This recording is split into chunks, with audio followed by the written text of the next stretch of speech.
Hello, everyone. I hope you enjoyed that brief little intro into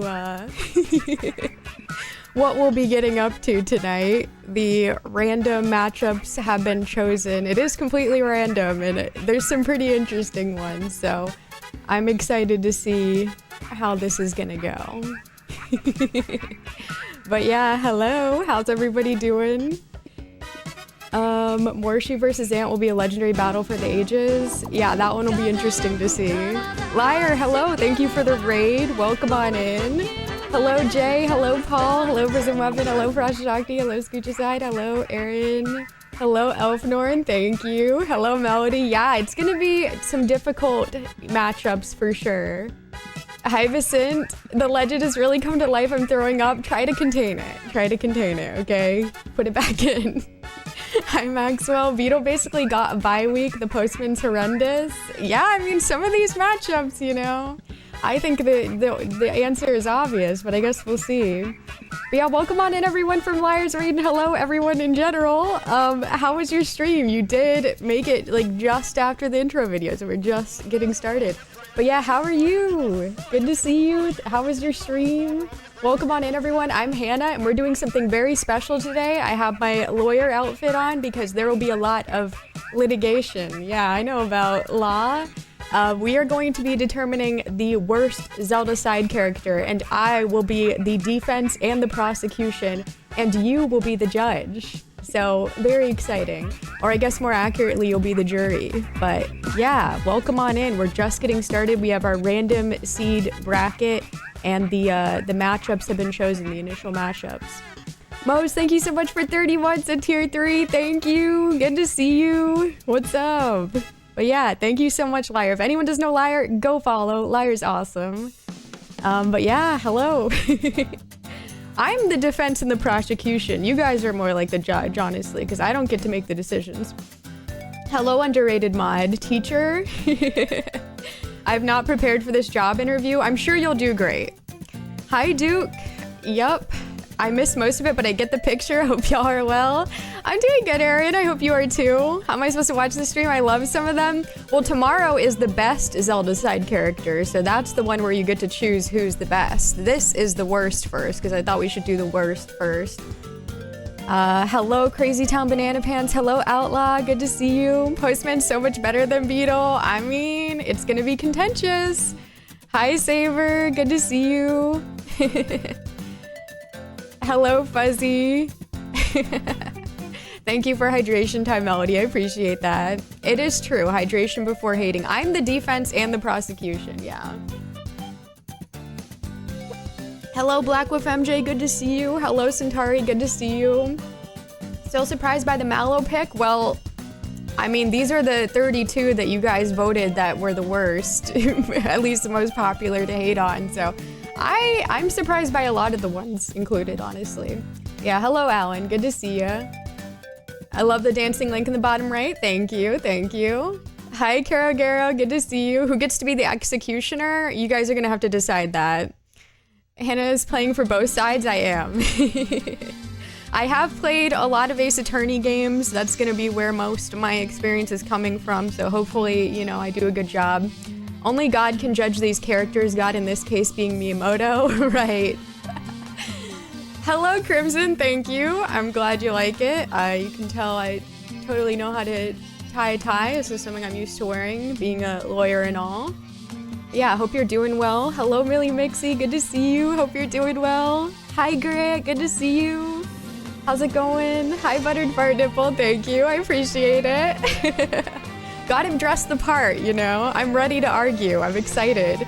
Aaron, thank you so much for gifting 5 subs. Thank you. I appreciate that. Thank you so much. And thank you for the hype train as well. Thank you. I really appreciate that. First is the worst, second is the best. Exactly, exactly. Yeah, I'm doing all right. Excited to see what's in store. It's gonna be so much fun, guys. And I'm not exaggerating. You guys know I tell you to temper your expectations all the time. But this is gonna be really fun. There's so much fun and funny stuff that has been prepared for you. It's gonna be such a fun night. So I hope that you're really looking forward to it because you can. You're allowed to. Stream was great. We handed Garda his ass. Let's go. Glad to hear that.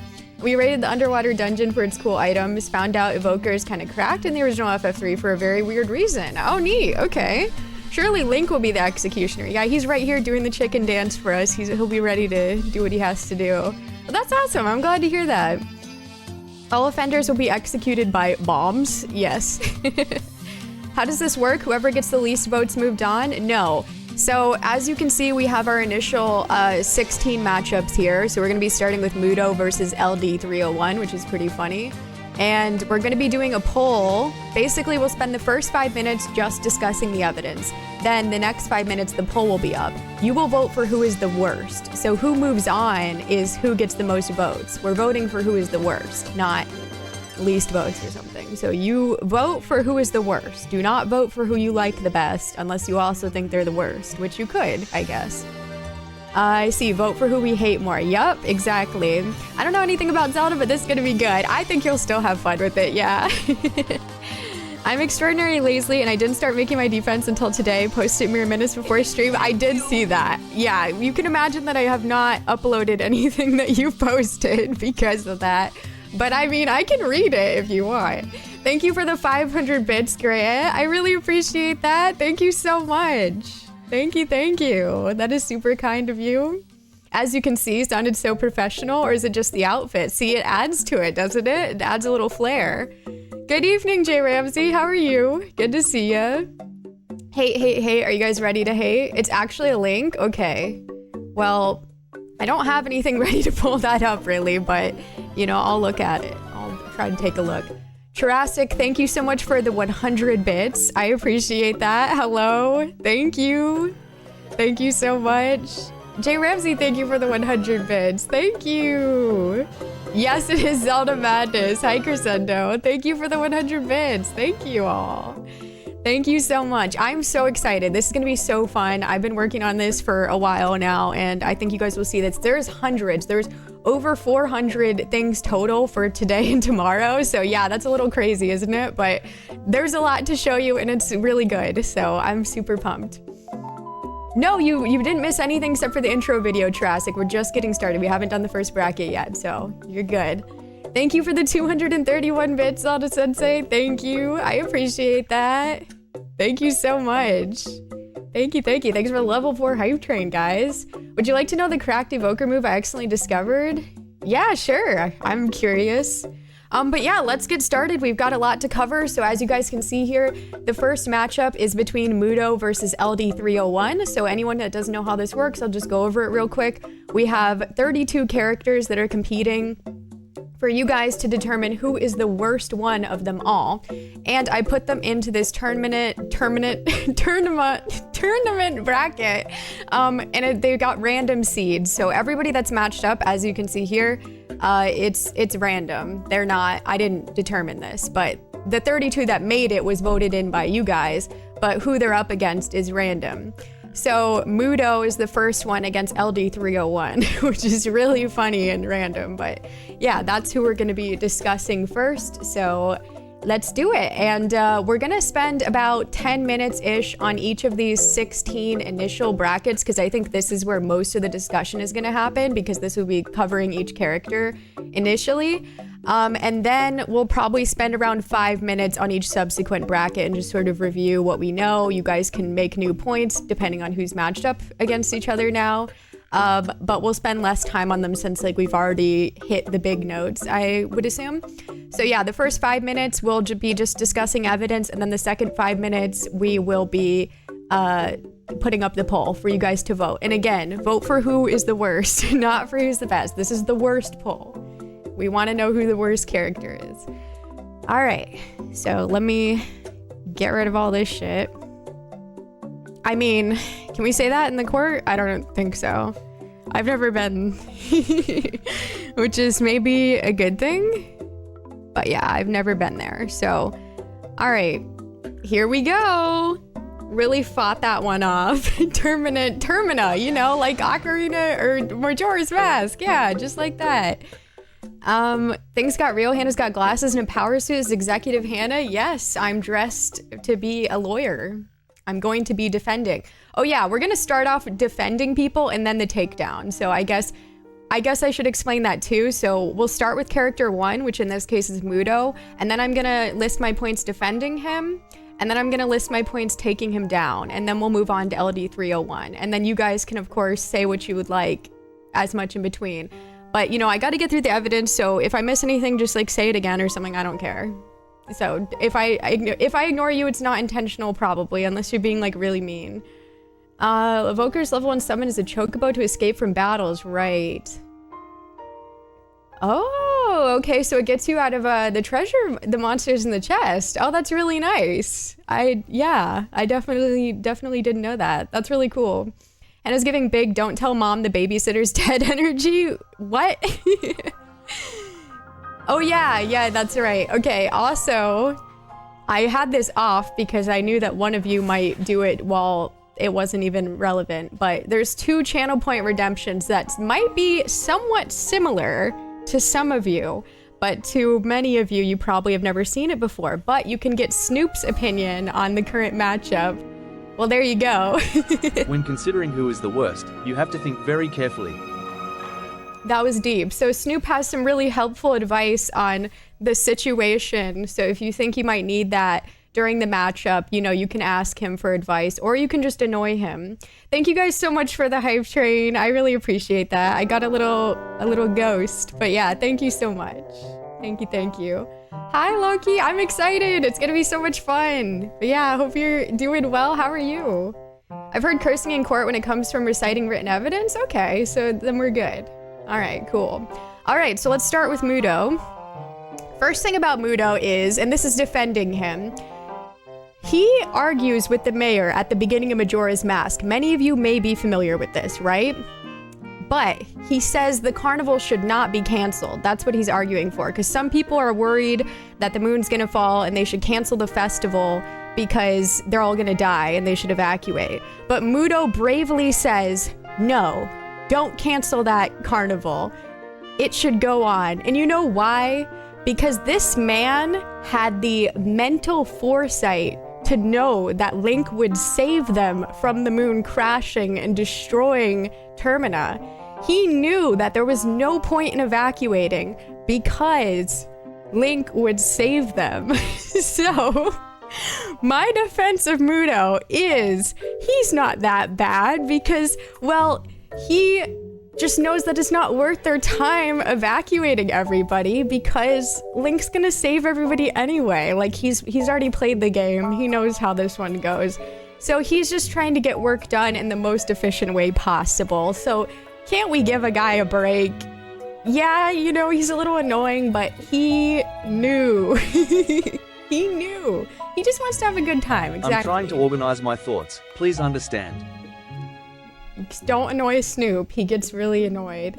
Just assuming that Link would save them all. Yeah, he knew that Link would save them, you know? He was really smart. I did get my law degree from the same place as Phoenix, right? I'm likely to be held in contempt by the judge? Well, uh-oh.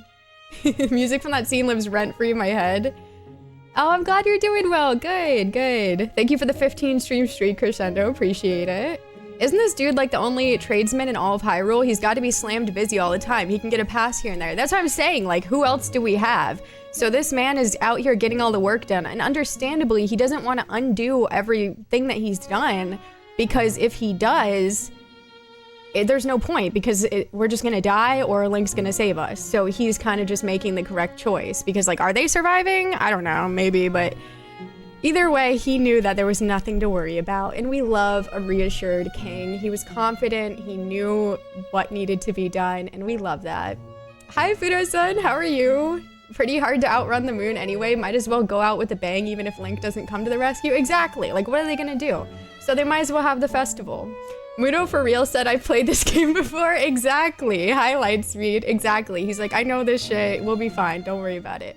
Mudo's in Termina, not Hyrule. Yeah, well, in Termina, yeah. I mean, he's basically like every boss I've worked for at any labor job. A nice guy, right? I'm great, what's going on here? We're doing the Zelda bracket stream. We're determining the worst Zelda side character. We're on the first matchup, which is Mudo versus LD301. Okay, well, on the other hand, we have a scathing Yelp review from someone that really does not like Muto that I think we might be familiar with, the Zelda sensei. I would not recommend Muto the carpenter for hire. Muto's team took forever to set up our big event. His contractors seem to do nothing but run around on the job. Muto must have been aware of this because all he did was yell the whole time at them. But we never actually saw Muto do any work himself either. I feel ripped off for such a simple project to take so long. A question we may never have asked ourselves before, why does Muto look like Grandpa Joe? Zelda Sensei inquires. They said we had to get up and go to work. We said our grandsons would take care of it. Interesting. And if you've played Majora's Mask, you know that Muto has a conflicting, complicated relationship with his grandson. And his grandson doesn't really seem to enjoy being near him or working for his company. So just something to consider. It doesn't seem like the customers are very pleased with their experience with him. That's manual labor. Everybody's a nice guy. Yeah, notoriously, right?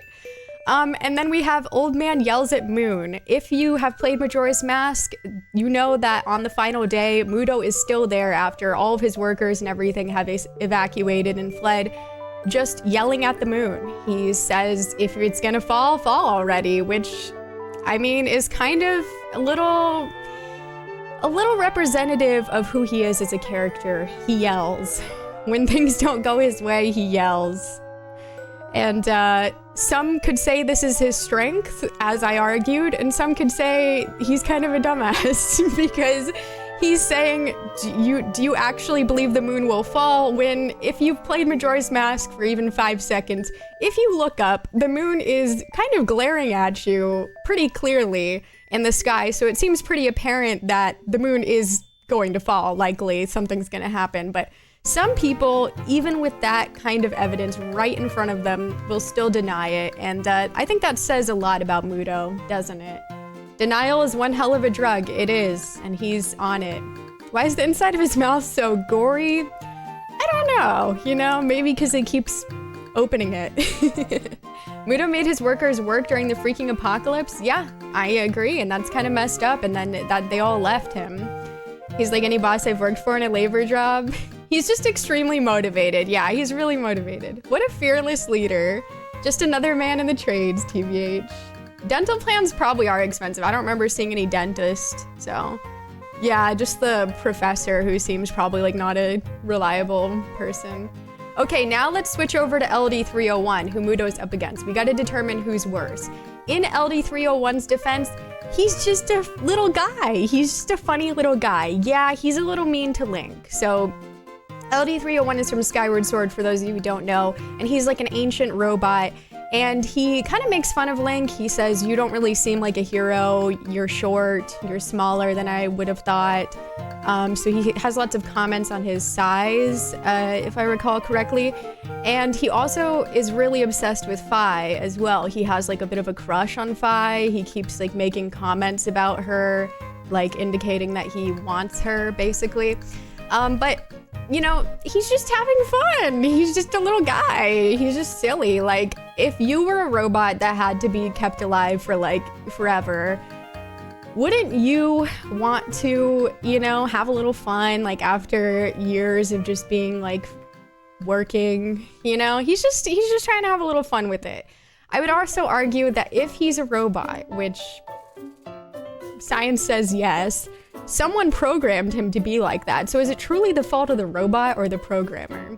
But yeah, I mean, they wait for years for someone to help them, and they're just not really impressed with Link being a young child. Well, I guess he's like a teenager, but a young child in the eyes of a seasoned ancient robot. You know, they were expecting something a little bit different, and people are allowed to have expectations. Muto enjoys Captain Crunch and his mouth is shredded as a result. I could see that, yeah. Denying an impending disaster seems pretty solid evidence to me. You forgot the Fi detail? Yeah, he did have a crush on Fi.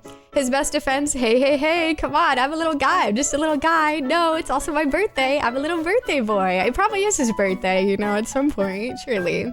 Crickets for LD, it's not looking good. No one wants to defend LD301. Come on, guys. Although I haven't played yet, but wasn't this the dawn era of Hyrule? How can we have an ancient robot? Duke, educate yourself. His firmware is undeniably out of date by now. It's been a few generations. Exactly. Maybe it's a bug. Like, who knows? Scrapper is such an unnecessary asshole to Link. Then the little thing tries to flex in front of Fi in hopes that he can impress her. He's just having fun. LD probably has a great personality. Yeah, I mean, he seems sweet. He's old enough to know right from wrong. Perhaps that's true. Hello, Lear. I'd argue it's a R2-D2 situation. He's been around too long. He has some I had my mind made up, eccentricities. but after seeing that evidence, Snoop's thinking about it. Cut him some slack. I agree. We should cut him some slack. I'm loving this. Where's the popcorn? I'm glad. I haven't played this one yet, so I don't have much of an opinion on this character, but I default to Robot Enjoyer. Okay, against LD301, I have this meme that I've made. Don't worry, baby. He's just a nerd. Why is this robot so mean to me? Hey, baby, remember me? These strange things have started attacking us recently. Verm, we don't have any weapons to defend ourselves, so if they attacked, we're fried. Fweep, beat it, robot. That's what Link should do, because why do we keep helping this asshole robot when he's so disrespectful to us? If you want our help, let's start putting some respect out there, okay? Thank you. So that's what I would say against LD301. All these robots want Link's help, but they don't seem like they can really do much without it. And yet, why does there need to be any kind of shit talking in the equation? It doesn't really feel necessary, now does it? So that's how I would feel about that. This guy sucks, let's kill him. He needs an upgrade. All I know is he might have been a part of a fetch quest, which are the worst parts of all Zelda games. He wanted you to get multiple things, yeah. Scrapper is obnoxious. I remember him not being able to grab a pinwheel until I talked to someone in Skyloft, even when I was right next to it. He's having trouble, you know? You know who you're voting for this round? No shot you use this meme template. I wanted to use this one so bad. Okay, the poll is up, guys. Who is worse, LD301 or Mudo? You be the judge. You have 5 minutes to lock it in for who's moving on to the next round between these two. I enjoy T-posing Link. Yeah, thank you. There's lots of evidence here against both of these two and in their favor. Actually, there's really not much in their favor for either of them, but if you think about it, you know, if you really stretch it. where did I get my degree? Well, Against LD301, he's a horrible take on C-3PO. Is he a take on C-3PO? Where is this coming from? You agree? I'm loving your attorney outfit. Thank you. Yes. Hello, just a guy passing by. Yep, it's my attorney outfit. Dressed for the occasion. He could have flown up directly to the destination, but he makes you escort you all the way there just because he's a dick. That is true. I do have trouble defending him. Wow. It's 12 and 12. They're tied. Lots of hate for both. Things are heated. I trust Mudo to at least get something done for me. Well, I mean, they both can do things, so that's nice.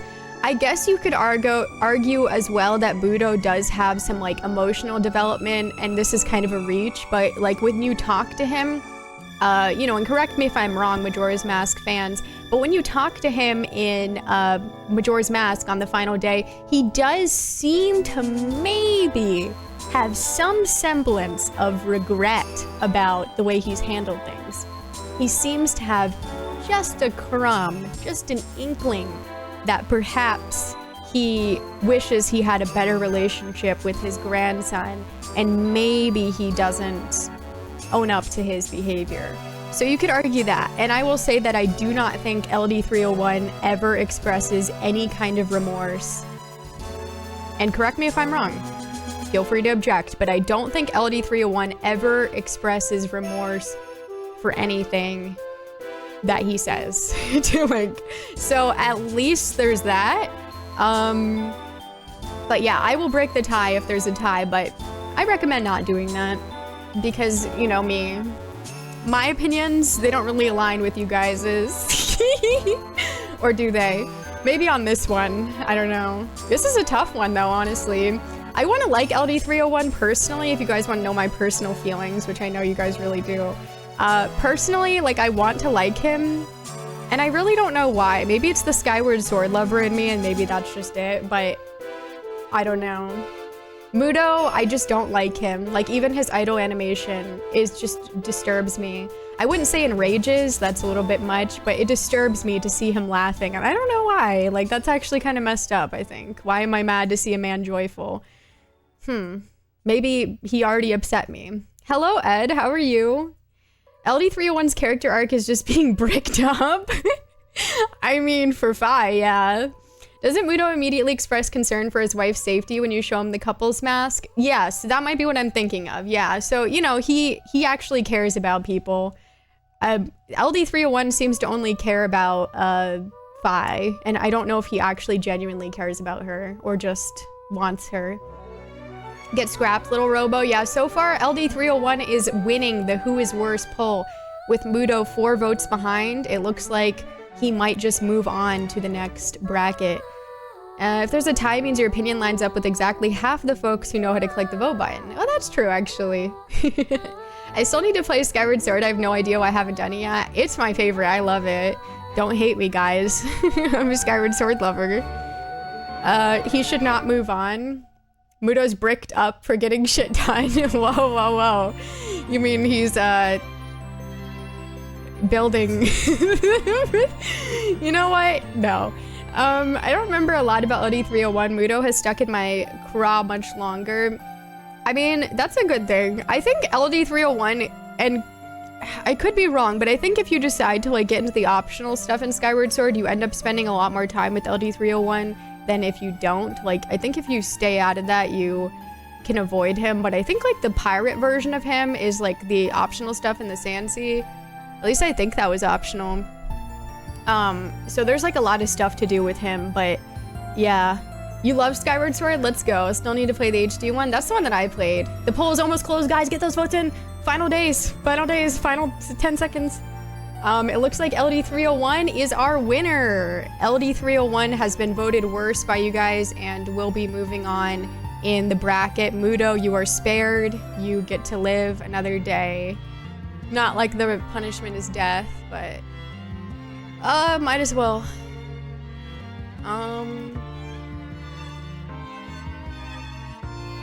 Okay, how do we move this on? Oh, report scores, okay. Score. Okay, he moves on. Yay, I did it! Hooray! Hip hip hooray! Okay, the next bracket is gonna be a divisive one. And by the way, just alert, if you submitted any evidence for any characters that are in both the worst and the best bracket, I included it on which one I thought it was better suited for. So if you don't see it for one of them and they're on both polls, or both brackets, don't be alarmed. Just saying. Okay. Well, there's no reason to be alarmed about anything. But anyway, Dark Link versus Yuga is next. So that's what we're doing. Let me change these names. Dark Link. And Dark Link is on both the best and worst character poll because you guys really have a lot of feelings about him.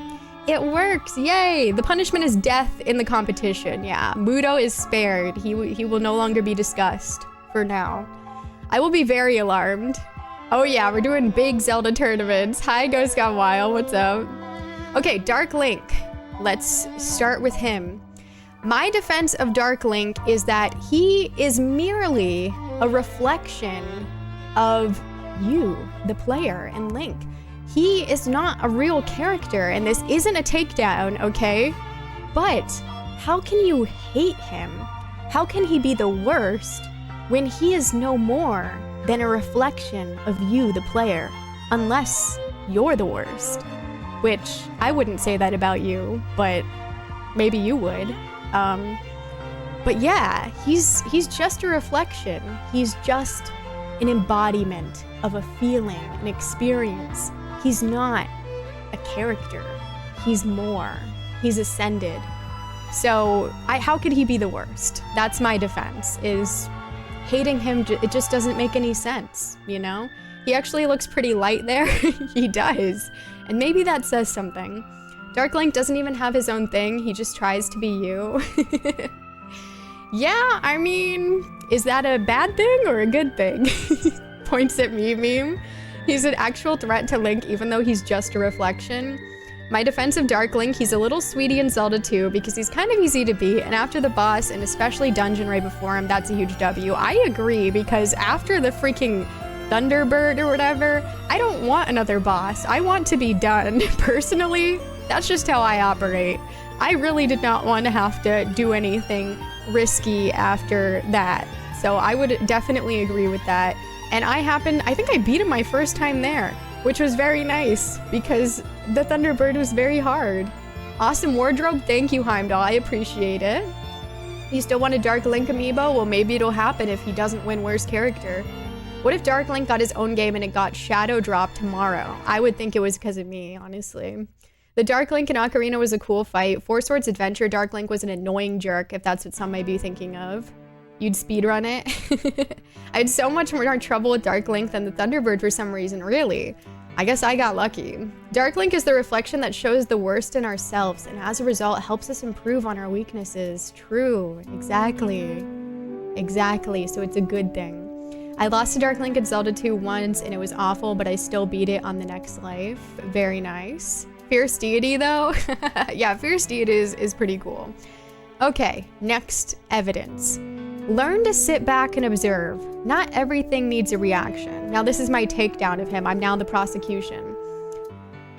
I fought this fella in Ocarina of Time, and some people are like, use the big Goron sword, use the hammer. Some of us don't want to use those things, okay? And then we actually have to do the fight. And let's just say he needs to chill, okay? Not everything needs a freaking reaction, bro. Like, calm down. This Dark Link character needs to chill. Every single second, even when I wasn't doing stuff, he was reacting. So it was very annoying. Honestly, I don't like that fight. I'm gonna be 100% with you guys. I'm not a fan. I think when there's a fight like that and the majority of people are telling you the way that you should do it is by cheesing it, it kind of says everything about it. You know, like, wow, great fight. When like 99% of the comment people are saying about it is, oh, you cheese it using the hammer. Oh, cheese it using the fire. Oh, cheese it using big Goron sword. It's like, you guys, so you don't actually like the fight how it's intended to be then. So it can't be that good. And that's like his biggest claim to fame, I would say. So not very good. Not very good. I do fight with honor, exactly. Like, I don't, you know, I wanted to do a proper one-on-one because it sounds cool in theory. It's like, yes, me versus my dark side. I've been trying to fight that, and finally Ocarina of Time gave me an opportunity. And yet, people are telling me I need to use a freaking Goron hammer? That doesn't really make much sense. The Ocarina fight is terrible. Yeah, I do not like it. The takedown of Dark Link even further makes Link look like a Peter Pan ripoff. True. That's a good point. He's just telling you to get good. Well, I mean, get good by cheesing him. Dark Link can be a total pain in the ass. Dark Link is not too hard fighting him without cheesing him if you know what to do. I did. I have actually, not to flex, but I've beat him without taking any damage with the regular sword, so. I've done it, but I am just like, eh. I love that fight when not cheesing it. I do think it's better like that because then it's an actual fight at least. I just think he's really annoying. I actually like the fight, kind of sad to see, honestly. Dark Link was also really annoying to Link Between Worlds, if I remember correctly. Yeah, he has some pretty annoying appearances, certainly. Thank you, JT. Gotta dress the part. How are you? But yeah, that's about all I have to say about Dark Link. If you guys don't have anything else to say, those are my thoughts. Moving on, Yuga. Damn bitch, you live like this? That's basically, this is in Yuga's defense. Many of these characters make me very mad, especially the one on the left. Oh, he doesn't like Dark Link. Good to know. In Yuga's defense, Lorule was in shambles, shredded apart, looking like absolute shit. No one wanted to live there. He was teaming up with Hilda. They were like, well, shit, can we do something about this? So they wanted to take Hyrule and, you know, kind of make that look like shit so theirs could be better. And then Link, when he finds out about this, is like, yikes, I don't want Hyrule to be like stinky Lorule. Get that shit out of here. And that's basically the equivalent of saying, damn bitch, you live like this. Because they were doing what they could. Like, if you were living in shitty low rule, wouldn't you want to fight to have a better place to live? And yeah, he didn't need to do all that going behind Hilda's back to like ascend to be a god or whatever and combine with Ganon. Just forget about that part, okay? Forget about that. Compartmentalize, throw it away. Let's focus on the low rule situation. So he was trying to improve his world, okay? Isn't that what Link's doing? Comparison. When Link's world got taken over by the Twilight Realm in Twilight Princess, what did Link do? He's like, get that out of here, if we really boil it down to the simple terms. That's basically what Yuga was trying to do with a little extra on the side, just some little extra bits. Forget about that. So yeah, we can feel bad for him, you know? He had bad circumstances. Yeah, Dark Link does not speak much, that's true. The only thing I don't like is that Dark Link comes right out of the hell of nowhere. Where did he come from? Why is he there? Yeah, I would agree with that. It would be nice to have just a little bit more lore there.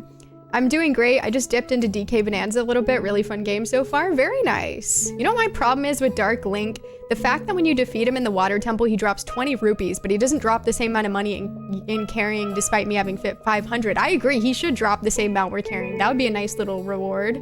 Right now, it looks like he's just talking about regular Link. I didn't beat Link Between Worlds, but agreed so far. Thank you.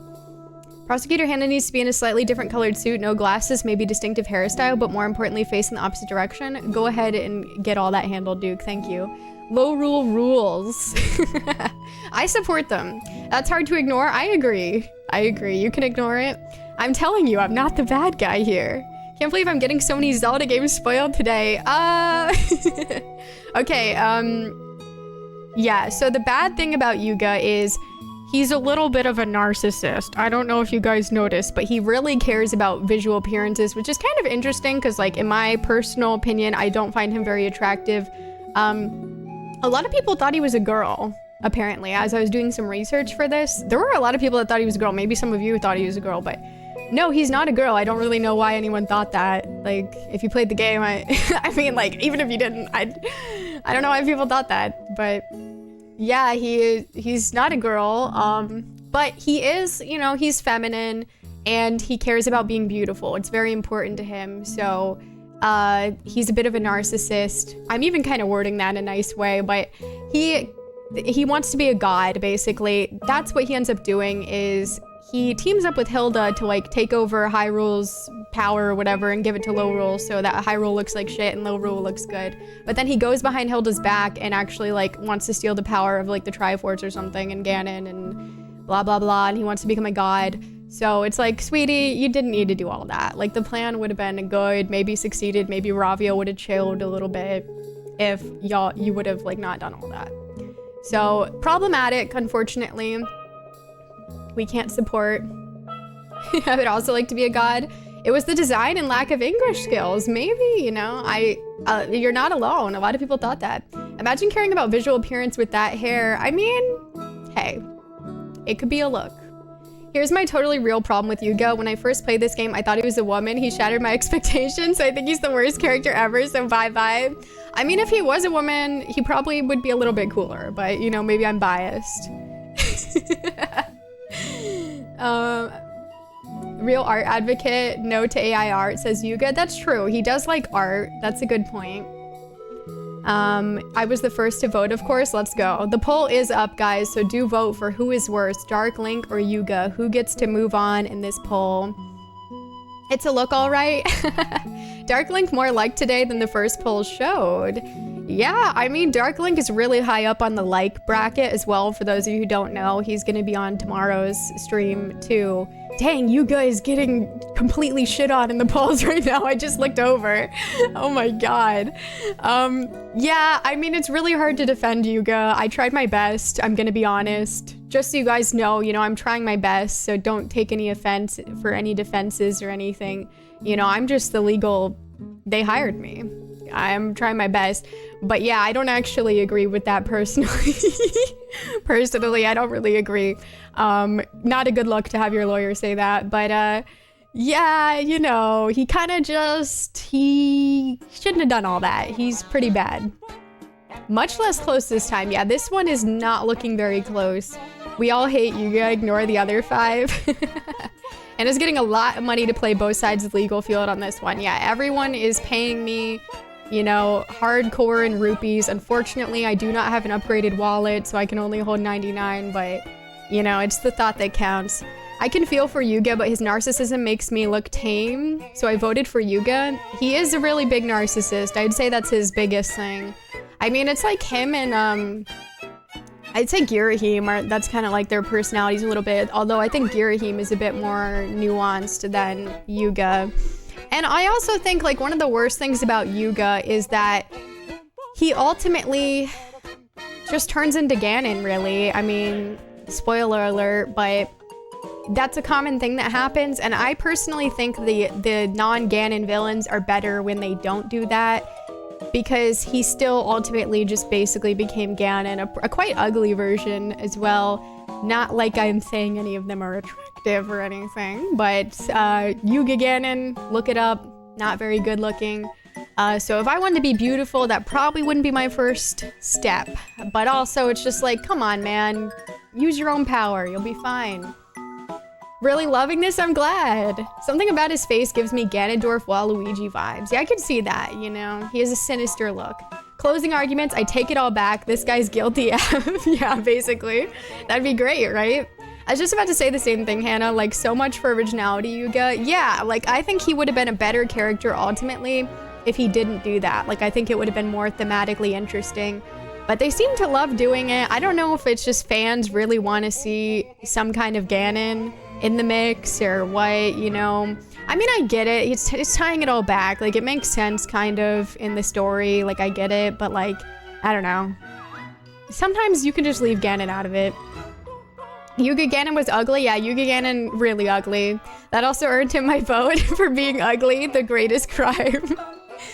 I mean, he has a cool little paintbrush, and I do think it's cool that he, like, discovered the, like, connection between Hyrule and Lorule. But I think he could have done, like, a better job with that. And he got, like, outsmarted by Ravio, of all people, which I know some of you don't like Ravio, but he didn't make it to the bracket, so you didn't like him. Or you didn't not like him enough to make it to the bracket? How do I even word that? But yeah, Ravio outsmarted his ass, and, you know, Ravio doesn't seem that great, but this isn't about Ravio. You didn't dislike him enough. Thank you, Centauri. Yeah, that's it. The fans sing for Ganon. Ganon, Ganon. Didn't dislike enough. Yeah, I don't know why I could not think of the word to say for that. Imagine just being in court. Do they do that? What if you, like, does anybody help you if you can't think of what to say? You did not unlike him too much, not enough. Exactly. That's what I go to. Hi, Aspirator. Good to see you. But yeah, it looks like it's a Yuga blowout win here. So I think we know what to do. Okay, Yuga will be moving on. Dark Link is spared. Crazy. Yuga.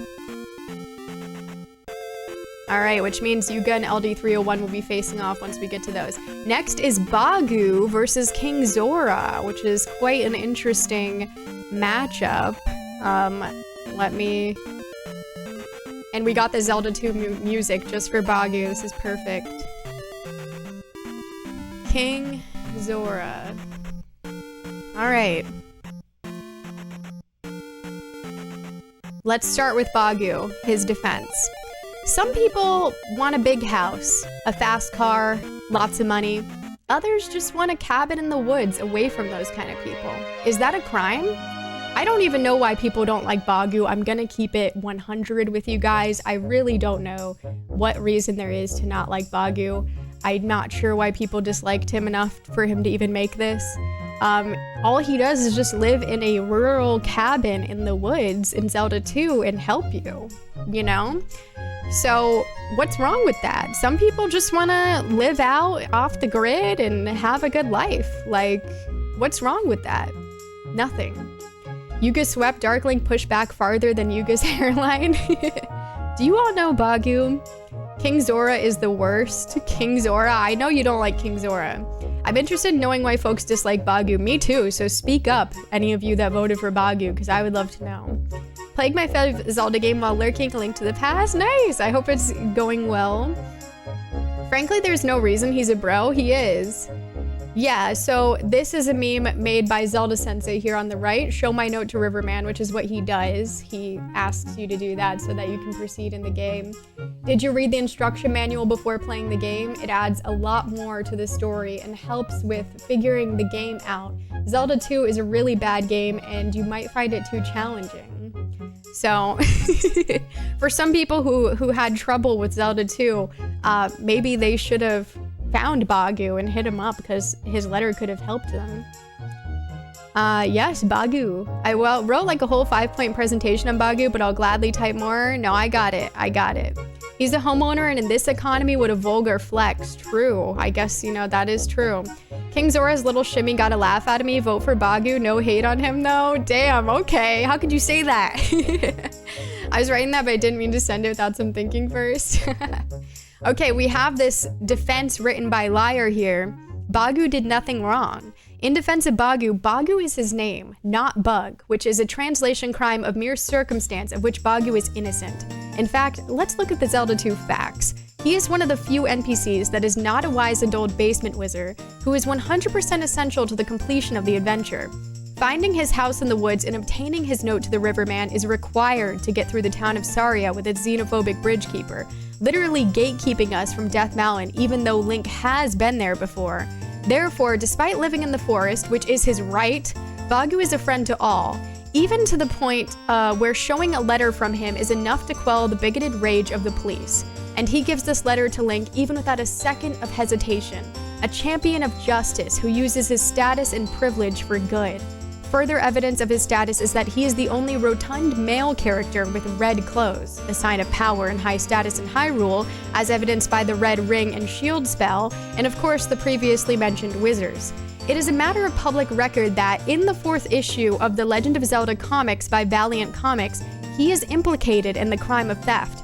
However, it is shown that he acted under extreme duress in order to protect his 2 pet frogs, and in fact initiates his own successful rescue of the frogs, and is absolved of all wrongdoing.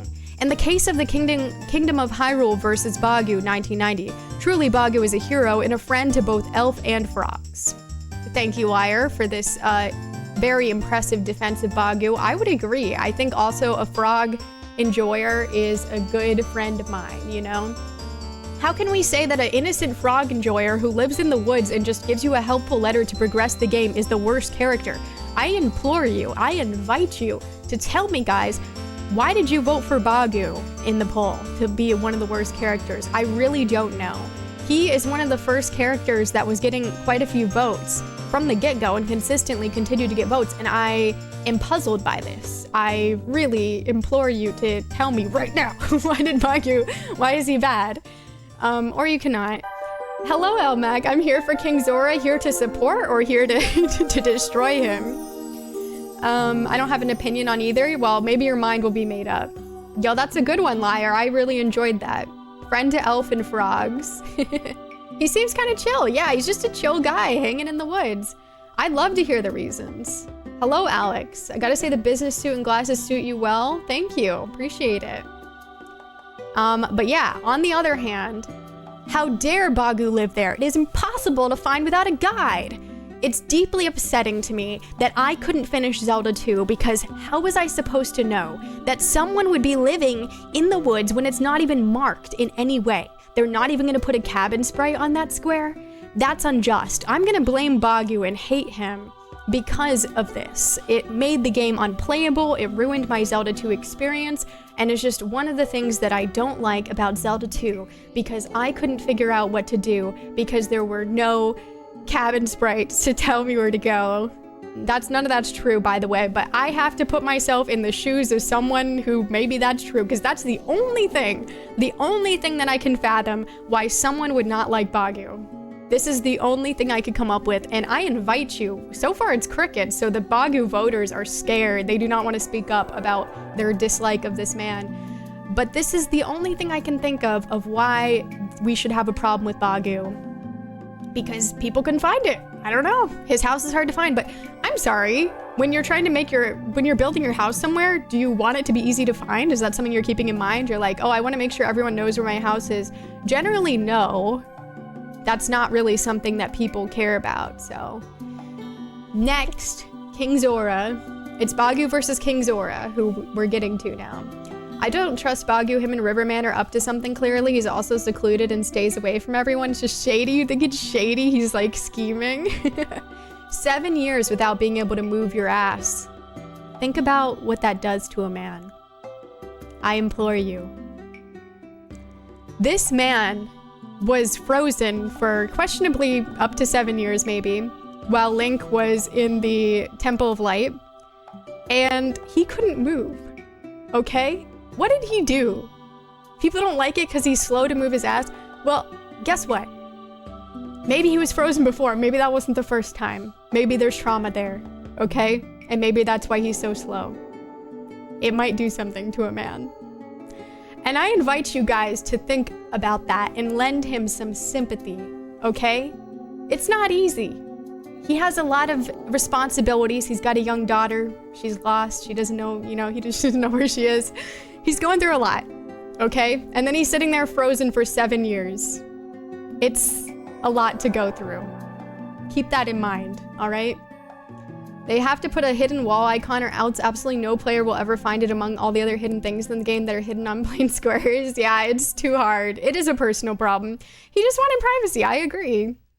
Step up to the podium, Bagu haters. I'm glad you're the one putting the shoes on because I'm not going anywhere. I just have a particular hatred for that particular order of letters. Okay, sure. Roast this fish. If you can find Bagu, maybe he didn't want you there. Exactly, you didn't pass the vibe check. I almost read a takedown of King Zora, but didn't really have time. Okay, interesting. You did not nominate Bagu, okay. Guilty, this man is guilty. Bagu stole my wife, but I get it. Look at that man, I mean, he's pretty cool. My takedown of King Zora, ask anyone who lives in a coastal area, frozen fish is the worst abomination known to man. Damn, okay. Isn't there something about not refreezing fish? It's probably bad.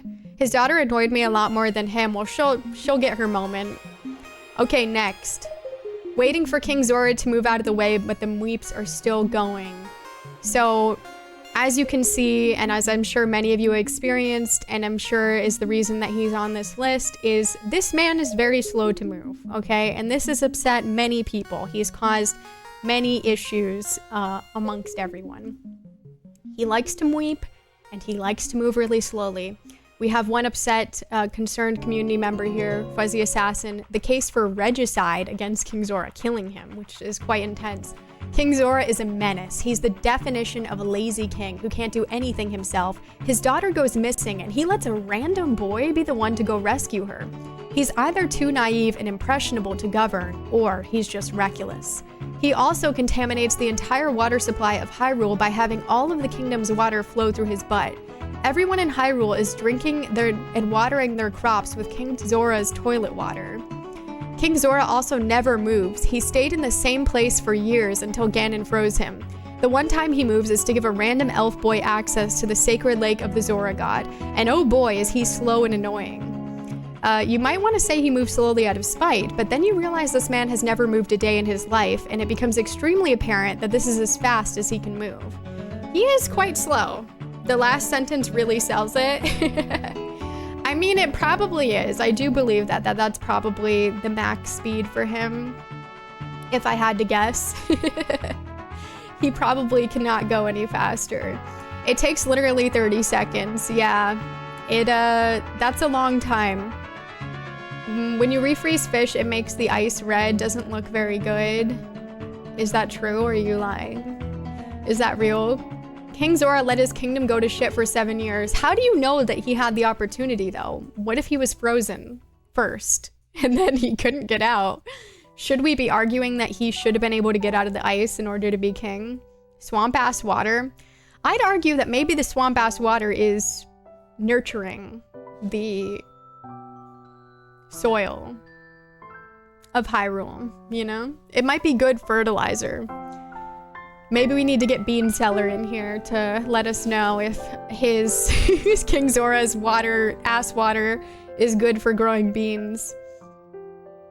It's waiting for a creature to slowly get out of the way means they're a criminal. My cats are all getting locked up. Well, I mean, that's what I would argue is, what does he really do? I mean, I guess Fuzzy set him. But in his defense, he does not that bad. But if, I don't know, these two, it's difficult. The poll is up. Go vote.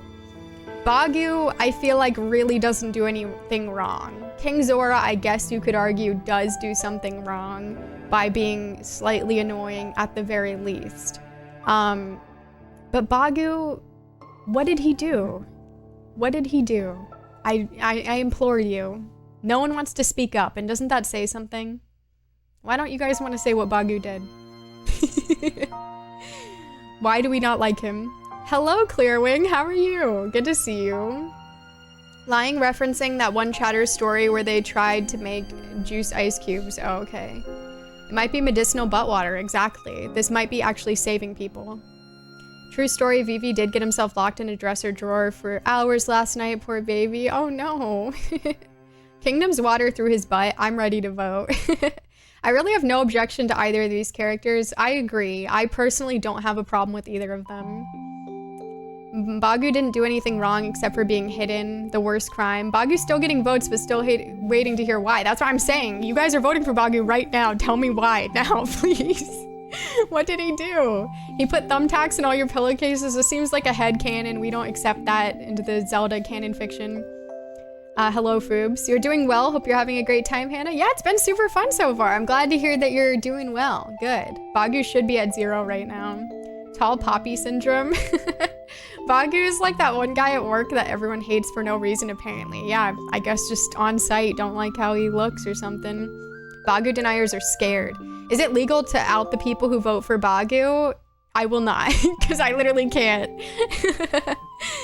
If you voted for Bagu, we need your reasoning. I just want to hear, you know? I want to know. 7 years without being able to move your ass. Think about what that does to a man. Think about it.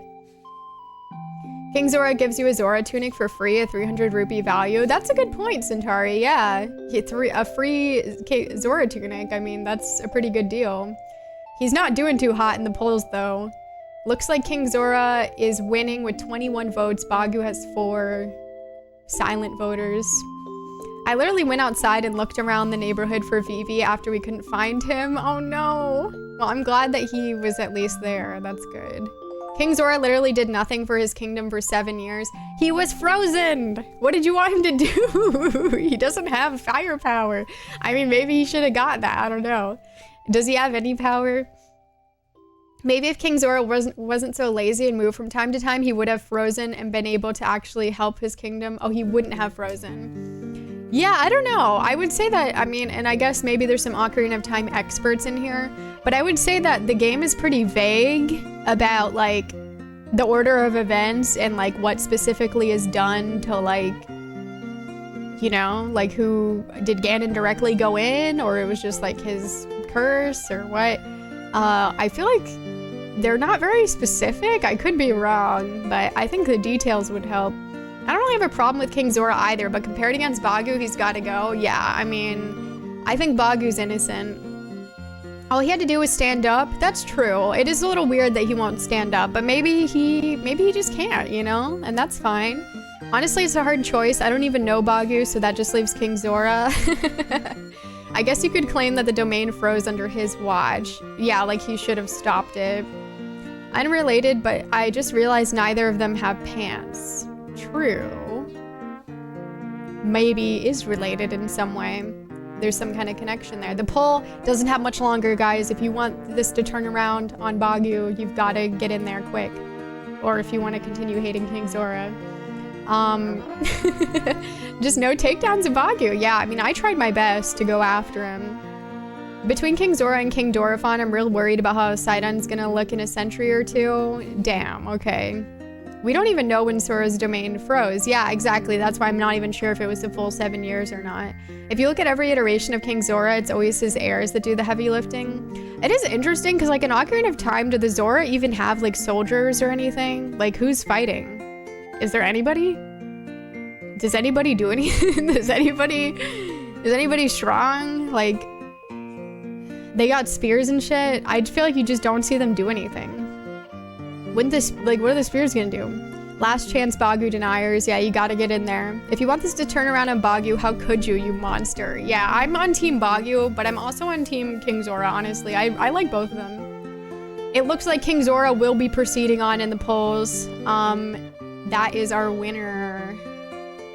Let's lock that in. Congratulations, Bagu enjoyers, he's spared. All right, next is Zant versus Morshu. Now this is gonna be a heated one. I know you guys are gonna get really fired up about this. Zant versus Morshu.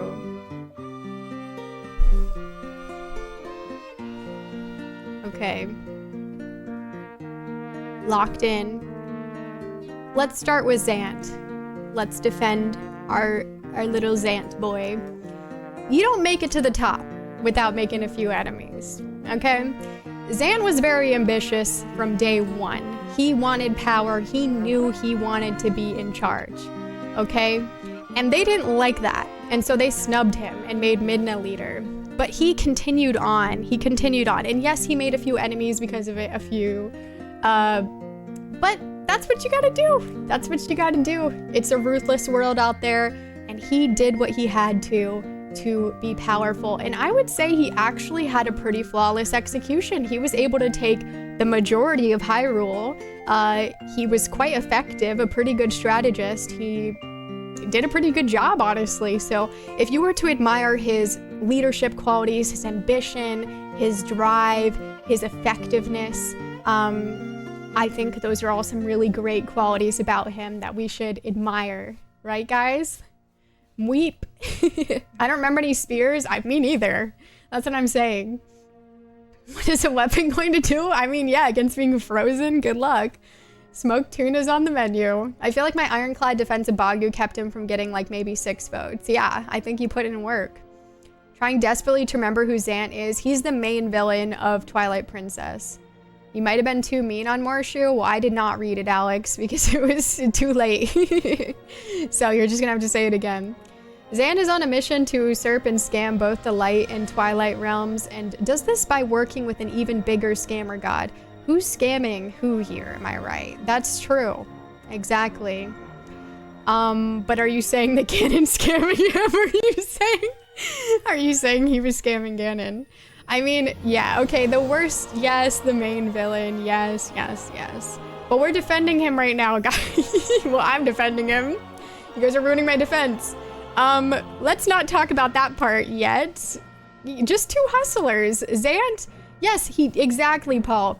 He had a proper plan and a flawless execution. He did a really great job of taking over Hyrule. Better than many previous Zelda villains, including some Ganon attempts as well. So it was pretty good. If you played Twilight Princess, you knew that he was ruthless. He was locked in. He was very serious and knew what to do until the end. Forget about that part. But now let's talk about it. You'd hire me as your defense attorney? Thank you. Hello, GTFA. Thank you. Okay, so against Zant, one of the worst things that he did was attack Midna, take her power, and then also burn Midna and, you know, make many of us really scared about her safety because we're like, no, Midna! And we were crying because they played Midna's Lament and it was so sad. And I was like, no! And that's like one of the scariest moments. It's like, no, please don't do this. So that's like one of the worst things that he does is, you know, hurt Midna, who we all love, except for the people who don't, I guess. But a lot of people love her. She is considered one of the best Zelda characters, and she'll be on our stream tomorrow as a contender. But yeah, Midna's great, and that was really upsetting what he did. He hurt our girl, exactly. We gotta protect her. But as you guys touched on as well, if you played Twilight Princess, there's a little teensy little issue with Zant. At the end, he crashes out, and it turns out he was just working for Ganon the whole time. Why? It's so embarrassing. Like, dude, come on. He was so much cooler. when he didn't come off like that. It's like, come on, dude. He would have been so much cooler, and he acted way cooler. He was like way more like put together and like mentally just like, you know, calm, I guess, as he, you know, was ruthless. But then he starts to crash out and it's all about Ganon. And then Ganondorf takes over as the main villain, and it's just like, okay, so you're just his little, you know, errand boy, basically. You're nothing. Cool, glad we cared about you. Minus 1,000 aura, exactly. Like, it takes away from him so much. It's just like, it just makes him look really uncool, because there's nothing less alpha than serving another, you know, another person. He's trying to be the alpha male, he's on that grind set, and then we see, oh, he's actually just like obsessed with Ganon. So it's quite embarrassing. I know Zant only threw Hyrule Warriors. Puts all you need to know. Probably not though. Tay, thank you for the 135 stream streak. Thank you so much. I really appreciate that. Zant came the closest to actual victory unless you count the fall. Yeah, like he actually did a really good job, and that's like a really strong argument for him. And I think he's a really good villain until his crash out. Good evening. She had a lot of votes for best character for sure. Definitely has fans. Yeah. Zant sucks as a character and sucks as a villain. He can't even villain right. Ganondorf had to take over. Yeah, like it is embarrassing. And it's boring. We've seen it all the time. Ganon. It's a step up from being Ganon in disguise. Yeah, he's at least not him. Garahim and Yuga have the same issue. Turns out the true identity of all alpha males is the sycophant to whatever dude they think is above them. Yeah, I mean, I guess that's true. Vati was his own thing, right? I don't recall anything diminished. Yeah, he's his own thing. Let's move on to Morshu, okay? In defense of Morshu, he brings a sort of lamp oil, rope, bombs vibe to the Zelda games that people without enough rupees don't really like. Now, why wouldn't you like this guy? He's just a merchant in one of the most beloved Zelda games. And he doesn't really do anything mean. Unless you didn't have enough rupees. And is that really mean? I think if you go to any store right now, and you try to purchase something, for the most part, you will not be purchasing it unless you steal it, without them noticing, if you don't have enough currency that they accept at that said store. So what is the issue with a merchant that doesn't want to put it on your tab? That's not really how most stores work. So it's not really surprising. He's nice. He just wants to supply you with some nice merch. Right next to where you would use it, by the way. It's a very convenient location. He's not in a town. No. You don't have to go to a town.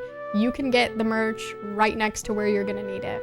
Very convenient. And you don't even have to walk far. He's right there. Convenient store, convenient prices, convenient guy. He's just there to help. And yeah, if you don't have enough rupees, sorry, but that's how it works, you know? He's got to make ends meet. Great meme. Thank you. Not enough rupees. Stealing equals purchasing these days, huh? SMH. Just a small business owner trying to make it big. Exactly. I've been told I don't have enough rupees. That's not inaccurate. Exactly. It's normal. He's a standout character that adds a transcendent charm to these games that would have otherwise gone totally unloved, as doesn't count Zelda games. Exactly. There's a reason that Morshu is so popular. There's a reason that he resonated with so many. There's a reason that so many wanted to use him in memes and YouTube poop in the early days of YouTube and till now. Because his animation, his image, his voice acting resonated with everyone, and his merchandise as well. So there's something special about him. Hello, PlayDHD, what's up? Shop smart, shop more smart. Is the fact that Morshu has been divided up into pieces part of the evidence? No. I just remembered I didn't eat dinner. Oh well. Oh, I'm sorry, Centauri. Better luck tomorrow. He's an elevated, unintentional comedy character. He has brought so much joy. Exactly. He's brought so much joy to this stream. He's brought so much joy to me personally and many around the globe. He's an inspiration. Thank you, PlayDHD. Appreciate it. On the other hand, I'm sorry, Link. I can't give credit. Come back when you're a little, richer. This line has upset many. It's stabbed them right where it hurts the most. He won't give me credit. Ugh. That's deeply upsetting because when I go into a store, I expect that the merchant will give me credit. Why is he telling me to be richer? It hurts my feelings. Doesn't he understand the economy or anything? He shouldn't be saying that to me. I can understand why this would be upsetting to many. Insensitive, frankly. We don't need that additional bit there. He didn't need to say that. Also, the obligatory, guys, he's in a non-canon Zelda game. He's in a Zelda CDI game. That's on the Philips CDI. It was really bad, guys. It was really, really bad. I haven't played it myself, but it's really bad, guys. Trust me. It's unplayable garbage, and Nintendo won't even acknowledge these games because they're so bad and embarrassing. They're so embarrassed by it. Which means Morshu's a bad character also, by the way. So that's my obligatory takedown of Morshu. This is an interesting one. Who's the worst? I know we have a lot of Morshu haters. Zant, I think, is one of the more interesting Zelda villains personally, but I also do think the crash out at the end really kind of puts a bad light on that as well. And the stuff that he did to Midna was super upsetting, but you could argue that makes him a good and interesting character at the same time because it created big drama, you know? I've always been a fan as one of the oldsters who got to see him in the actual game before there was even a YouTube. Hi Drew, my least fave is the monster who steals your shield in Link to the Past. Oh, the enemy? Yeah, it's definitely annoying. Hello, how's it going? Morshu is capitalism manifest. I mean, that's all he cares about is rupees, most likely. So, the video game store I just bought, Tales of the Abyss, from today had a little sign saying 5% cash discount. We spend thousands in credit card transactions per year. Like actually giving a sob story about credit cards. He doesn't do credit. I'm at least worth credit. Cold. Hello, Hardy Hara. How are you? His existence is an abomination to some. It is. It really upsets some people. The poll is right there, Alex. It's pinned in the chat at the top. It's the best game ever. He was the best guy around. I, as someone who has played The Faces of Evil and Wands of Gamelon, think the games are really not bad. And considering a lot of the older games that people say are good, there's really nothing too egregious about the games, honestly. Like, I stand by that. I think they're fine. They're totally, and especially with the entertaining cutscenes and everything, you can have a ball of a time. Counterpoint to the credit thing, why would you give credit in a world as dangerous as Korodai? Exactly. Who knows what could happen? They could die the next day. I understand that you're on mobile and you can't find the poll, but I don't know how to help you. It's there. I don't think Morshu is bad, but he's just a meme. Yeah, that's a good argument, you know? Might need to update your app. Yeah, maybe. I voted on the poll on mobile earlier.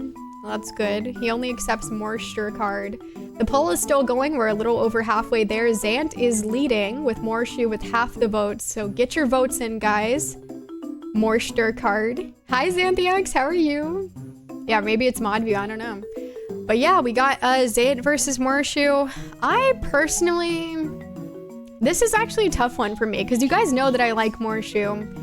I guess if we were to say worst, I really don't think it's either of them, honestly, so I wouldn't want either of them to make it very far in the poll if you're wanting my take. But don't forget you can ask Snoop for his take. I'm sure it will be very insightful. If you tap into the chat on mobile, the poll will show up. Thank you guys for the help. Appreciate that.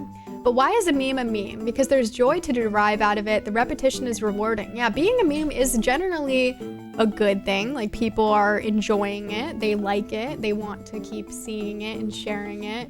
So it's a good thing. I really like the Twilight and hate capitalism, but I guess, yeah, vote for whatever your heart desires, you know?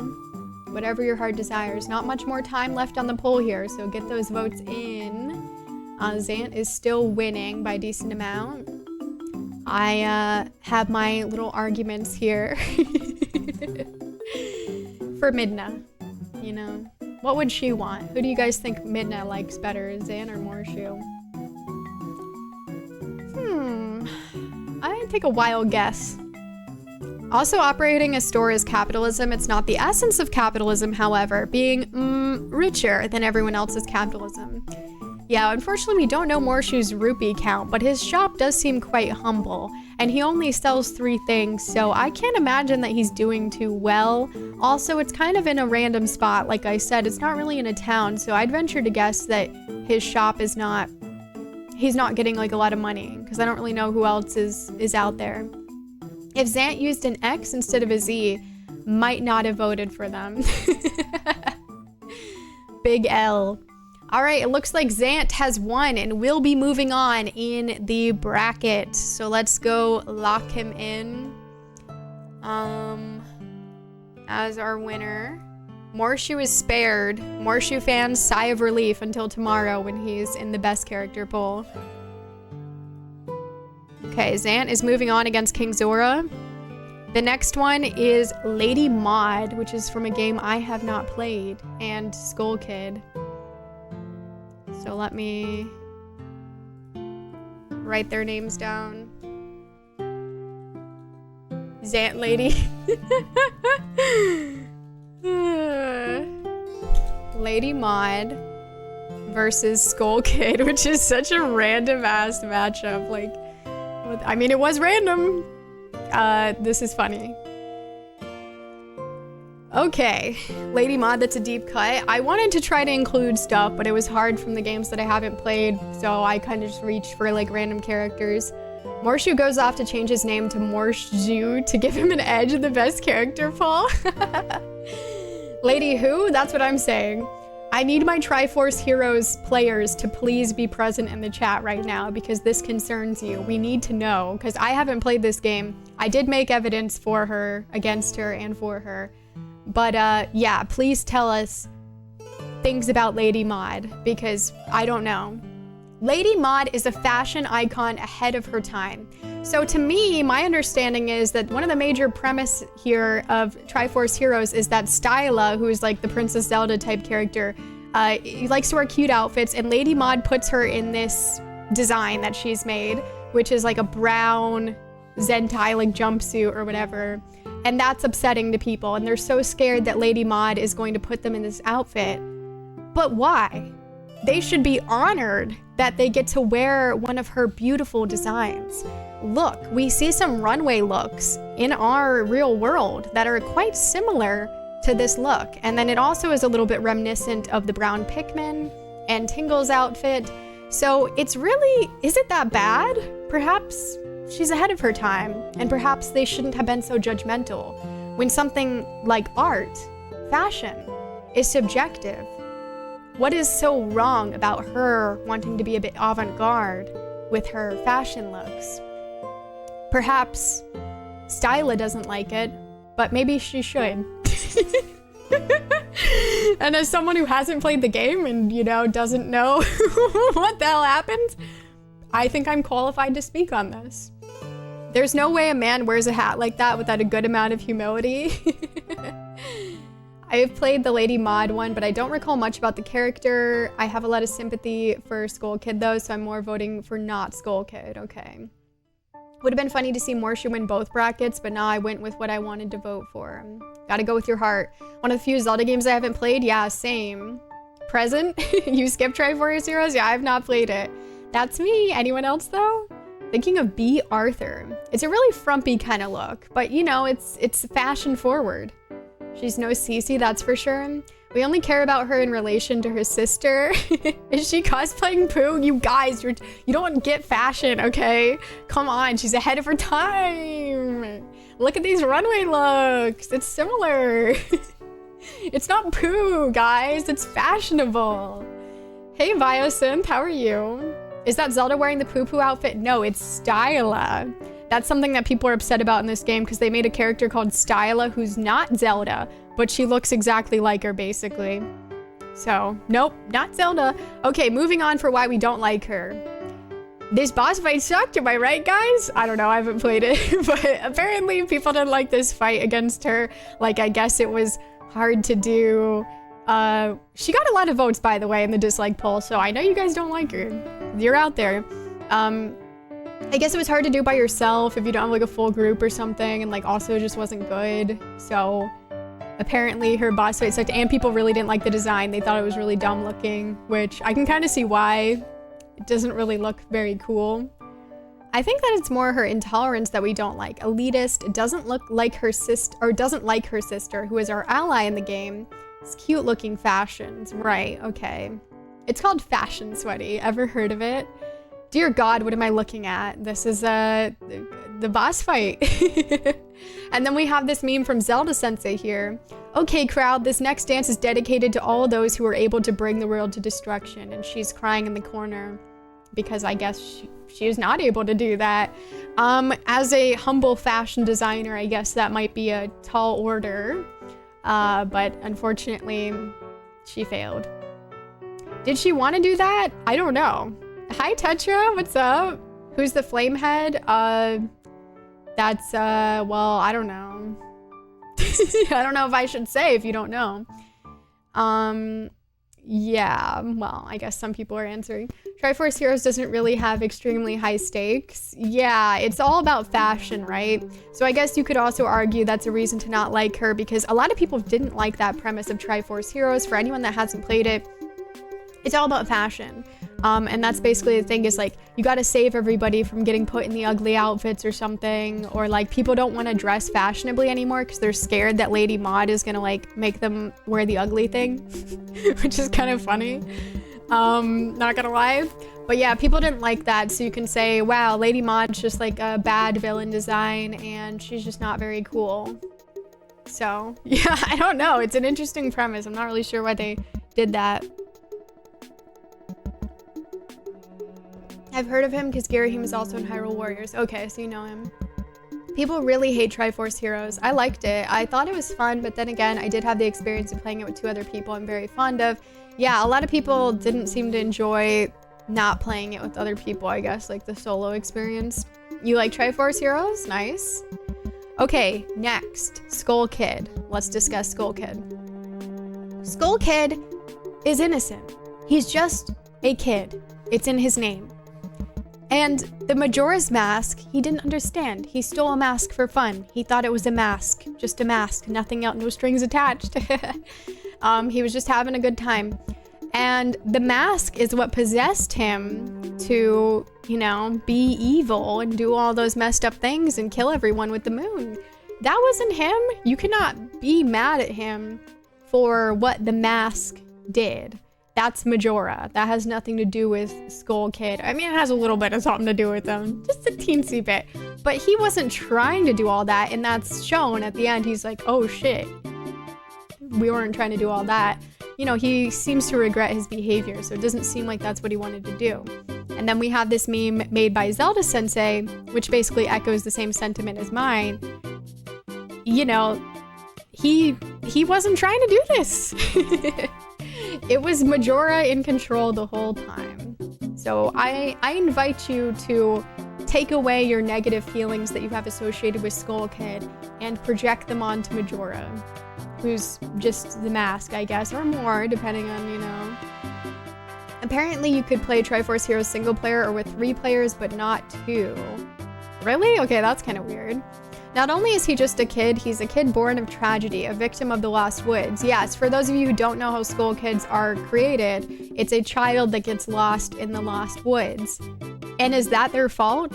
Children get lost all the time, and do we blame them? Maybe, but does that make you a good person? Like, probably not. That's probably not a good look to blame a child for getting lost in the woods, especially the Lost Woods. I've gotten lost in there God knows how many times, right? Thank God it wasn't in real life. Otherwise, I would have died. Well, I guess I would have been a school kid. No, actually, if you're an adult, you become a Stalfos, so that's... might as well be dead. Even though I do like Stalfos, actually, but probably not a fun time being that, so...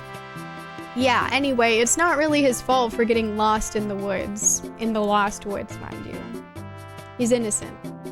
I've gotten lost in actual woods before, ended up in a total stranger's house like a mile away from where we started. Dang. You couldn't play with just 2. Me and a friend always had to wait for a random person to join when we played it. Huh. Yeah, that is weird. You can't prosecute a child in a higher court. Skull Kid innocent by default. True. Is the conch secretly Majora? Yeah, the Lost Woods, it is kind of messed up that the Lost Woods would turn children into Skull Kids. I don't co-sign that because it's like, is the Deku Tree to blame for this? Like, I don't know the lore or if they even say that, but like, couldn't the Deku Tree like do something about that? Or like the Kokiri? Like, we have to ask ourselves. It seems a little bit of a suspicious scenario. I feel like the Deku Tree has the power to maybe stop that, bring that to an end. And he's had the time. But anyway, let's move on to why we don't like him. Feeling kind of bored, gonna go steal a cursed mask and crash the moon into everyone because my giant besties abandoned me. That's basically his motivation for doing what he did in Majora's Mask, which is really odd to me. Like, apparently he was friends with the giants, right? And like, I don't really understand that part fully, I don't think. Maybe I just forget. Seems weird, but then he's upset because he's feeling really lonely, and that's why he has this little, you know, crash out. And, you know, I feel bad for him, I do, but it's a bit problematic to decide that you want to, like, kill everybody because of it, you know? Can't really co-sign that. Hello, Minstrel 007. We can't blame Daddy Deku. Sure, the Deku Tree is at least guilty of complacency. I mean, surely he knows, you know? The mod crew just wanted to make the weirdest game they could. Probably had a bet with another team to see who could go weirder. The Deku Tree saved Link from becoming a Skull Kid. So he saved one child. I guess maybe that's the extent of his power. I'm bored. I think I'll kill everyone. Yeah, basically. I beat Majora's Mask and even read into the lore, and I still don't get it either. Yeah, I don't really understand how he was friends with the giants. That part doesn't really make sense. The poll is up, guys. Who's worse, Lady Mod or Skull Kid? Get your votes in. Skull Kid isn't responsible for the actions of the mask, but he did attack Happy Mask Salesman and steal the mask from him. Yes, he did attack a man and commit theft. So assault and theft, that's true. And you could also argue that the Skull Kids in Ocarina of Time, they attack any adults on site, even Link, who was their friend in childhood. They're friendly with him. They attack him with their little flutes or whatever. They don't even care. They don't listen to reason. They just don't like adults, which is, you know, problematic. Probably not the first adult they attacked. He just didn't like the others, has responsibilities. Is Skull Kid innocent? Did the Skull Kid act on their own, or was someone else forcing them to act? Ask the inhabitants of Termina what they think of them. Some examples of the problems caused by Skull Kid included stealing an ancient ritual mask, turning a young Deku to stone, abusing fairies, and attempting to crash a moon into the world. There's also an investigation underway about how much they knew about the drowning of a young boy. Oh no. Hi Slatin, you went to a game convention? Nice. Yeah, I'm doing well. We're having a lot of fun, but very nice. Glad you got some good stuff. Hello Articuno Lugia, what's up? Tough one, yeah. Looks like Lady Mod is winning by a lot, so if you hate Skull Kid, you need to vote urgently. Honestly, Skull Kid is more memorable to me personally, so I guess Lady Mod is worse. Yeah, I mean, Lady Mod seems like a worse person considering Skull Kid is a child and also is possessed for like the worst actions. Who's the worst Zelda side character? Princess Rudo, because I tried to help her. She gets pissed when I leave her, called me useless. Well, we'll get to her, Combat V. She's here, but we haven't gotten to her bracket yet, so you'll get to vote for her then. Hello. The old lady tells you the story of how Skull Kid became friends with the giants, right? And can you piece that together for me? I'm gonna be disappointed if Skull Kid ends up with more votes than Bagu. At least people are presenting reasons to not like him. Yeah, he's sitting at 4. We can't abide fairy abuse in a game series where regularly trap fairies in bottles for later use. Or make a very convincing argument. Yeah, Skull Kid fans, or haters, sorry, speak up. They were tied for half a second there, yeah, and then Lady Mod went crazy. I mean, it's hard to defend Lady Mod. I tried my best as someone who hasn't played the game, but I didn't seem like it was resonating with you guys. Thank you for hydration time, Melody. I got Digimon, Rumble Arena 2, Zakbo, Mamodo Fury, Sealed Xenosaga 3 on PS2, Twilight Princess, very nice. 2 SNES games, 2 PS1, 2 Genesis, very nice. Donghyeon Country 2 guide, hell yeah. But yeah, it's kind of a bit of a Lady Mod blowout occurring right now, I gotta say. Which I find so interesting. She got a lot of votes.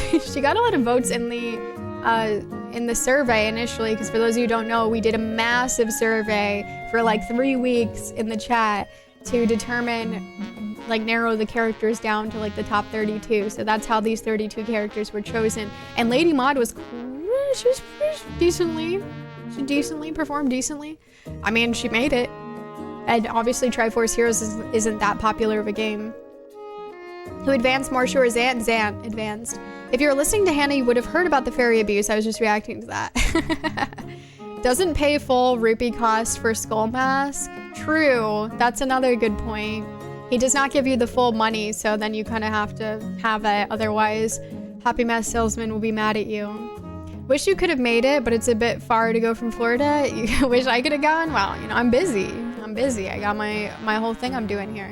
Law. Court calls. Okay, the poll is almost over. Lady Maud kind of has this shit locked in, although I think it would be insane if a bunch of Skull Kid voters voted right now. Like, what if like 30 of you voted for Skull Kid right now? That'd be crazy. The big turnaround. Although I think Lady Maud is worse personally, if you wanted to know my stance. Gets that 50% discount, capitalism, etc., etc. He gets the kid discount, you know? Kids usually get discounts and stuff. Basically, the Giants befriended Skull Kid but had to leave because the world became too big. Aww. But Skull Kid misunderstood and thought they abandoned him. This caused him to get angry and play tricks on people. Okay, so yeah, I mean, sorry, Lady Maud, but Skull Kid's such a little sweetie. Lady Maud has won and will be advancing in the worst character poll. Shit like her look. It's not shit, it's avant-garde. Hate raid specifically for Skull Kid. I feel like Lady Maud won't make it very far, but she's def sweeping this one. Yeah. We got the votes. Let's see. She will be advancing.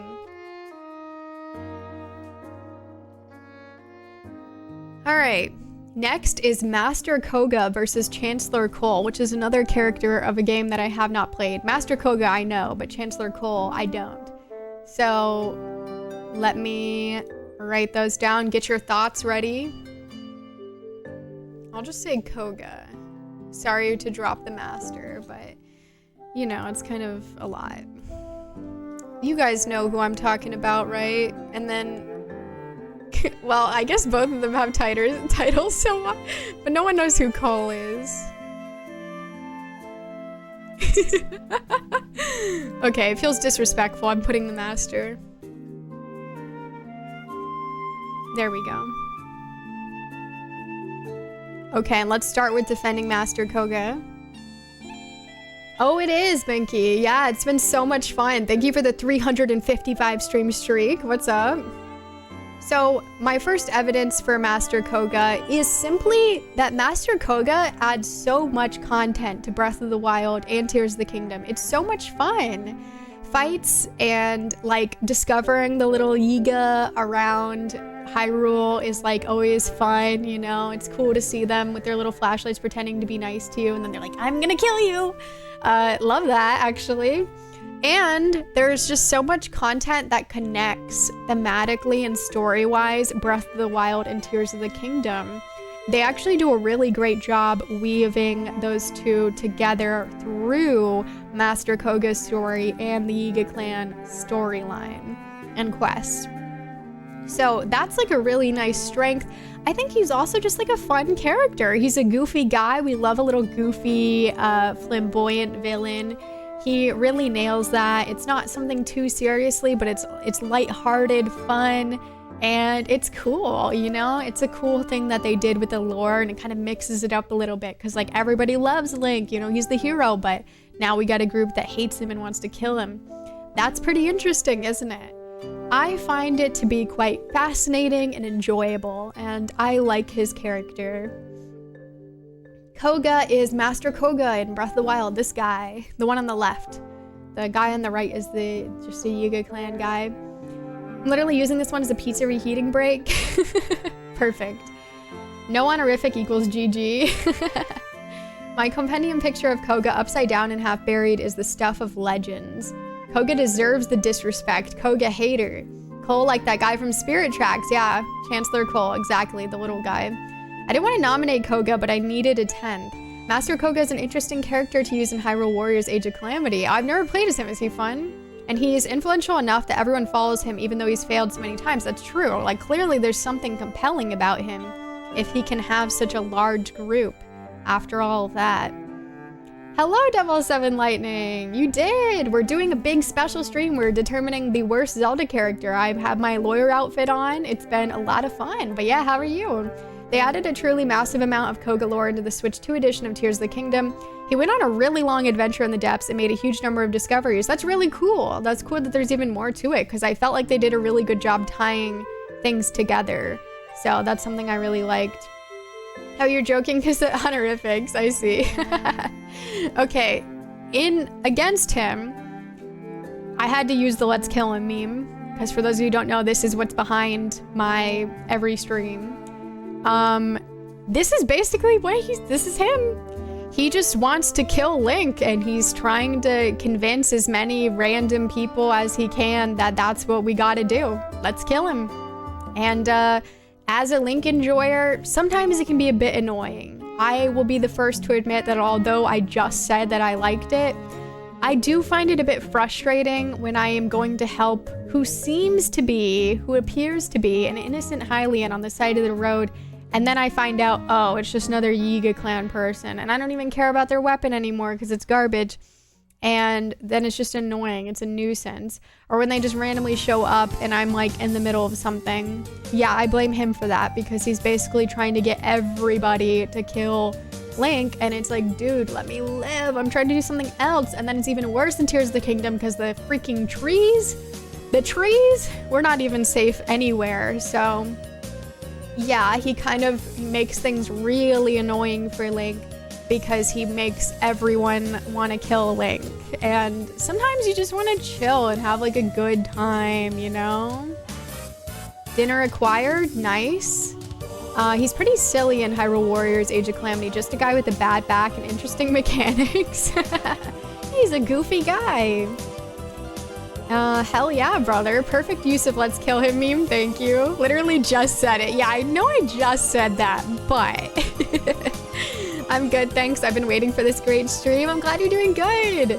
Yeah, it's been so much fun already. Like, we're definitely gonna have a great time. I thought he was too silly for what did seem mysterious and cool, just for this bumbler to be the bad guy. Yeah, I would say he definitely is like a pretty silly guy, and sometimes the vibes seem a little misaligned. Okay, Chancellor Cole. Chancellor Cole is the main villain, question mark, in Spirit Tracks, which is the one of the DS games.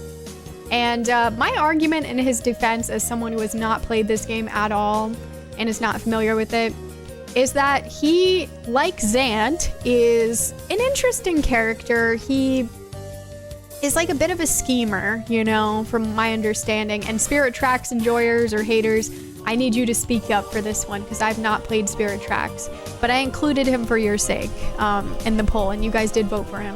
Actually, he got like a lot of votes, so a lot of people don't like him.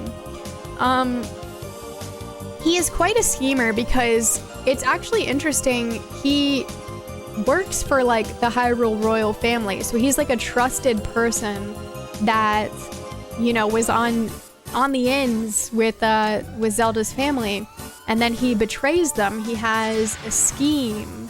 He has a scheme that's going on, and he seems quite intelligent. He seems quite careful. He seems like he's good at plotting. No, you can include minor spoilers. It's fine. Polish your train or something. Basically, what happens here, to my understanding, is that Link is like getting his train certificate to work on royal trains, because like Link loves trains, and then they're basically like using this as an excuse to like do something to Zelda, like capture her or whatever, remove her soul out of her body, and that's why he's telling Link to go away. But he's a great guy. He's a great guy, guys. He's not the worst character. Yeah, he has 2 hats, which means he's double cool. I did play Spirit Tracks. I don't even remember him. What, you don't remember him? I figured he was important.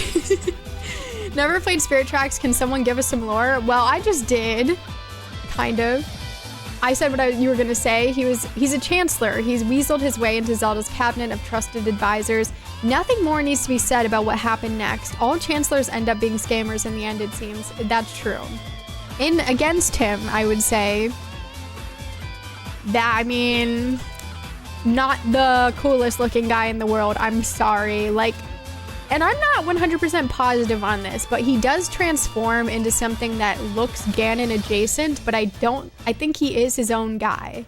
I don't think he's Ganon, but I could be wrong because I haven't played it. But he does transform into something, and it's just kind of like, okay, we've seen this crash out. He doesn't really seem like he's all that unique. However, I would argue at the same time it does. It does seem like he's all that unique because he does seem like more of a thoughtful, political schemer than some of the other Zelda villains.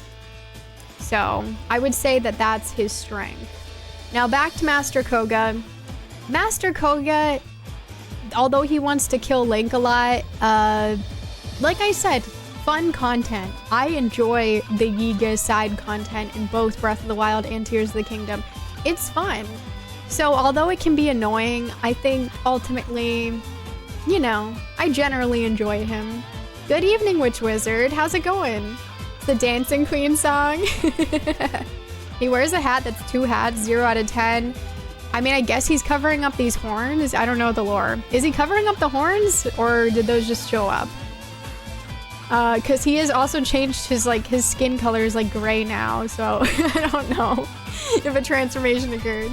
You voted for who you know. You voted for Koga. The poll is up, guys. You need to vote. Lock it in. Who's moving on? Who's the worst?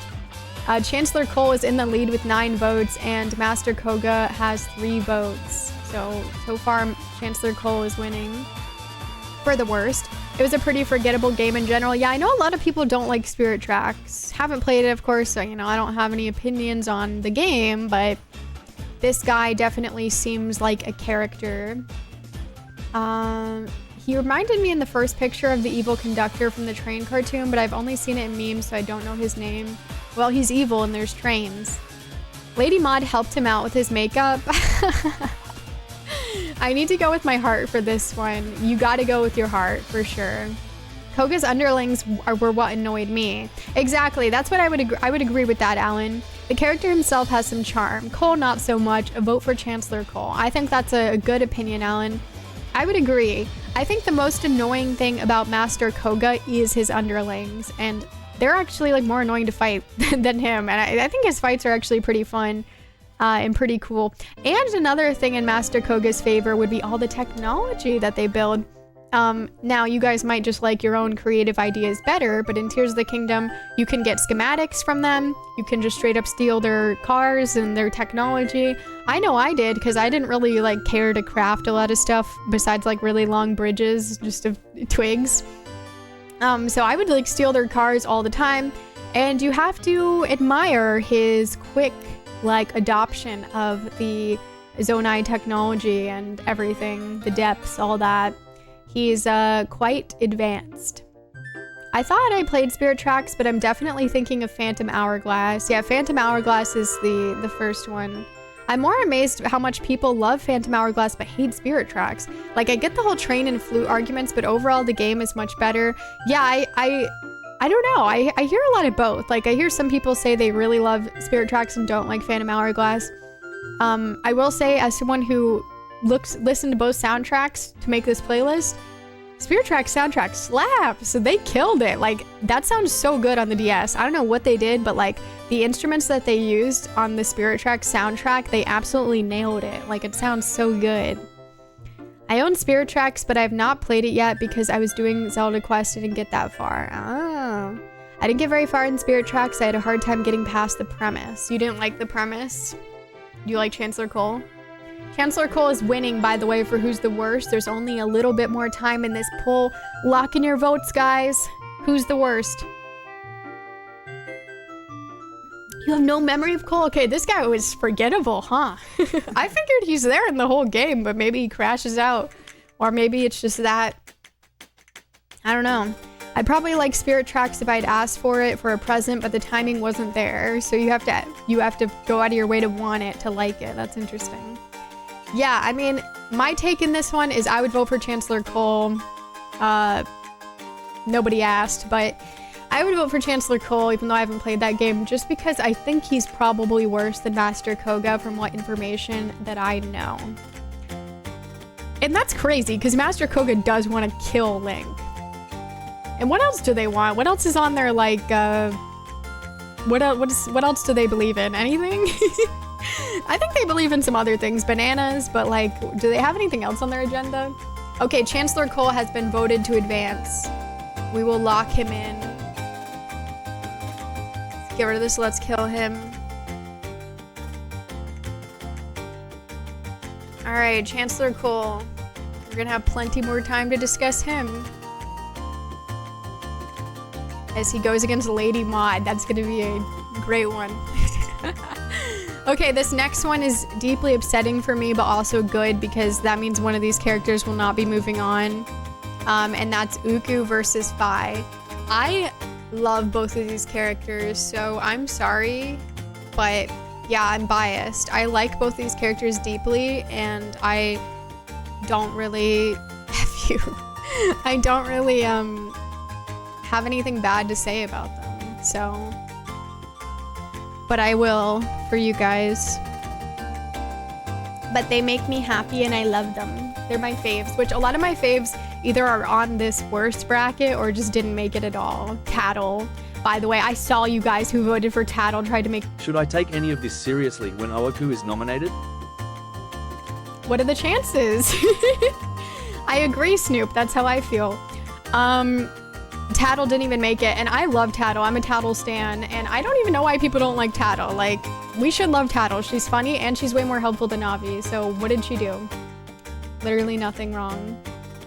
Spirit Tracks is a much better soundtrack, better characters, variety in the dungeons, more to see and do in the world. Personally, I like the Tower of Spirit much better than the Temple of the Ocean King. I know people don't like that one, yeah. Two forgettable villains against each other, oh my god. I don't know Fi, but Uku is chill. Yeah, Uku is really nice. You know of Fi, right? Well, let's talk about Uku. Breaking Hannah's heart matchup, how could you? But it's good, because one of them's not advancing. Uku haters, go ahead, book a room to the Clown Motel. I'm sorry, but how can you hate Uku besides ugly? You don't like how she looks?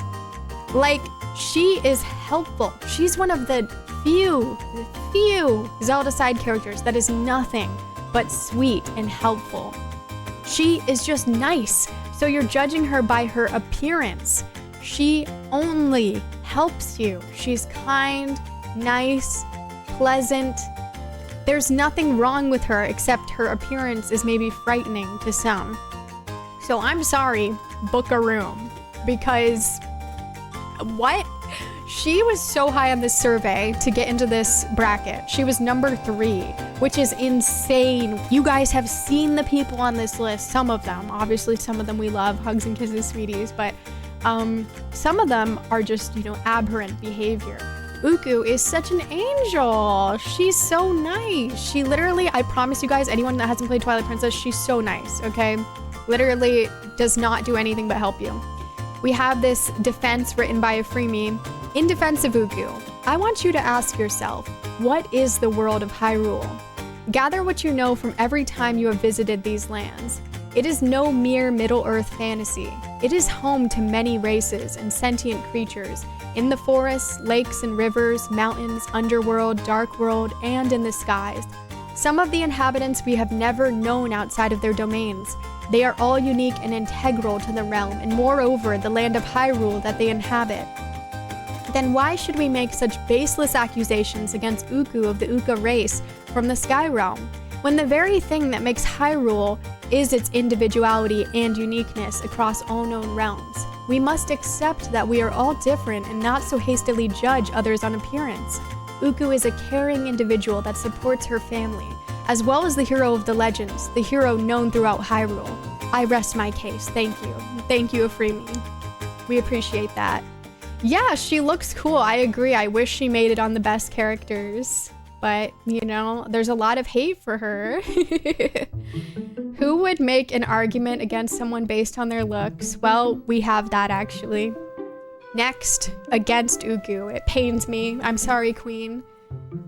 No image available. That's the meme that I made. I'm sorry, but I will not be making a meme against Uku. I couldn't do it. We have a skeptic here. I didn't know, but I felt like the skepticism was maybe against her. The design is not pleasant to look at, sure, but the real question is how in the world the Uka built anything, let alone a giant sky city, the Mo's Nose inquires. A little skeptical of their ability, I believe, but you know, some might question whether that's true. And then we have an absolutely scathing piece by Fuzzy Assassin here. Uku is an abomination. Harsh. The only good thing about Uku is that they're based on the creatures from an MC Escher work. Everything else is horrifying. Why are its nipples so detailed and colored? Why is its neck creepily long? And why does it have a human face? It not only has a human face, but it has tiny, beady eyes that glow. It's unnatural. Then there's its child. It's a tiny, disembodied human head with wings. Who approved this design? It's nightmare fuel. Then there's the music that plays whenever you find them. It's discordant and dreamlike, as if Link has suddenly entered a mushroom trip. To top it all off, none of this was necessary. And the planning process, Uku had an entirely different design, which is the design on the right, at the bottom of this paper here. That is against Uku. As we can see, there's a lot here against her. I am not gonna lie, I am completely for her. I can't hide it. I'm sorry, government that I work for to prosecute her. I can't, I cannot do this. I can't do it. Uku is negligent. She keeps losing her son, and her son is just a head with wings who can't even talk, a baby. Do we have an age verification on the son? There's possible that for that race, that son could be fully able to live on his own in that capacity. You know, maybe he's like the equivalent of 20 or something. It's hard to build anything besides a nest with no arms. Maybe they just use their minds. I believe it. She's powerful. Her mind. Would that we all had color detailed nipples. I mean, there's nothing wrong with that. You can't blame somebody for that happening. It is what it is. She was just born like that. But anyway, let's get to Fi. They don't know my existence is one big performance art piece, okay? Fi haters, stand down. You don't get her, okay? She is beautiful, quite an interesting character, the embodiment of the sword. That's so cool. That's such a cool theme for Skyward Sword, guys. She's the sword, and her personality I actually love. Like, yes, it's robotic, whatever, that makes sense. She's cool. And then we have this meme from Zelda Sensei here. She calculates that, her calculations show a high probability that by screaming into the microphone, you should be able to proceed beyond this group of enemies. She's able to calculate so many things, even something about Zelda 1, which is a game she's not even in. Very impressive. She is actually genuinely very helpful, and this is one of the reasons I defend her so much, is because, guys, as someone who plays Skyward Sword and I actually asked for help, she genuinely actually knows what's going on in the dungeon. Compare her to Navi or like literally any other helper, Eslo, God forbid, who has no idea what's going on.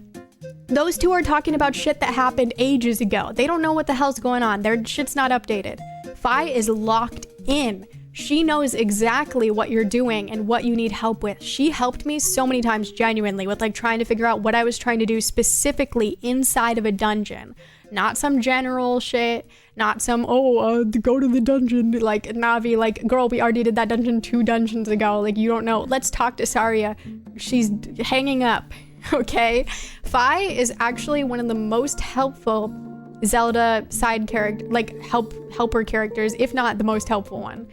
And she's so cool, like, story-wise, theme-wise, she's so incredibly cool and interesting and works so well with the game. I love seeing her little dances and her character development as well. She's one of the only like helper assistant characters that I was in tears about at the end. It was so sad. I'm not spoiling anything. I'm not like saying she's dying or anything like that, so don't take that. But if you've seen the ending, it's quite sad, and like the music is so moving, and it's like, Fi, my beloved. So she gets so much hate, but it's just a lot of people who are mad about the, you know, oh, your Wiimote, blah, blah, and like, why are we blaming that on her? Okay, that has nothing to do with the character.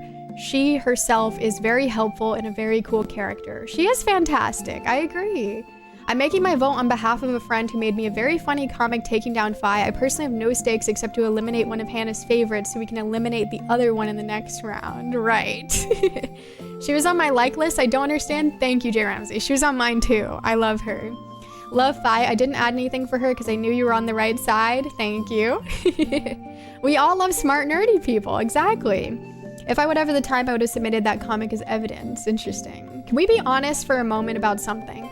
Anyone that complains Skyward Sword is a bad game because of Fi, but loves Ocarina of Time with Navi needs to do some inner self-searching. Exactly. And I'm not even a Navi hater, but how can we be serious? Like, Navi barely says anything helpful. She's still trying to get you to talk to Saria and like asking you about stuff that happened 700 years ago. Like, she does not know what's going on, and it's not even helpful to begin with anyway. I remember that actually confused me when I first played the game because I was like, I thought I took her seriously. Worst mistake. And I thought she was actually telling me about something useful, but no. Fi knows what's going on, and she actually changes based on what you're currently trying to do. Fi and Minna are the best guide characters. Loved Fi and Uku. Thank you, me too. The most recent Zelda game I played is Link to the Past. Okay, so you're a little bit in the past as well. Love Navi, but she's clueless. Yeah, I mean, she's cute. Okay, and against Fi, the lion doesn't concern himself with, Master, the batteries in your Wii remote are nearly depleted. This is clearly what upset people the most about Fi. The poll is up, by the way, is being reminded that their Wii remote was about to die when it has like, I don't know, 50% left or something. That was really upsetting to people. They don't want to know about it, even if it's true. They don't want to be reminded about it. They don't want to have to think about it. So that's probably the worst thing that she did. One of the greatest crimes, for sure. But yeah, that is all the evidence that I have for those two. And I would just say a little rebuttal. Do you want your Wiimote to die suddenly when you're in the middle of something important? Didn't think so. Although I guess the Wii just pauses it anyway, but whatever. If Uku wore some clothes, even something from Mod, I may not have as much hate. Why do we have to clothe a bird? She's a bird. It's a sign of poor emotional intelligence to blame her for that. Exactly, like that's not her fault. Don't shoot the messenger, the battery messenger. Yeah, exactly. I have to go with Uku. I cried about Fi, same. She left more of an impact on me. She's literally the master sword spirit thing. Yeah, like she's so cool. This is a really tough one for me because I love both of these characters, but just considering that Fi is more, you know, emotionally involved, I guess I would say that I would vote for Uku, but I don't think Uku should be moving on. I really think you guys should not let Uku go very far in this one, as far as you let her get in the survey, because come on. And that is my bias pitch. I mean, surely any of the Zelda characters who actually did something bad or worse than someone who you don't like how she looks. Or are you guys saying that appearances are the worst thing in the world? Being ugly is the greatest crime no matter what else someone else does? That's crazy. And there's so many ugly characters in Zelda. Like, they kind of go for that design, especially Twilight Princess. A bird with nipples. Uku's winning at being the worst. She's my new reason for living. She's so cute. I love her. Failing to see how the Wiimote thing's a negative? Duke, trust me. People hate her for that. Can I just reiterate that I love the memes in this round? Thank you. Birds don't even have nipples. Well, maybe they're gonna start and you're gonna have to come around to it.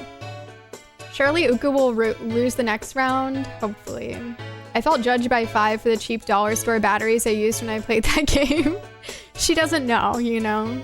I voted for Uku because Fi left more of an impact to me. I love both of them, but I cried for Fi. I also cried for Fi, so I totally feel you. Uku is winning by a landslide, which, you know, they're both my faves, but I understand. I'm glad to see that. I'm glad Fi's not winning, at least, even though I'm not happy about any of it. Voting based on appearances, not a good look. Not gonna lie, Uku is a great Zelda character. Weird little things are always peak Zelda designs. I love her. But I love what you wrote too. It's fun. It's not just the battery. Fi never shuts up. She's more annoying than Navi. Honestly, I welcome her speaking to me. They wouldn't be very happy if their Wiimote died on them mid-game though, would they? Yeah, I said that too, Duke, but then I remembered that I'm pretty sure the Wii just takes you to the controller menu anyway, so I guess you'd be fine, but... Maybe Uku is a monotreme, but more on the bird side than mammal side. That's true. Justice for Fi. Well, Fi's getting justice. Right now, Uku's winning. It is for who is worse, so she's doing okay. Unless there's going to be a big change at the end here. Monotreme is like echidnas who lay eggs but also produce milk, right? As if the obnoxious heart blinking isn't enough, Fi bothers you to say your heart is low. That's true, she does say that. So, there's that. I thought eggs were just solid milk. Yeah, they might be. Sure. So yeah, that is between these two. It looks like Uku is going to be moving on and hopefully will not be moving on after the next the next one, because I really like both these characters if I can be biased at all, which I am going to. Tazzle, hello! Thank you for the raid! Welcome on in, thank you so much! Thank you for the shout out, Aaron. How was your stream? How was Death's Door? Welcome on in. Hello, everyone. I'm Hannah. I am a retro/variety streamer, and I'm doing a special stream tonight. We are doing a special bracket stream to determine who is the worst Zelda side character. I've got my lawyer outfit on. I'm defending and prosecuting the best and worst things about all the characters. We've been going through it. It's been super fun. But yeah, welcome on in, everyone. I hope you were having a good time. Hello, Mike. Hello, Dr. Torstol. Hello, Philandrin. It was great. I had a great time. Awesome. I'm glad to hear that. Well, thank you so much for the raid. Welcome. Welcome, mine. Hello. Yeah, if anyone doesn't know Tazzle, please go send some love. But yeah, welcome on in. We just did Uku versus Fi. We're going through the first 16, like, matchups for our bracket. Hello, Kagaku Shah. Welcome on in. Tazzle showed off 8 games tonight. Dang, okay, whole variety. I really like Death's Door. 10 out of 10 will play again. Nice. What kind of game was it? Every Zelda, as far as I know, makes a really annoying noise when you're low on hearts. Just because Fi lets you know about the hearts doesn't make her as annoying as that ingrained feature. Yeah, I mean, I kind of tune that stuff out usually. Like Navi being annoying, I kind of tune it out. But yeah, we got our bracket here. Uku will be moving on. Fi is spared. So now we have Mallow and Hestu, which is a really interesting one. Let's do that. Let me change the names. I like love this version of the song. It's really good. But I think I just like that song to begin with. Okay, Mallow versus Hestu. I know, right? The two of the faves. The random, like, matchups were quite funny. It's an indie action adventure. It has some Tunic vibes. Ooh, cool. Okay, yeah, I've heard Tunic is really good. Hello, Freemy. We just read your great defense from Uku. Unfortunately, she is moving on, but prayers that she will not make it to the end. It was really good. I don't want either character to win. I know exactly how you feel. Fi's constant need to tell you things you already know makes her annoying is the only point I was making. Yeah, I think that's good. I think you're right. That's definitely the reason people don't like her. Okay, we have this review from the Mosnose, who some of you might know. I loved Mallow. He was so aloof, snarky, and deadpan. I thought he was hilarious. Also, Malamar in the song. I agree, Mose. That's why we have it right here.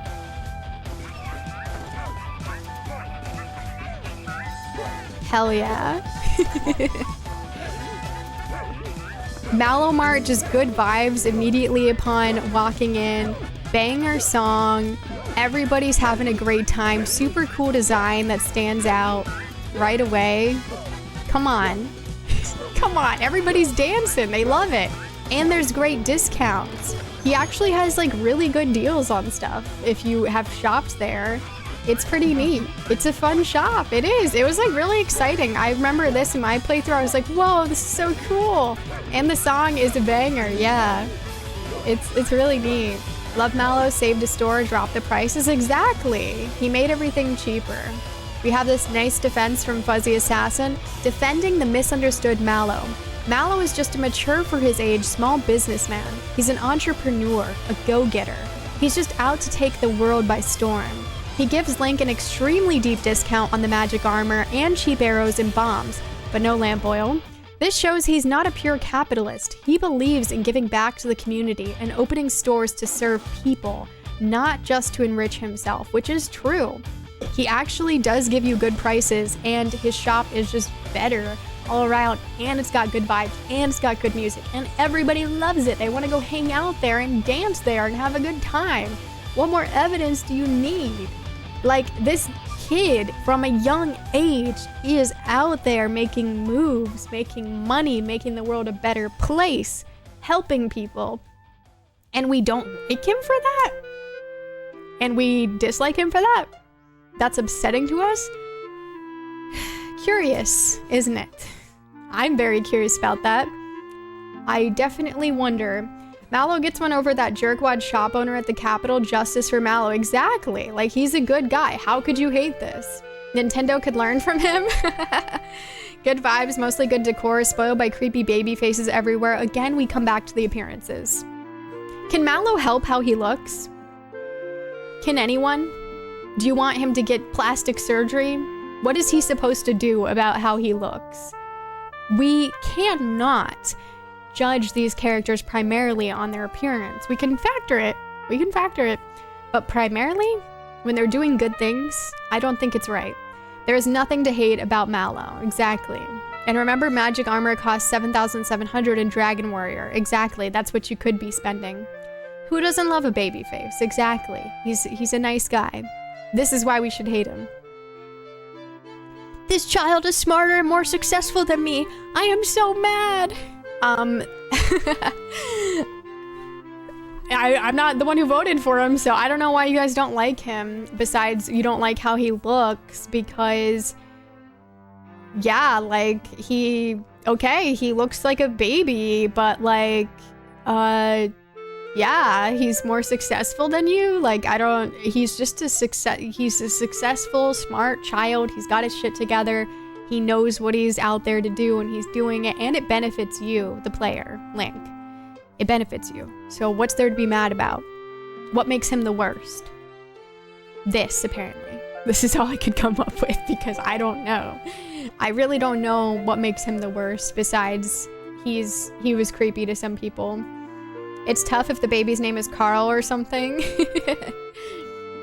I'm not saying anything about how he looks, okay? Mad is his baseline attitude. Is it mad? I don't know if it's anger. That guy, better hairline than half the guys in chat. Mallow. Wow, I don't know. Uku could have put on a poncho or something, a thoughtful hung scarf maybe. You want Uku to cover up? Wow, okay. You know, one thing about Mallow, which could be for or against, is how much he sneak disses, always saying shit under breath. Sometimes we want to be able to express ourselves in a silent manner. Not sure how either of these characters made the list. I agree, CR Wheeler, but people hated them out of hundreds. Well, maybe over 100. You're still talking about Uku? Not me. Mallow and Tallow sound like references to Mallow and Talon, but Mallow does not seem in any way like Mallow, I object to that. I agree in the sense that, like, I wonder, you know? I thought that was interesting too. I meant the lower image that time, Hannah. It's anger, it's in his name. Oh, okay, him. Well, we don't need to defend him. I like who framed Roger Rabbit, so adult babies are fine. Well, that's everything about Mallow. Hestu time. And for Hestu, I keep it simple. He's a cute guy. Deku Tree's grandson. He's little Uwu grandson who likes to dance and he likes to have fun, and his voice is so cute. His voice is so adorable. He just likes shaking his little maracas, helping you out, expanding your inventory in exchange for, you know, just little Korok seeds that you find by accident. Oops, accidentally pick one up. Happens all the time. Then you get free inventory slots, and then he does a little dance for you, which you can also skip if you're tired of it. But yeah, he's a cute little guy. Hestu is wonderful, never did anything wrong ever. Yeah, I mean, he's absolved.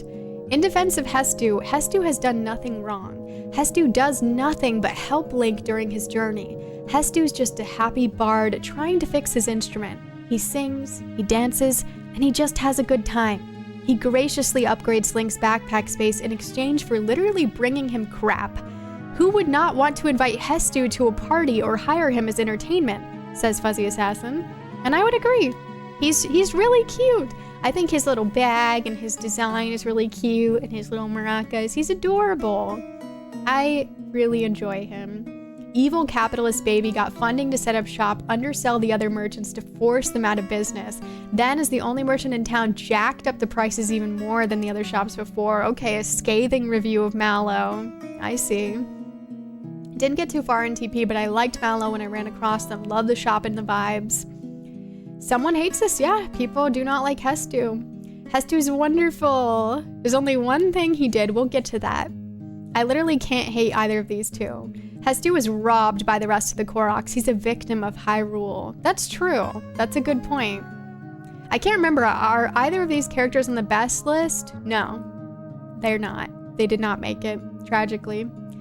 Against Hestu, I have just one thing. Hestu's gift. Now, for those of you who put in all the work to find all of his Korok seeds and give them back to them, you might be a little dissatisfied with what you received as the reward, which is his poo.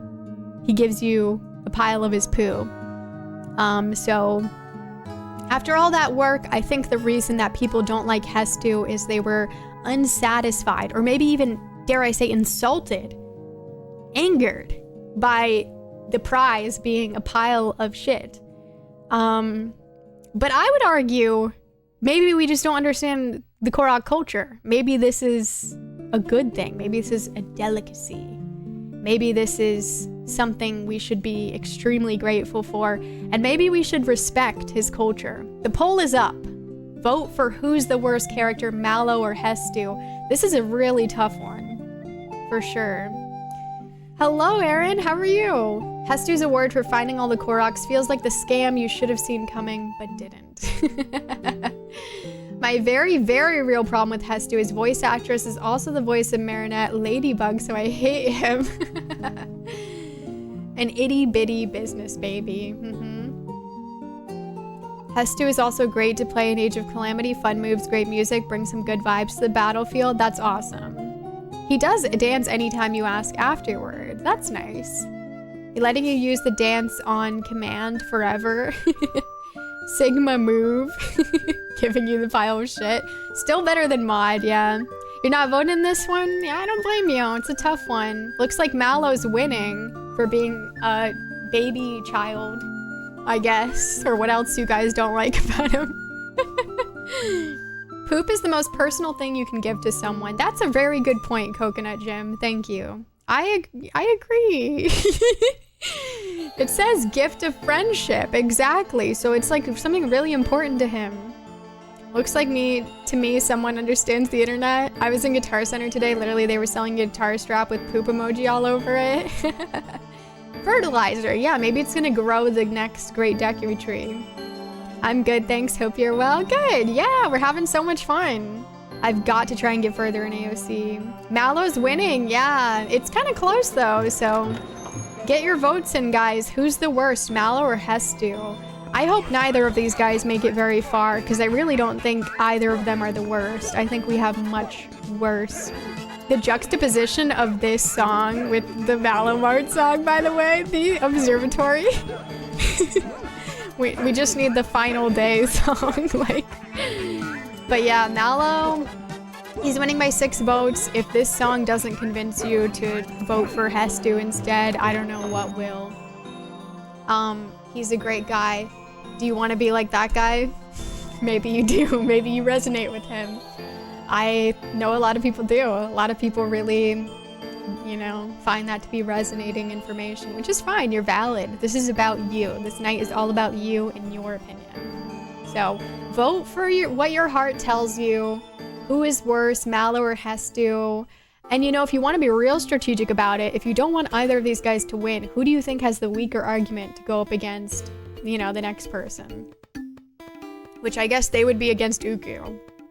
Which I think is going to be a tough one, because I really don't think Uku did anything wrong. Astro Observatory, sponsored by Mallow Mart. I think Hestu's reward needs to be properly addressed. Respecting their customs is one thing, but what of Hestu respecting our own time and customs, not gifting poop? That's a fair point, yeah. Anybody convinced by that? Vote for Hestu? Hannah, we know everyone wants to be that guy except like 5 people, only 5. I like being able to reach my kitchen cabinets. Okay, so Mallow being short is a problem. I had to vote Hestu only because I haven't seen him in a game yet, and I'm against baby hating. I'm not voting for him again if he happens to win. Okay. Wow, because Mallow can't reach cabinets, he's being punished. I see how it is. The poll does not have much time left. If you love Mallow and hate Hestu, now's your moment. Lock your Hestu votes in or lock your Mallow votes in. Who is worse, guys? The world needs to know. I need a desk to slam on. I do have a desk, but I should not slam on it. But I need to do that. It's very important. I know this because I played Ace Attorney. Lock it in, yeah. Mallow's winning with 18 votes. Hestu has 12. Link's live reaction, chicken dance. Thank you for the 598 bits, Mose. Look at that. We got both of them dancing at once. Well, his workers. Thank you. May I remind everyone, exactly. How could you hate that? Thank you, Mose. I do need a gavel. Hestu is the dancing tree. Yes, he is. I hate everyone. When is that option going to be added to the polls? Hate everyone? Mallow has won. Let's lock it in. All right, Mallow, you're advancing. Mallow. Hestu is spared. All right, next is Ingo, which Ingo was our #1 most hated character in the survey, versus Muzu. Now, this one I think is interesting because I think both of these characters are actually, like, in my opinion, pretty deserving of hate. So now we can have a break from angels and get back to demons. Ingo versus Muzu. All right, let's do this. Let's start with Ingo. POV, your boss when you complain about toxic work conditions. Poor Ingo is seen complaining about the terrible work environment and the fact that his boss is not doing his fair share. He is not helping out, according to Ingo. He sleeps all day, and Ingo is forced to do all of the work around Lon Lon Ranch. That doesn't seem right. And when he tries to say anything, it's just no one hears because he's always asleep. Oops. He's always asleep. There's no point in trying to speak up because no one cares. Ingo is a worker that is being exploited, and no one cares to listen or help him in any way. And isn't that sad? I think we've all been in a situation like that where we're an exploited worker and we wish someone would listen and help us, and they simply don't. And it's very sad. A pendant in chat to point out, oh, pedant. Banging a gavel's not an actual thing TV courtrooms portray. And I'm a lawyer, I'm not the judge. Ace Attorney taught me everything I know about laws and court proceedings. Exactly. Yeah, it was a closer one for sure. I'm glad, Mirage Moonlight, thank you. Mallow has enough street smarts to come out alive. Hestu's too pure to put up a fight. That's true. He's a little baby. Boo, Ingo, we don't like him. Hestu comes from nature, and nature is beautiful, but also disastrous and cruel. That's true. I didn't even know about this until now. Yeah, we're doing this today and tomorrow. Tonight's determining the worst Zelda side character, and tomorrow is the best. It's a real juicy one. Oh, that Mallow? I voted for Ingo because the Gormans were not on the list. Yes, you mentioned that. That's fair. We need government overreach. What's Zelda doing in that castle? Exactly, she needs to intervene. Who's Muzu? He's the cranky Zora from Breath of the Wild. Okay, against Ingo. I think we all remember this moment, except for me, because I didn't get Epona when I played Ocarina of Time. And a lot of people were like, what the hell? Nope, I checked out, didn't know.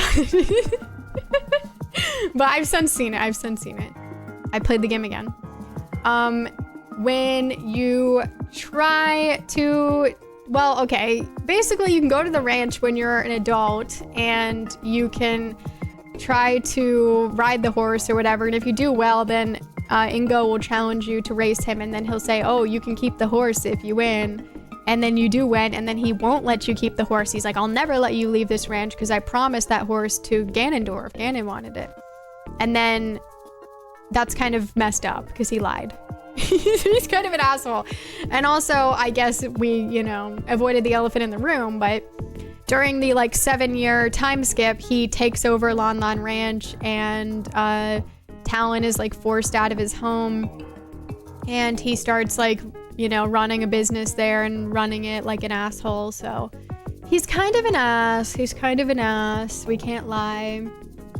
Wizard admits his mistake and changes his mind. We'll get to that. Off Tingle is the best. Why even bother to compare? Tingle we haven't gotten to yet, but he is on the worst and best character poll, or brackets. I love that you didn't get Eponas when I first joined the stream. Yep, I didn't even know. You could point like Ace Attorney if you can't pound on the desk. Just pretend it worked. Ingo did align himself with Ganondorf, mistreat his workers, and there's the whole trying to enslave Epona and Link that one time. Yeah, I mean, it's a bit problematic to say the least. You could say that he was under pressure. Like maybe he didn't want to do that. Maybe. Like maybe he kind of felt forced by Ganon. Maybe that's it. We've all had bad bosses. Most of us don't turn to literal embodiment of evil to overthrow them. Yeah, you know, but some might if they had the option, to be fair. Ingo didn't allow Malin to sing. He made her work and threatened the horses if she didn't. Yeah, that was kind of mean. It was a little messed up. Kind of funny that Ingo is the most hated, but no one submitted evidence. It truly just goes without saying. Yeah, they're like, you just know. Hi, Dove. Ingo 100%. Yeah, he's pretty bad. Power corrupts. That's true. Ingo is accused of the following: illegal horse racing, gambling, fraud, hostage-taking, theft, and mistreatment of animals, among many other crimes. This is not an individual to be around the next time the cowgirls want to head to the ranch. True. He's very concerning. Since I lumped the Gormans into this, they blocked Romani Ranch with a boulder, then put up a fence to force her to go through their territory, then attack her wagon. Yeah, that was pretty messed up, honestly, because poor Kermia was going through so much trying to run that ranch, and that just feels so unnecessary. Hello, Shockwave, how are you? Child abuse, yeah, we can't forget that part. We see Ingo, we attack. Ingo has your vote, not even a debate. We'll wait until we hear Muzu. We'll see. Okay, let's talk about Muzu. So Muzu, for those of you who aren't familiar, so all of you, is an elder Zora in Zora's domain in Breath of the Wild, that when you're trying to, you know, help them or whatever, he's just like, I hate Link. Ugh, I hate Hylians. Get out of here. And he doesn't like you. It's basically his whole vibe. He says it a lot, by the way. A lot. But we're defending him right now. So he apologized, and I have his apology here. He says a couple things, not just this. Perhaps the older generation of Zora, myself included, misunderstood Hylians after all. It would seem so. He admits when he was wrong, and he accepts Link once he finds out that Mipha made the engagement shirt for him, which is interesting, but yeah, he didn't want to believe that Mipha was in love with Link, and then when he found out that was true, he's like, damn, okay, guess Hylians are fine. So that's pretty much the sentiment, but he admitted it, and that's more than a lot of Zelda side characters are willing to do. Most of them are not willing to admit when they're wrong, or, you know, their wrongdoings. So he's doing a lot here. Hearing all this while riding a horse in Witcher 3, let's go. We love horses. Country girls despise Ingo. Yeah, we do not support. Don't even go over Muzu. What? I have to. I was gonna say it is a debate. Don't forget Ingo intended to present Epona to Ganondorf. Yeah, which is messed up, because like Epona would not have liked that, presumably. Playing The Witcher 3? Nice. Hope you're having fun with it. We love the character development, exactly. Basically, a George C. Wallace turnaround. Hi, Turner. We're debating the worst Zelda character. How are you? Amenability is a trait to be recognized and rewarded. I support Muzu. I agree. Like, he admitted he was wrong. Was Muzu mean to any horsies? No, I don't think he came near any. There's at least one cataclysmic world-ending event once per generation in Hyrule. Muzu has been around for a lot of those. I'd be grumpy too. It's not a crime to be grumpy. That's a good defense. Yeah, the Zora they live for a while, so that's true. What if Epona would have really loved Ganondorf? I mean, it's a possibility. I can't say for sure. Okay, this is why we hate Muzu. You took everything from me. I don't even know who you are. When you first pull up here, like I mentioned previously, he just really doesn't shut up about it. Like, he is really angry. He blames Link for Mipha dying and just blames the Hylians in general. He really likes Mipha. He was kind of like a parental teacher, caretaker, that kind of person to her. So he really cares about her and is very touchy about it and is very against the idea that Mipha like actually liked Link or whatever. So he's very hostile and he keeps bringing it up. And it's just like, who's this guy? You know, it's kind of awkward because Link doesn't say anything and then you're kind of just like, okay. But I mean, that's the worst he does. And like I said, he does apologize. So Ingo, to my knowledge, doesn't apologize, but weirdly is like, if you guys recall, after like all that's resolved, he's like, I love working at this ranch under Talon. It's great. Like, that's like his like end. I mean, I could be missing some stuff. The poll is up, guys. You can vote. But I think at the end of Ocarina, he's just like, yay, love the ranch, me and my bestie. And it's like, okay, like, sure. But there's no apology, you know what I mean? And it's kind of weird because, like, did anything really change? So, I don't know. It's a bit strange. I don't know what you guys make of that. If there's anything to be said against Muzu, it's that he fell back into being suspicious come tears and then had to learn the lesson he already learned all over again. That's true, because he did get a little paranoid again. It happens, you know. Muzu was angry at Link because he mistakenly believed Link was responsible for Mipha's death. Yeah, that's right. He did think that he was to blame for that. Like, that meme goes so deep in thought. Ingo is just a classic sycophant, which is a word I've used twice tonight, so I can't use it anymore. You're at your limit. Ingo is bringing the heat 20-0. You guys really do hate Ingo. It's proving to be consistent. Like I said, he did win the survey at #1 worst Zelda character. Malin defended Ingo for some reason. Malin is just kind of a nice person, I think. You know, I think she just doesn't have it in her to be mean or hate anybody, to my knowledge. Ethered. Ingo has never apologized. For whatever it's worth, though, Gorman did when he gives you the circus leader mask. Okay, so if we take into consideration Gorman's apology, then maybe Ingo's not so bad? Kind of a reach, though, I guess. I think both of these fellas are contentious, but I think Ingo's probably worse. And it seems like you guys agree. Ingo is going to be a force to be reckoned with. I think Uku doesn't stand a chance. Well, they wouldn't go up against each other actually until, because just where we're at in the bracket, they wouldn't go up against each other unless they made it to the top 3. So I sure hope Uku doesn't make it that far, dear God. Cause yeah, we're like already through the halfway point of the 16 initial matchups. Malin doesn't have it in her to hate anyone. Yeah, she's just a sweetheart. She doesn't have a bone of hate in her body. Yeah, she's just always focused on the positive, I think. At least Uku is a kind soul. Uku is such a sweetheart. I love her. Can't say the same for Ingo. Hello, no Meg Toast Crunch. Yeah, Ingo is an asshole. Muzu, I think, is like a more nuanced person.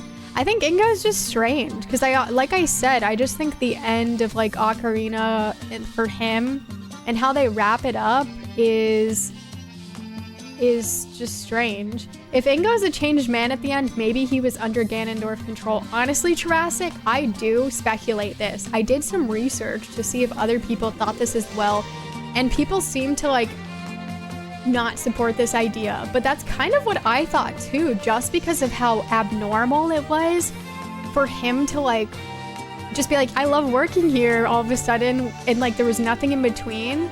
Because I was just like, well, how do you go from that to that without like saying anything? And like, why would he suddenly like working there? So I would agree with you that I also like initially was under the impression that he was under Ganon's control, but I don't know if there's anything like to support that or not, but I would agree with it. Maybe we could be victim blaming him. I offered in a clip years ago to take Ingo on a vacation to the Shadow Temple. Oh God. I was looking for that one vote to avoid shutout. Muzu has received 2 votes. Okay. We have some Ingo sympathizers, baby, or just Muzu haters. We know it was you who voted for Muzu, Ingo. You were hoping for the shutout? He can have a couple pity votes.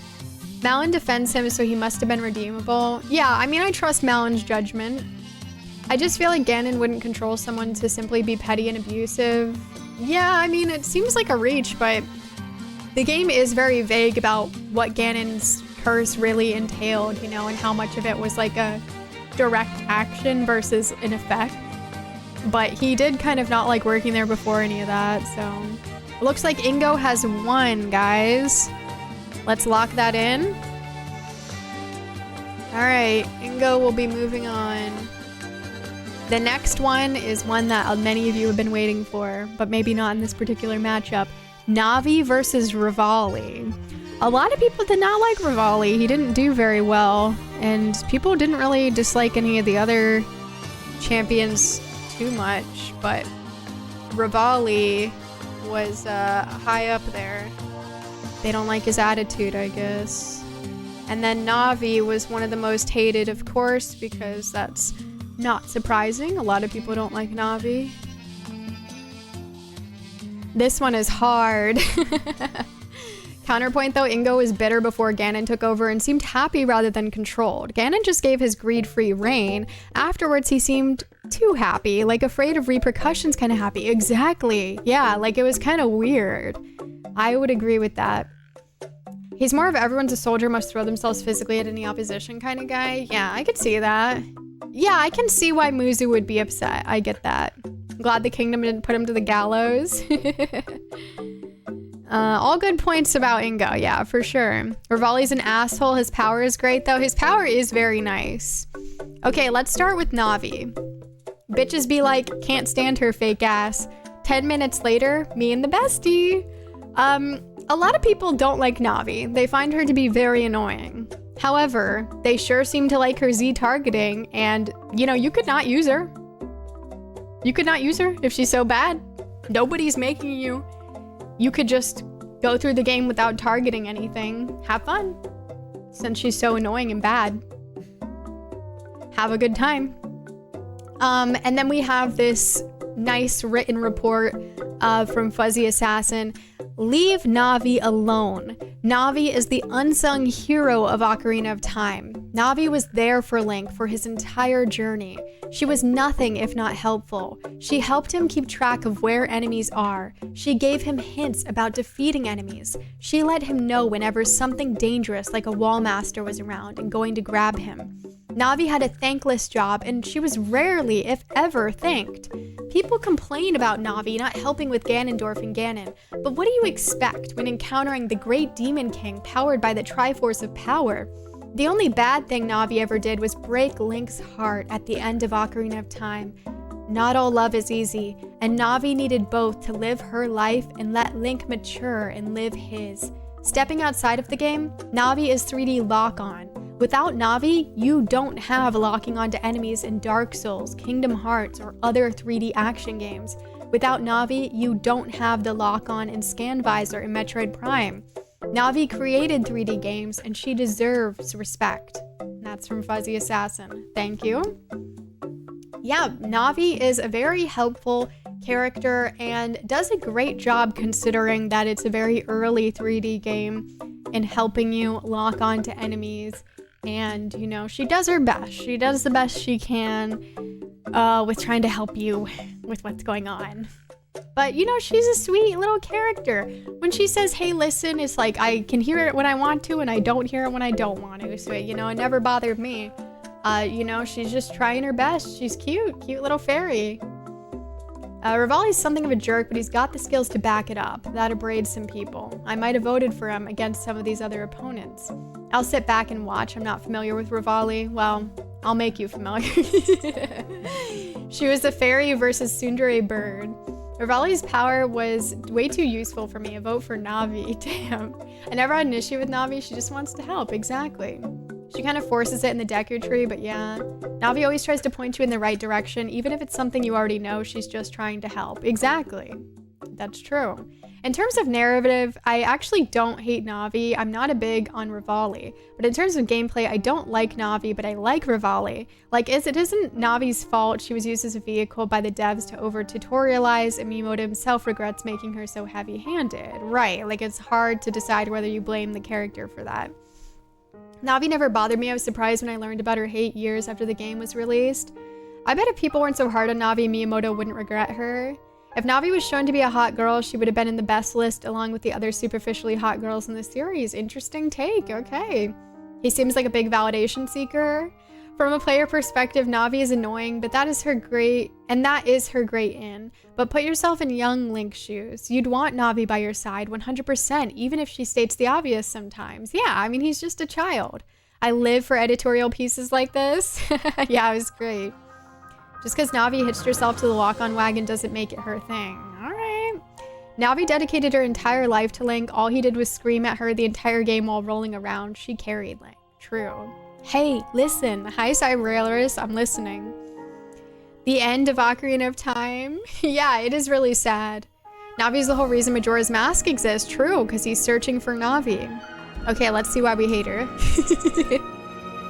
Okay, so we have some examples here of Navi, her help. We have Volvagia. It's the boss of the Fire Temple, revived by the evil king. I don't know its weak point. Okay. And then we have, you can open a door by standing in front of it and pressing A. So she knows how to help when it comes to something that's a bit obvious. And she doesn't know how to help when it comes to something that, you know, we probably would actually want help with. And then we have this written by Zelda Sensei. Navi has been hated on for 25 plus years, and honestly, it's surprising how long she has gotten away with the heat, considering how much of a chatter she is. First of all she ever does is just tell Link to listen, like he already hasn't been.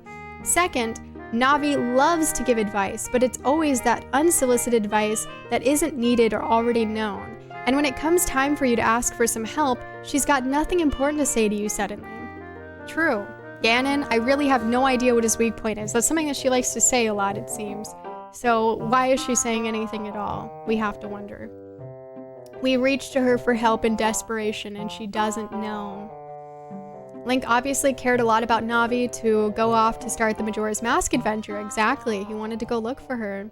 As a character, there's nothing wrong with Navi. She's great. Mechanically, I'm not a big fan. Yeah, I mean, it's just kind of crazy.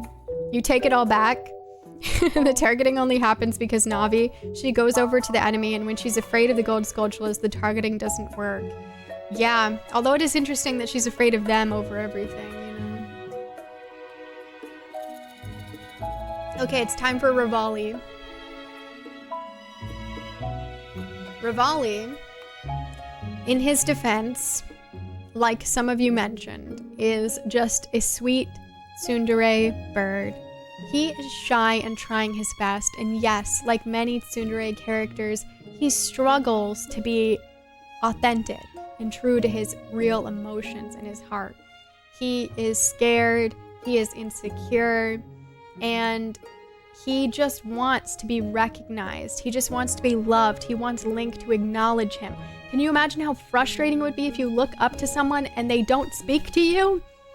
Because he won't even respond to him? It's kind of rude. It's a little rude. I mean, I guess he should just know that's Link's thing, but it's a bit soul-crushing for him because he just wants Link to acknowledge him and his power, and he works really hard to be the best that he can be, but emotionally, he's hurting, and he just needs some love. Here's some entries from his diary. It was so corny, I almost died, but I won't soon forget the look in her eyes. She meant it with all of her heart. Aww. I must return to the flight range again tomorrow. There I will become stronger, better. I won't rest until I succeed. To control the divine beast and defeat the calamity would finally allow me to prove myself to the world. That's what he cared about. He just wanted to be the best he could. He wanted recognition, but he also wanted to do the right thing. And unfortunately, with his interactions mainly with Link, it was hard for him to be genuine about these feelings that he had because he was embarrassed, because he wasn't getting that recognition, so it was embarrassing for him. Which, you know, I think we can all understand those feelings maybe a little.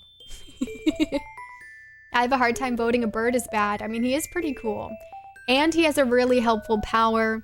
Those of you who have played Breath of the Wild know that's probably one of the ones I was using the most, honestly. It's very helpful. It's obvious 27 years later that you press A to open a door, but remember, this was early 3D where people might not have known when it came out. That's a good point. As a 7-year-old child playing one of my first video games, I never found her advice annoying. I never found her annoying either. I don't see him at tsundere. He's soon, but when is he dere? In his diary, not to you though. Privately. You know, it's private only. The line before that third quote, they should have just asked for me by name. Okay, and against him, instead of, you know, getting some help, talking to someone, he chooses to cope and seethe, which is not very good. Now, he does have the diary, which is a good outlet, but it doesn't seem to be doing anything for him. I think Rivali needs therapy. He needs to talk to someone about this. He needs help. And I mean that with, like, love, but instead of getting help and speaking to someone that maybe he'd be a bit more comfortable with talking to, who's not Link, about his emotions and feelings, he chooses to continue down the coping and seething route, even though it's going to be more difficult for him in the long run, which is quite sad. The poll is up, so you can vote between these two. I told my AGF while eating pizza that I was watching a worst character debate. She was like, ooh, I'd say that bird character in Breath of the Wild. Not the one with the accordion, the mean one. Rivali, right. I never found her annoying either, but Rivali maybe. Tsundere means he switches between two moods. I only remember him being the one mood. Right, like I said, only in his diary entries. I told her he's up against Navi, and she was like, oh, he's not gonna win that one. Well, we'll see. Rivali's winning so far, and who's the worst? Why won't you speak to me? I've literally never said anything. Exactly, like, he just needs to accept that Link doesn't talk, and he'll probably feel a lot better about his situation. Rivali pros, good power, attractive. Cons, a-hole, only good against crowds and Hyrule Warriors Age of Calamity. Seriously, a real a-hole in the time when we need teamwork. He does make it about him a lot when it's like, it's really not about you, sweetie. Like, can we please just focus on saving the world? Whereas before she was like, I hate that guy, it was the only character she could think of as a bad Zelda character. In her honor, you're voting for Rivali. Okay, Rivali is definitely in a solid lead here early on. I'm sitting out this one, both babies, understandable. He continued to act superior to Link even after he died. That's true. He does continue doing that, which, you know, I don't know if, like, he was sentient during the 100 years, like, if he had time to think, but if he did, yikes, right? Because, surely he could have, gotten some therapy in the 100 years as a ghost. He has a lot of Vegeta energy. I could see that, yeah. I think he just made a very convincing pro-Navi argument, to be honest. I mean, considering the amount of votes nominating her, I'd say this was a debate success. Yeah, I mean, Navi is, you know, very hated, and I understand that, but I think there's a lot of reasons to not hate her, personally. But I could see that for both of them. Rivali's ego, I never found Navi too annoying. Repetitive, yes. Annoying, no. Rivali's the champion that really didn't seem to care if he was there, though he seemed to love the attention he had on him. He does like attention. While Rivali did lose his life attempting to stop Calamity Ganon, some speculate how ready he actually was for it. Speaking of speculation, there is speculation that the ghost of Rivali follows people around unnecessarily criticizing them for no particular reason. That's just rude. Is that real? Yeah, I mean, he's very critical. He's not very kind. He does make things about him a lot in important moments where lives need to be saved. Navi doesn't do that, but she doesn't help in those moments. Rivali's pretty helpful, but so is Navi. It's a difficult choice, honestly. I don't hate either of these characters, in case you're curious about what I think. I don't dislike either of them, honestly. Actually, he never really bothered me. Now I think about it. I didn't even think anything of it, so much so that I was like, I had to remind myself what he was like when I saw he was doing so highly in the worst character poll, because I was like, oh, why do people hate this guy and compared to all the other Breath of the Wild characters? And then I was like, oh, okay. Snoop? All I know is the character you are supporting is not good. Me? Or... Well, I mean, I don't support either of them.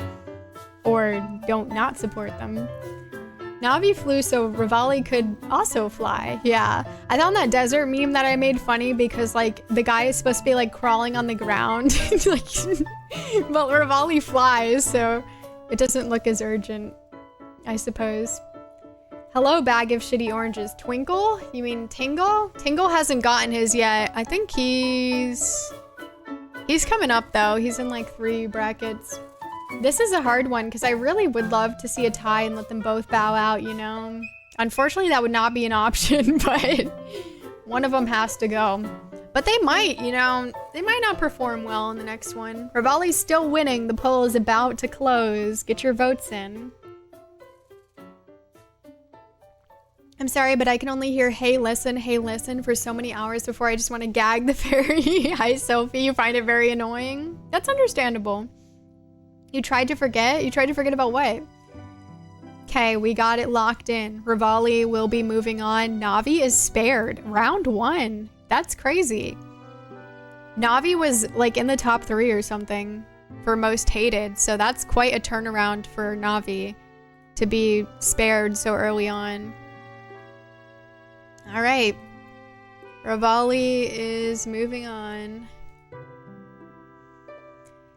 Ingo versus Rivali. All right, Rudo versus Unobo. This is one that I'm personally deeply invested in. This is actually like one of the characters I dislike the most. Don't be mad at me, okay? Let me live. I'm not talking about Rudo, by the way. Rudo versus Unobo. All right. Time for them. First upset? Yeah, that's definitely a big upset because Navi was performing so well in the worst character poll. She was really high up. Rivali won. Yeah, I mean, he is definitely an asshole. No, yeah, I don't have any strong feelings about Rudo. Cool glasses, thank you. Rudo is so thirsty. She is. So, this is in her defense, if you can believe it. No, I will not make the first move. I will not move at all. Carry me. She just wants to be... She's a princess. She just wants the princess treatment. And that's fine. Because she is a princess. So, I don't know. In a world where we have royalty, what's wrong with the princess wanting to be carried like a princess? Can we have that? Can we allow that? Rudo is tsundere? Yeah, I would agree with that. I thought you started with the defense. I just said this is in her defense. Accurate app caption, thank you. I've raided with someone like that in FF14 once, wanting to be carried. There's nothing wrong with that, you know? People can do it or they cannot. As a reward, I grant my eternal love to you. She really loves Link, and there's nothing we love more than characters who love the male protagonist character, who are fish ladies, right guys? Ring any bells? There's nothing we love more than any fish ladies who their entire personality is loving the male protagonist character. That's like one of the best ways to write a female character, is they love you. Except, guess what? Ruto is even more developed than that. She has, you know, she's a little tsundere. She's a little bit of edge to her. She doesn't just love Link. She likes to, you know, tell him what to do. She, you know, she, is the sage of, what's water? Yeah, sage of water, which is like pretty important, guys, okay? Why was Ruto in the water temple? She does what she wants. She doesn't have to answer to you. I think her narcissism is really funny put on. I mean, it makes sense. She's actually very fond of him and just wants to play with him because she knows she's in no real danger. Exactly. She just is a whimsical girl trying to have some fun. She's straightforward, she knows what she wants and makes no secret of it. She's shooting her shot, and in a world of uwu shy anime girls, it's refreshing to see someone just be upfront and direct. Exactly. It's very nice. She's no FF protagonist, but she's got some edge. There's a little bit of edge, yeah. Less narcissism, more entitlement. She's not particularly aggrandizing herself, just thinks her position is owed certain prerequisites, isn't it? Do we just have royalty in this world and they don't get anything? I mean, abolish the monarchy then, if she can't exert any power. I feel like she's meant to be a foil for Saria, who's just shyly into Link, right? I've thrown Ruto into the electric tendrils for a reason. Damn, okay, brutal. I think my question makes it possible that she's more than one-dimensional. Right. Being direct and forcing marriage are kind of different. Well, I mean, did he end up getting married to her? Think about it. Okay, takedown. We all remember these moments. I'm gonna completely disagree with what I just said. Then I will give you the honor of carrying me. That's the entitled behavior. The honor of carrying you. Who are you? Like we give a shit. Princess Zora? Princess whatever to me. I just came out of the freaking Kokiri village. I don't respect that. So yeah, that's insane of her to say to me. It's me, your fiance, Ruto. I didn't agree. Fiance where? You said that. I didn't say that. Very upsetting to many gamers globally. They were absolutely coping and seething, or they loved it, but some people very mad about this because, I'm sorry, I don't remember saying yes to being your fiance. So yeah, she kind of just like forces you into an engagement, and it's just kind of weird. Like, where was even the love, you know? We just were in Jabu Jabu's belly, which is the true worst temple in Ocarina of Time. Many don't know this, but it's Jabu Jabu's belly, guys. That one's the worst. Sorry. She's a girl boss, she is, yeah. Zora started as just anonymous fish monsters that spit fire at Link constantly, are very hard to defeat until you have a stronger sword. Spit fire, curious. Where's King Zora's? The fact that they went from that to her in just a few short years is pretty outstanding. That's true. Carrying around watery tarts is no basis for a system of government. Ruto, the princess of the Zoras, tried to pressure someone into marrying her based on false promises that were never actually made to her when she was a child. This was then brought up years later, again to the same individual. It's weird. Don't be a creep, Ruto. It is definitely creepy. She's a princess. She's necessary to solve the puzzles, that's true. She's helpful. Wonder what would have happened if she didn't turn out to be a sage. That's true. Maybe Link would have been forced to marry her. I think it's still put on. I think she's saying fiance with a wing. Right. I could see that. The stone was the engagement offering, was it? Really? Link doesn't Link kind of treat Zelda this way every time he's given a voice? Why is it wrong when a fish lady does it with the hero gets to do all the time? Are we referring to like the show Link? And like Zelda CDI Link? Ruto clearly is clinically insane. Wow, a diagnosis, okay. Good evening, Renegade Johnny. How are you? Let's move on to Yunobo, the true criminal. I mean, sorry, I'm defending him. Who hates Yunobo? Me. Who will smash rocks on their own? I'd rather not. So, a lot of people don't like Yunobo, myself included. Bad vibes, I'm sorry. It's just like impulsive. Like, I don't like him, I'm sorry. You don't have to agree with me. But, who will smash rocks on their own? I don't want to. He is very helpful for smashing rocks. I don't want to do that. So,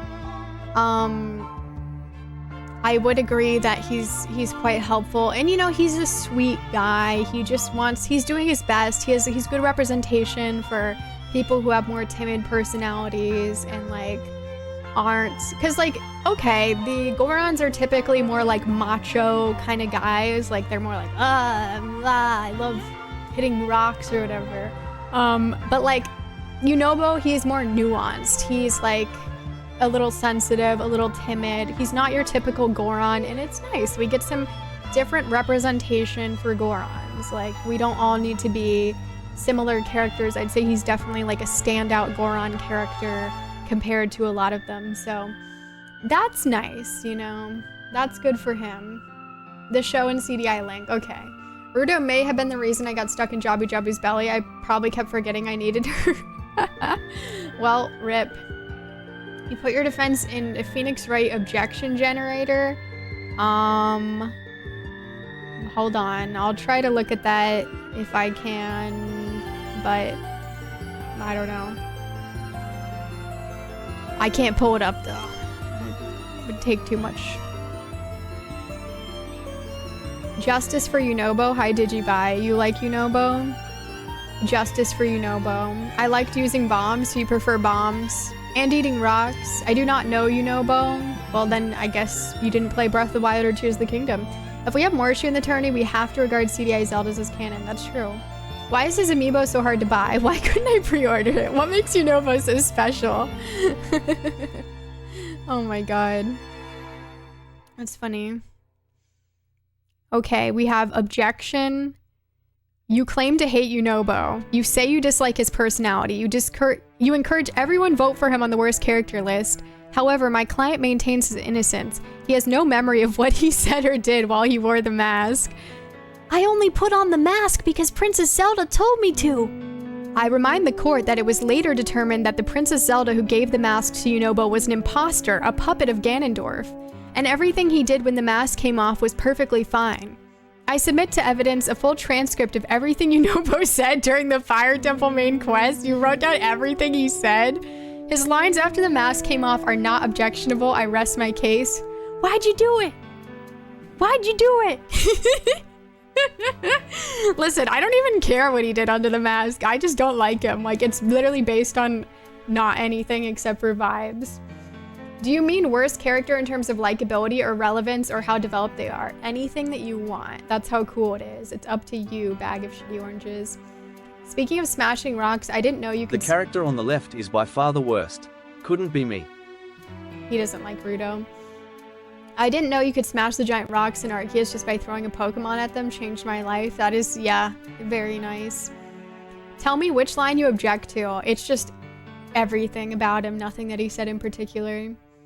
Yunobo did nothing wrong. I can't hate him. Objection. Evidence presentation. Let's talk about why I don't like him. Has this ever happened to you? You go to pick up a bomb flower, and maybe this particular shot is a bit contrived, but this has happened to me organically several times. I go to pick up a bomb flower. I'm going through the field in the depths, and Yunobo just crosses right in front of me at that exact moment and blows me up. And no, it's not an issue with me. This one, yes, I can see the vision, but it literally has happened so many times where he's nowhere near me. Like, go away. It's so annoying, and it literally kills me. I know you can put them away, but I need him to smash the rocks, okay, guys? So, but can he not blow me up? I've gotten blown up so many times, okay? And then when you're going through the fire temple, it sounds like he's saying, why'd you do it? When he's saying, like, I can do it, it's like, it sounds like, why'd you do it? And it's like, I don't need these accusatory phrases being hurled at me, Yunobo. It hurts, okay? It hurts me. And I'm not alone, because a lot of people hear the, why'd you do it? A lot of people hear that. It has all the characters. You can create custom characters. Yeah, that's cool. Yunobo is a cat. That's bad, but how can you say that's not your fault for asking for his help at the wrong time? I can't, but it bothers me. That's not on Yunobo, that's on you. I'm blaming him for it. That's just how guys are sometimes. It's his fault that you misheard him? Yes, exactly. Just like it's Uku's fault for being an option that people just chose, or being ugly or whatever. I'm allowed to dislike Yunobo. He could ruin everyone's lives because he's powerless, ruin Link's life by getting in his way 24/7. He did both. Link's life absolutely ruined, shattered into 1,000 pieces because of this man. And this fish girl, what did she do? She just forced you into, being her fiance, but nothing actually came from it. But she was joking, perhaps. Maybe it was a bit of a joke, or maybe it wasn't. Maybe there was some hostility there. This is why I never use the spirits in Tears of the Kingdom. Yeah, they, even like the robot one literally is like, oh, you want to get on? You want to get on constantly? It's like, go away. I already don't hate Rudo enough to vote for her, but honestly, this evidence has made me a confident Yunobo voter. Thank you. It sounds like you're blaming Yunobo for things that you did. Yeah, I mean, why not? I'm genuinely shocked anyone would choose Yunobo. I haven't heard any valid objection to him. Well, I didn't hear any valid objections for a lot of these characters, so this really isn't the first character to come up. That fish girl could weigh down some buttons. Weigh down some buttons. Oh, in Lord Jabu Jabu, in his belly. Yeah, I mean, she's helpful. She's got some advantages for sure. Hello, Lucky Charms. Hello. Maybe rolling into the bombs was just a prank. Yeah, I mean, it could be. This poll is close. It is. Yeah, the poll is up, guys. If you haven't voted between who's worse, Rudo or Yunobo, lock in. That's whataboutism. Whataboutism. Tell me what Yunobo actually did. I did. You're just not listening. I just don't like him. Are we not allowed to just not like somebody? He's the worst because he's annoying to me, and he's annoying, and he's annoying, and I don't like him. I have feelings. The entire point of minor characters is Zelda is their proximity to the main character, which is the player.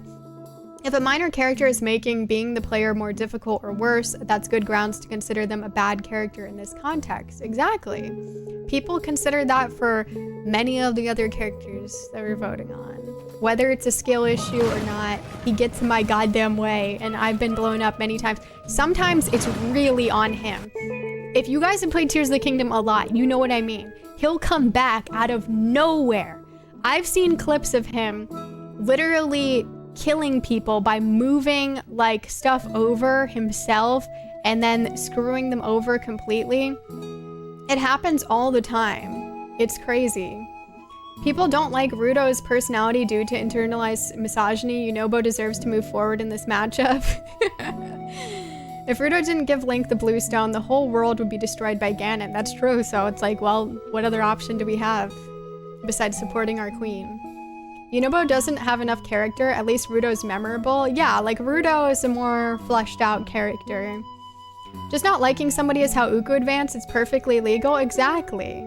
Sounds like bully logic. Why are you attacking me so much over me not liking this one character? I'm allowed, let me live. I just don't like him, okay? Many of these other characters other people have not liked.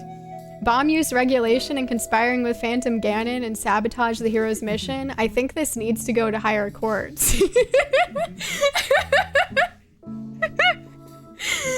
Okay. That was funny. I mean, yeah, like, like honestly though, like in the legal system, it probably isn't a good defense to be like, oh, oops, I guess I thought that was her. Like, you probably would still get in trouble, unfortunately. Breaking rocks is irrelevant in the grand scheme of things.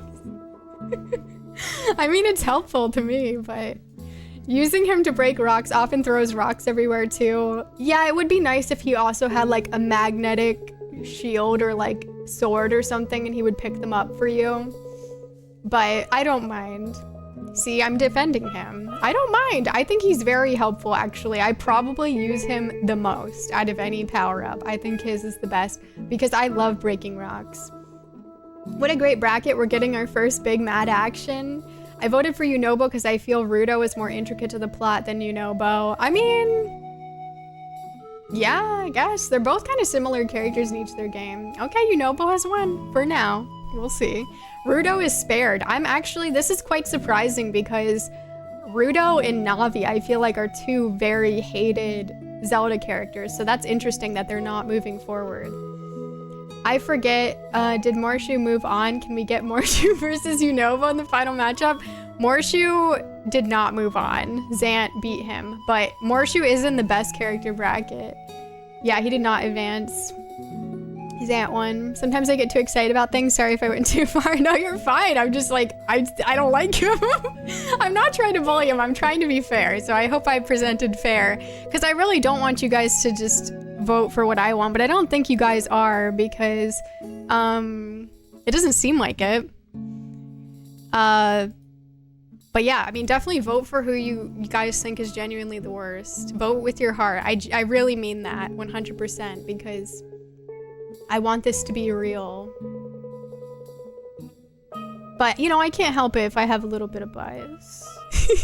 But I do acknowledge that, like, yeah, honestly, if I think about it, what I said about him being, like, a good character representation for Gorons, I genuinely do mean that. Like, I think it's ultimately, like, a really good thing.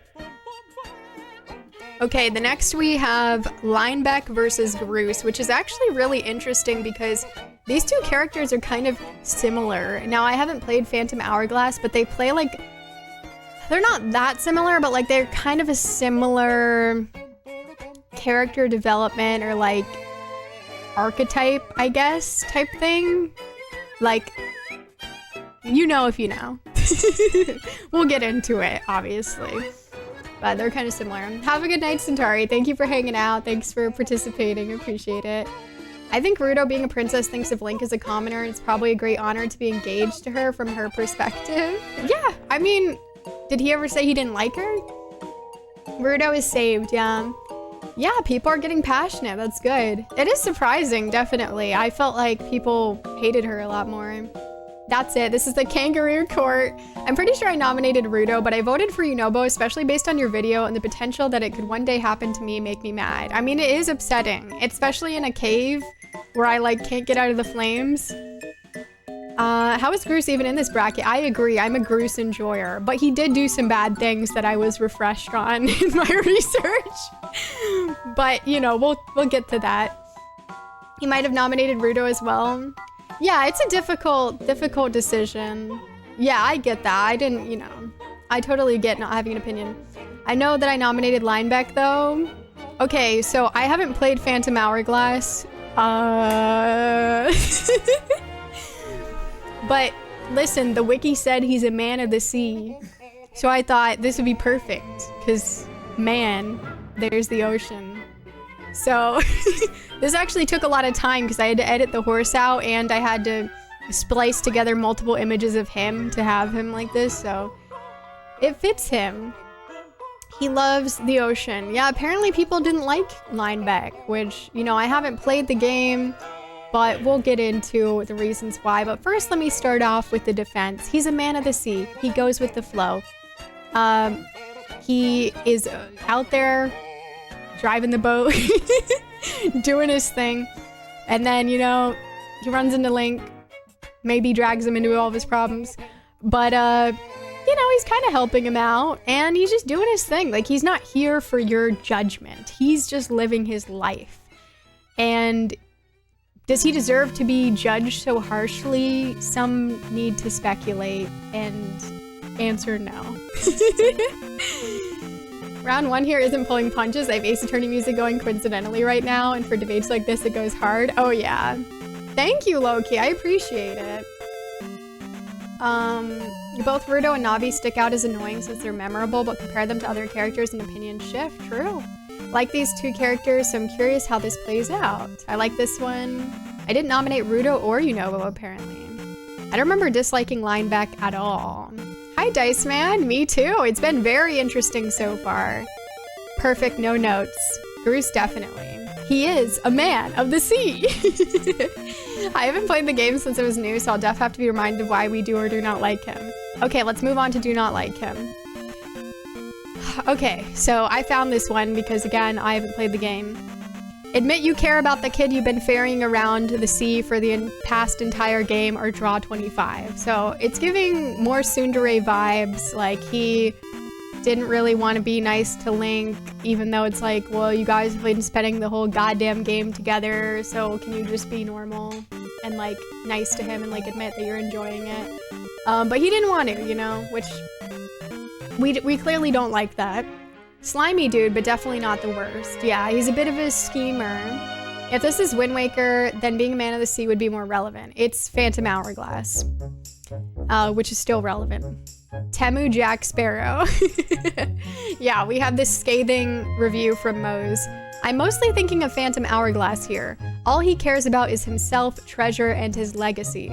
Even when he does something redeemable, it seems forced, and largely only because he realizes that the results of Link's quest will affect him. Also, his offspring turn out to be awful too, so he couldn't have changed that much. Just Temu Jack Sparrow. Roast his ass. So, the thing about him is, he, to my understanding, and Phantom Hourglass heads pop in, you know, we'd love to hear from you, because I have not played the game. But to my understanding, he has some entanglements that he's involved with and just some issues that catch up to him. And he basically is like a coward. He hides, he makes Link do all of the work, is my understanding. And he doesn't really, like, he's kind of like, you know, he's not expressing like love and joy for Link.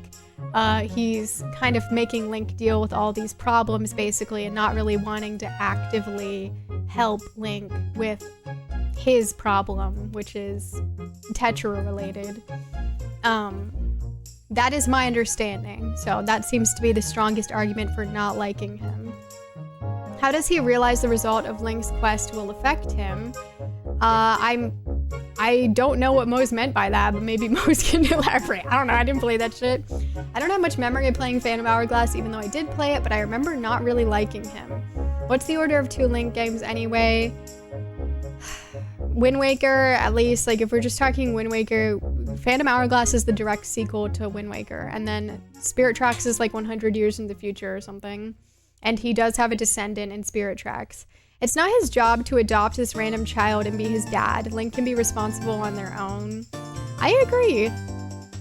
Yes. Hello, Sakuna Cow. Good to see you. What's up? I already don't like him, but Groose shows serious character development. Yeah, let's move on to Groose. So, in Groose's favor, Groose has maybe the most character development of a Zelda side character.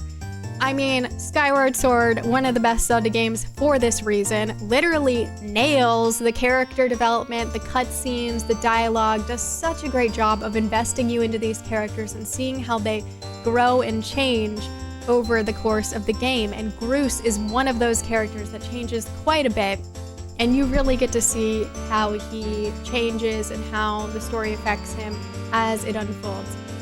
Not only does he save Zelda, he catches her from like a 30-foot drop, so he saves her life. I'm pretty sure she would have died if he did not catch her. But he also creates his little catapult machine that Link is able to use, and he helps him during the fight, which is cool because he's also an inventor. Like, he invented things. That's pretty neat, and it actually worked. And he also admits that he was wrong. You were the one who got me to stop feeling sorry for myself and put my energy into doing what I could to help. When he, you know, and Link fall off of the island in the sky and they fall down, it's when Groose really starts to change, because he starts to really understand what things are, you know, what he's up against here. And when he finds out that Link is the hero, I think that definitely puts things into perspective for him, and instead of doubling down, he actually decides to change and open his heart, and he becomes very helpful and critical to the plot. And there's actually a scene where I believe it's, yeah, Girahim is like coming towards like Impa. He's trying to like get past him, and Groose stands in front knowing that he can't do anything to try to protect Impa and also Zelda, to try to, you know, help in that situation, knowing that he is probably powerless.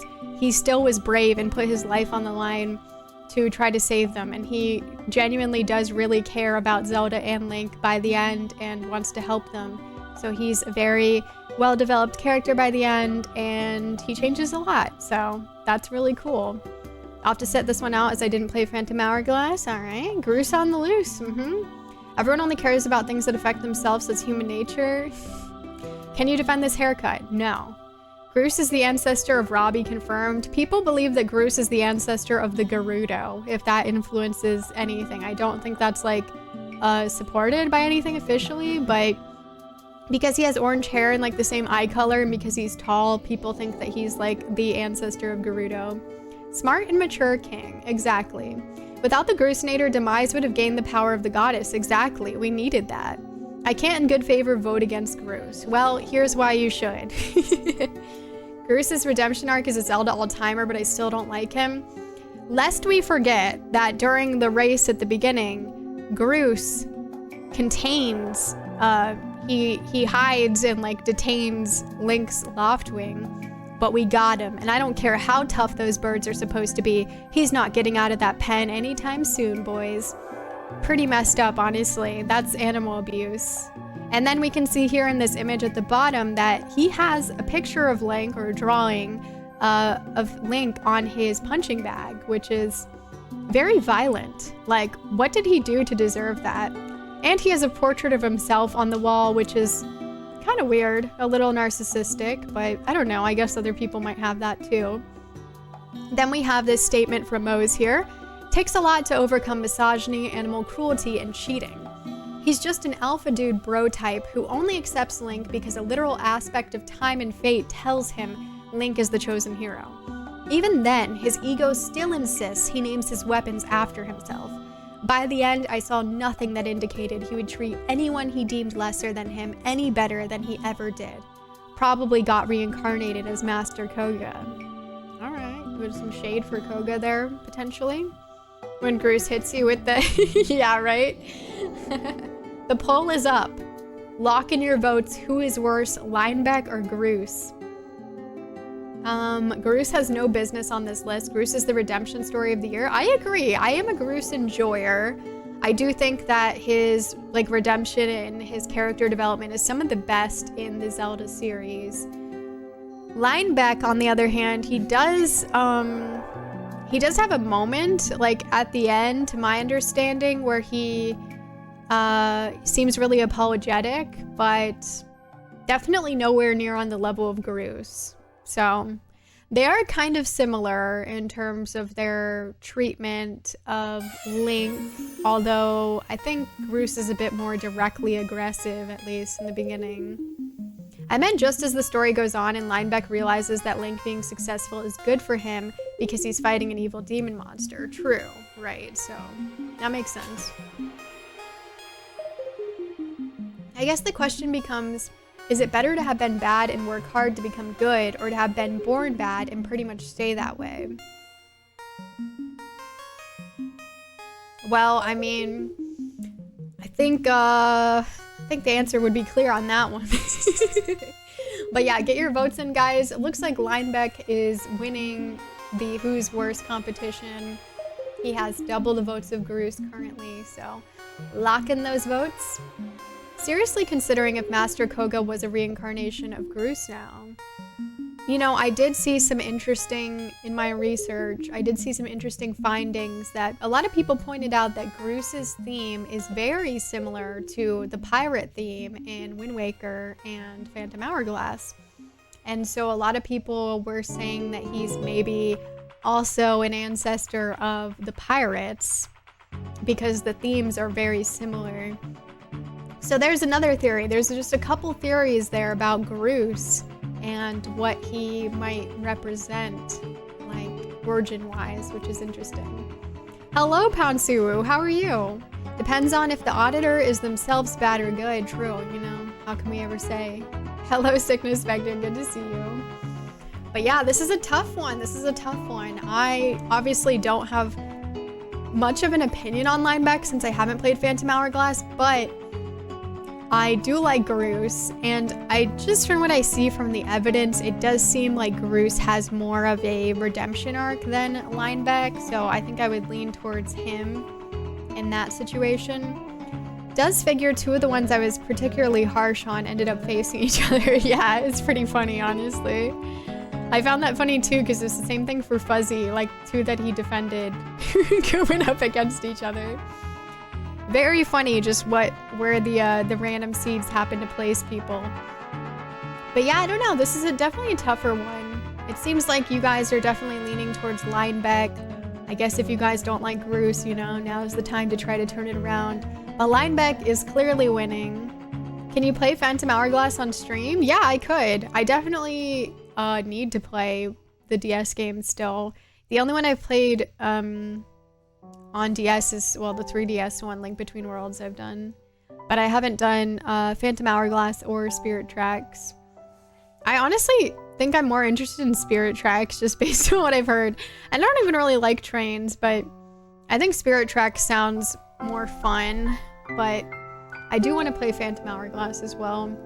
Mostly like just to see what kind of follow-up there would be to Wind Waker, because Wind Waker is one of my favorite Zelda games.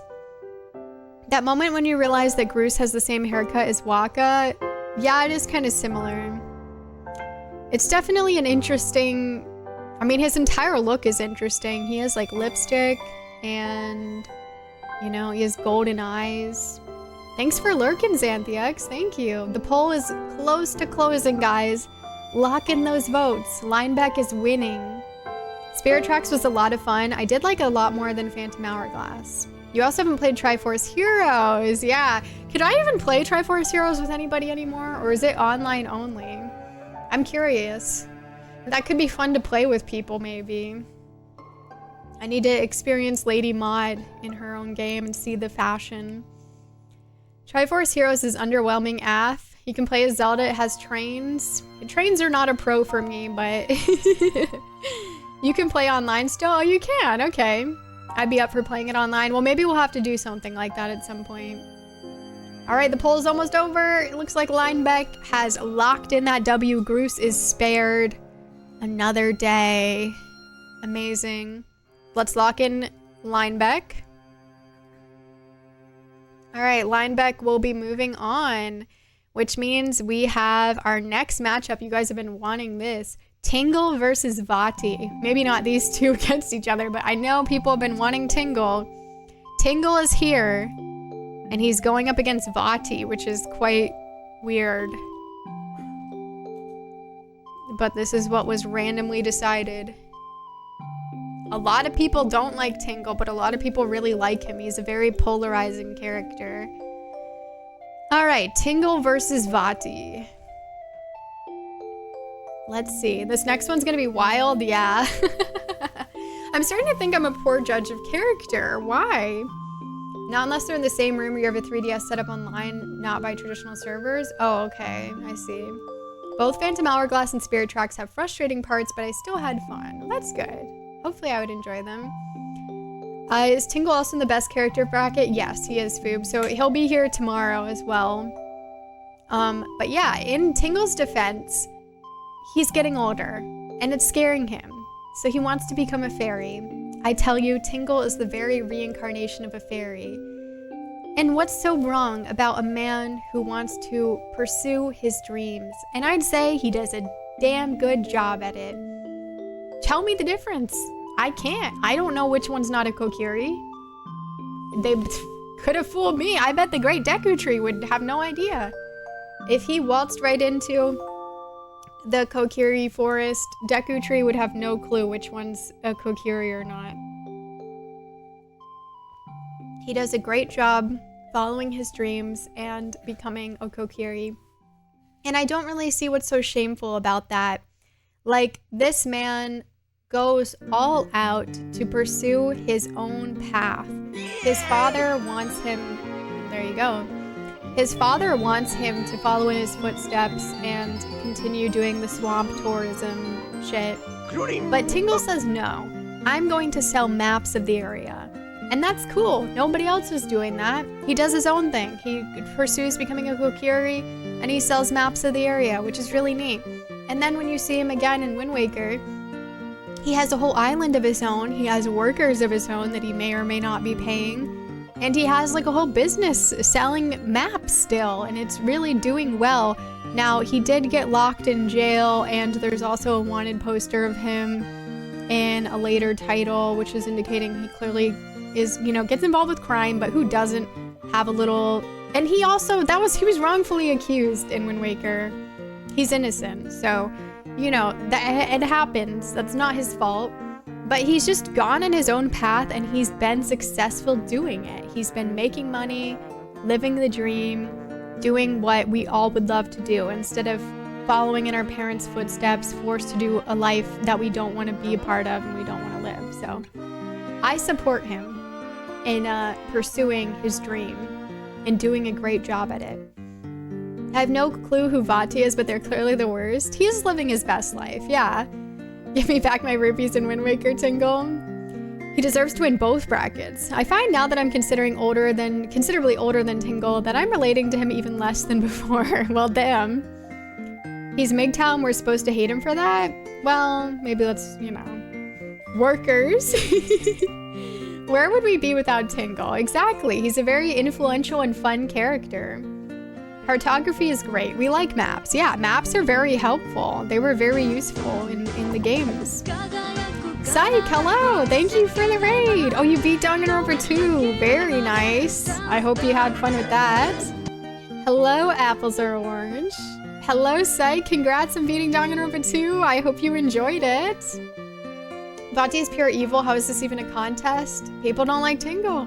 When I first played Majora's Mask, I was like 14. I didn't like Tingle, but now that I'm older with him in the game, he's making some sense, right? Like, he just wants to have fun. Welcome on in, everyone. Hello, I'm Hannah. I am a retro/variety streamer, but we're doing a special stream tonight.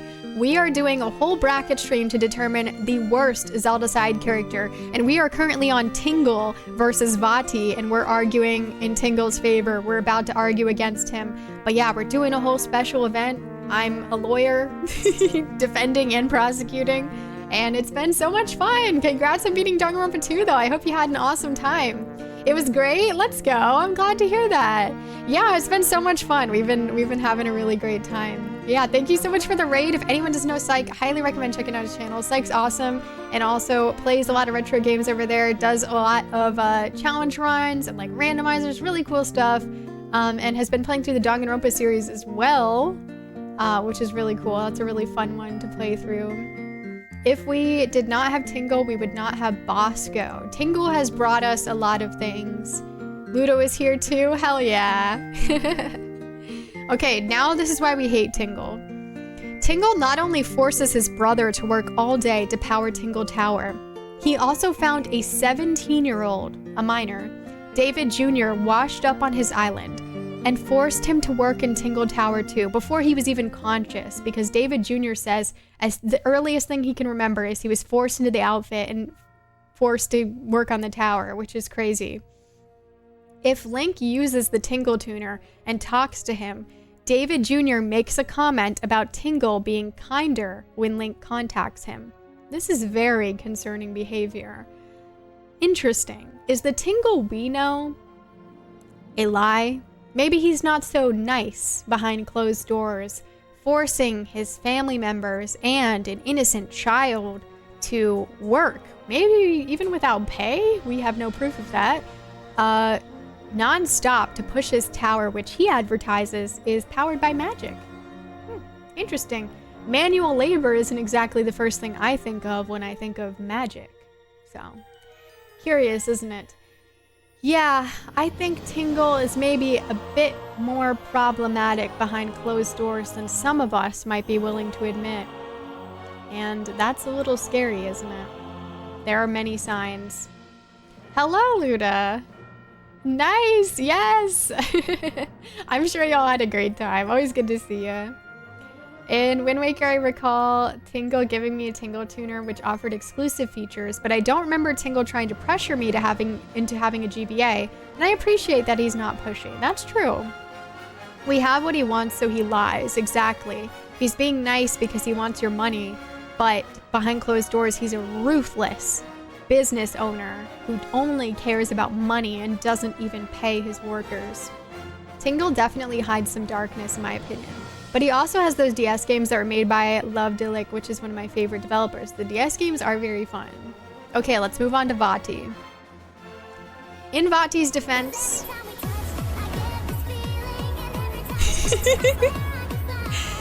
He's cute! Look at him! He's little Uwu boy.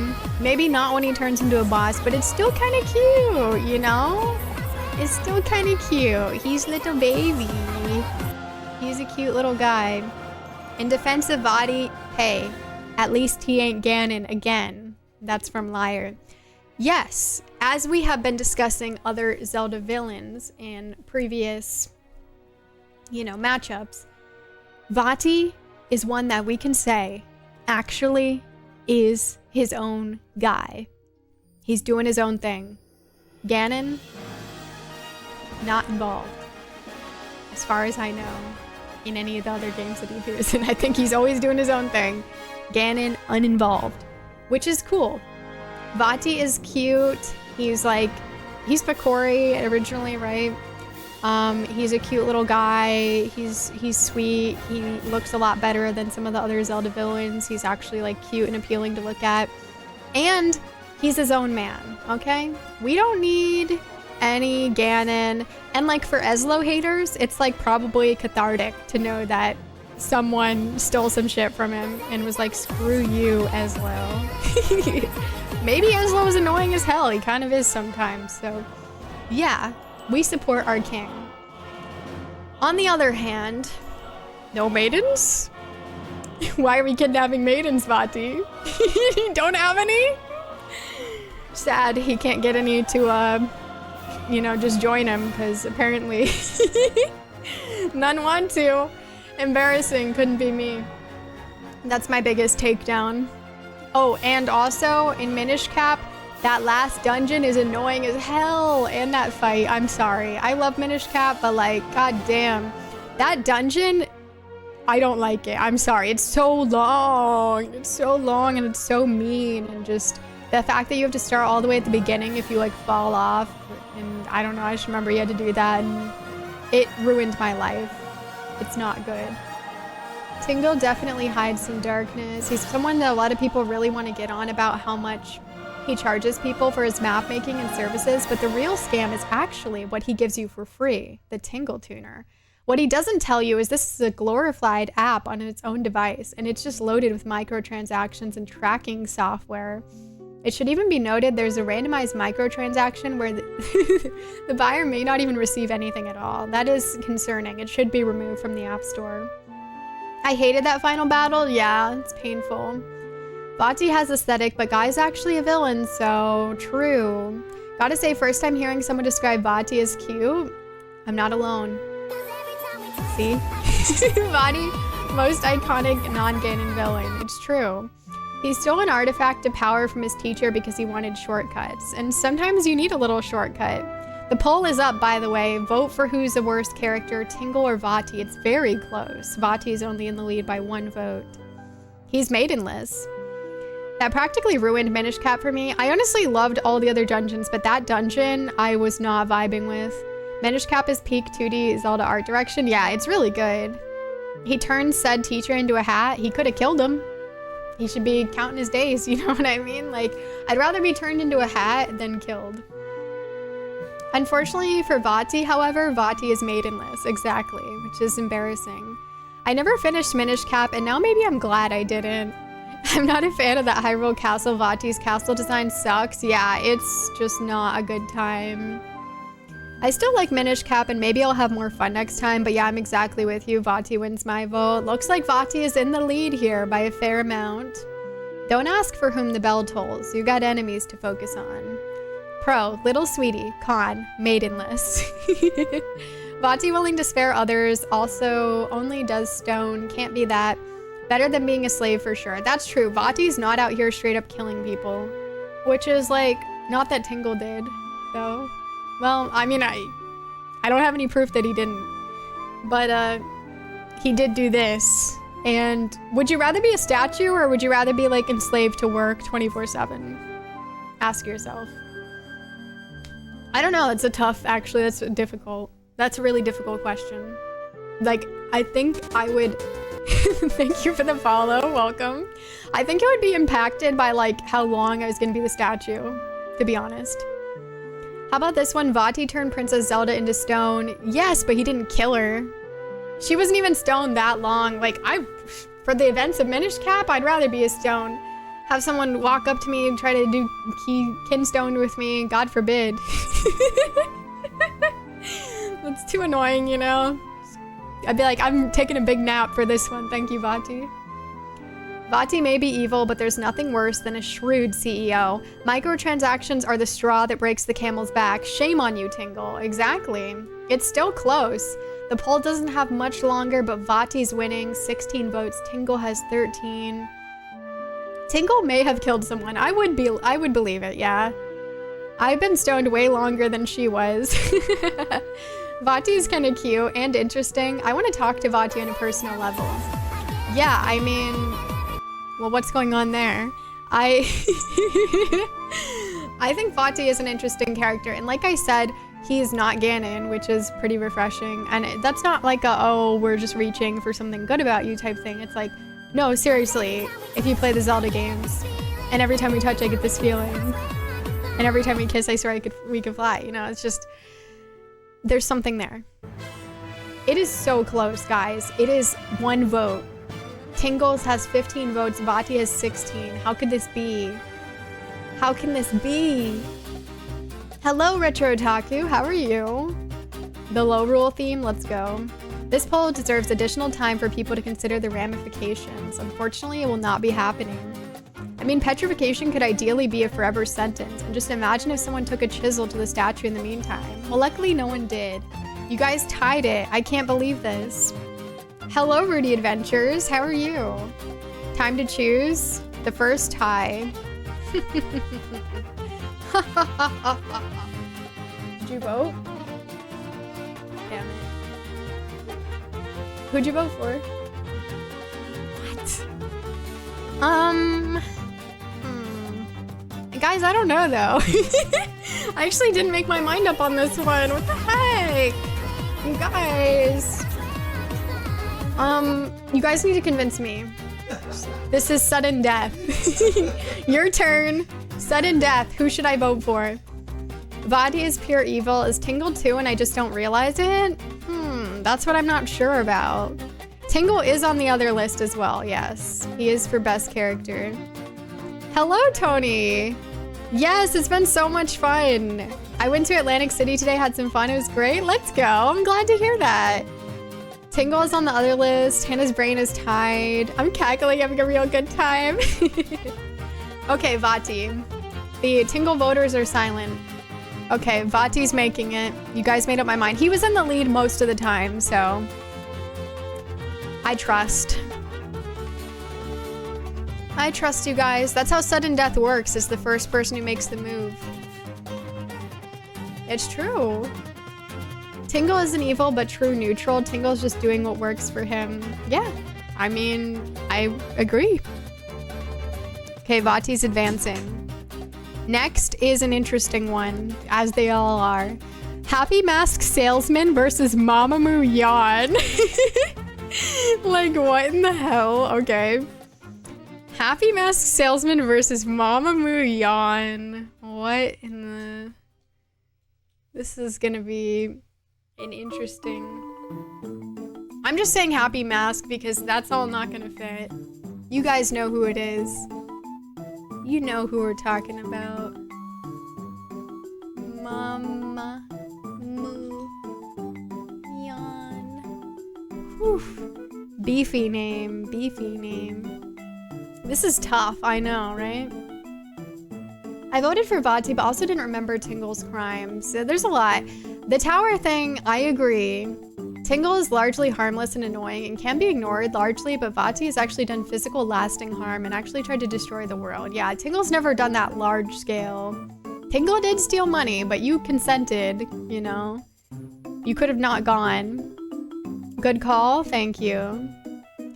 Just do salesman. Mamamoo Yawn is one I considered making a defense for, but I didn't have time. I made a good defense for her. Happy Mask Salesman has an edge for me, but just because of creepypasta. I love Happy Mask Salesman. He's one of my favorite characters. He's also in the best character bracket for anyone who's wondering. So he will be here tomorrow. Good, I was just binging Drake and Josh earlier. Tiberius the Rottweiler terrorizing the boat is really funny. Yeah, I saw you post about that. I'm glad you're doing good. His the most memorable quote in the series, so I can't hate him just for that. Yes, I love him. I totally agree. He's the devil incarnate, but his character is wonderful. Yeah, his character is so mysterious and interesting. It's so cool. But a lot of my arguments for that are more so in the best character, but I'm also gonna say it here.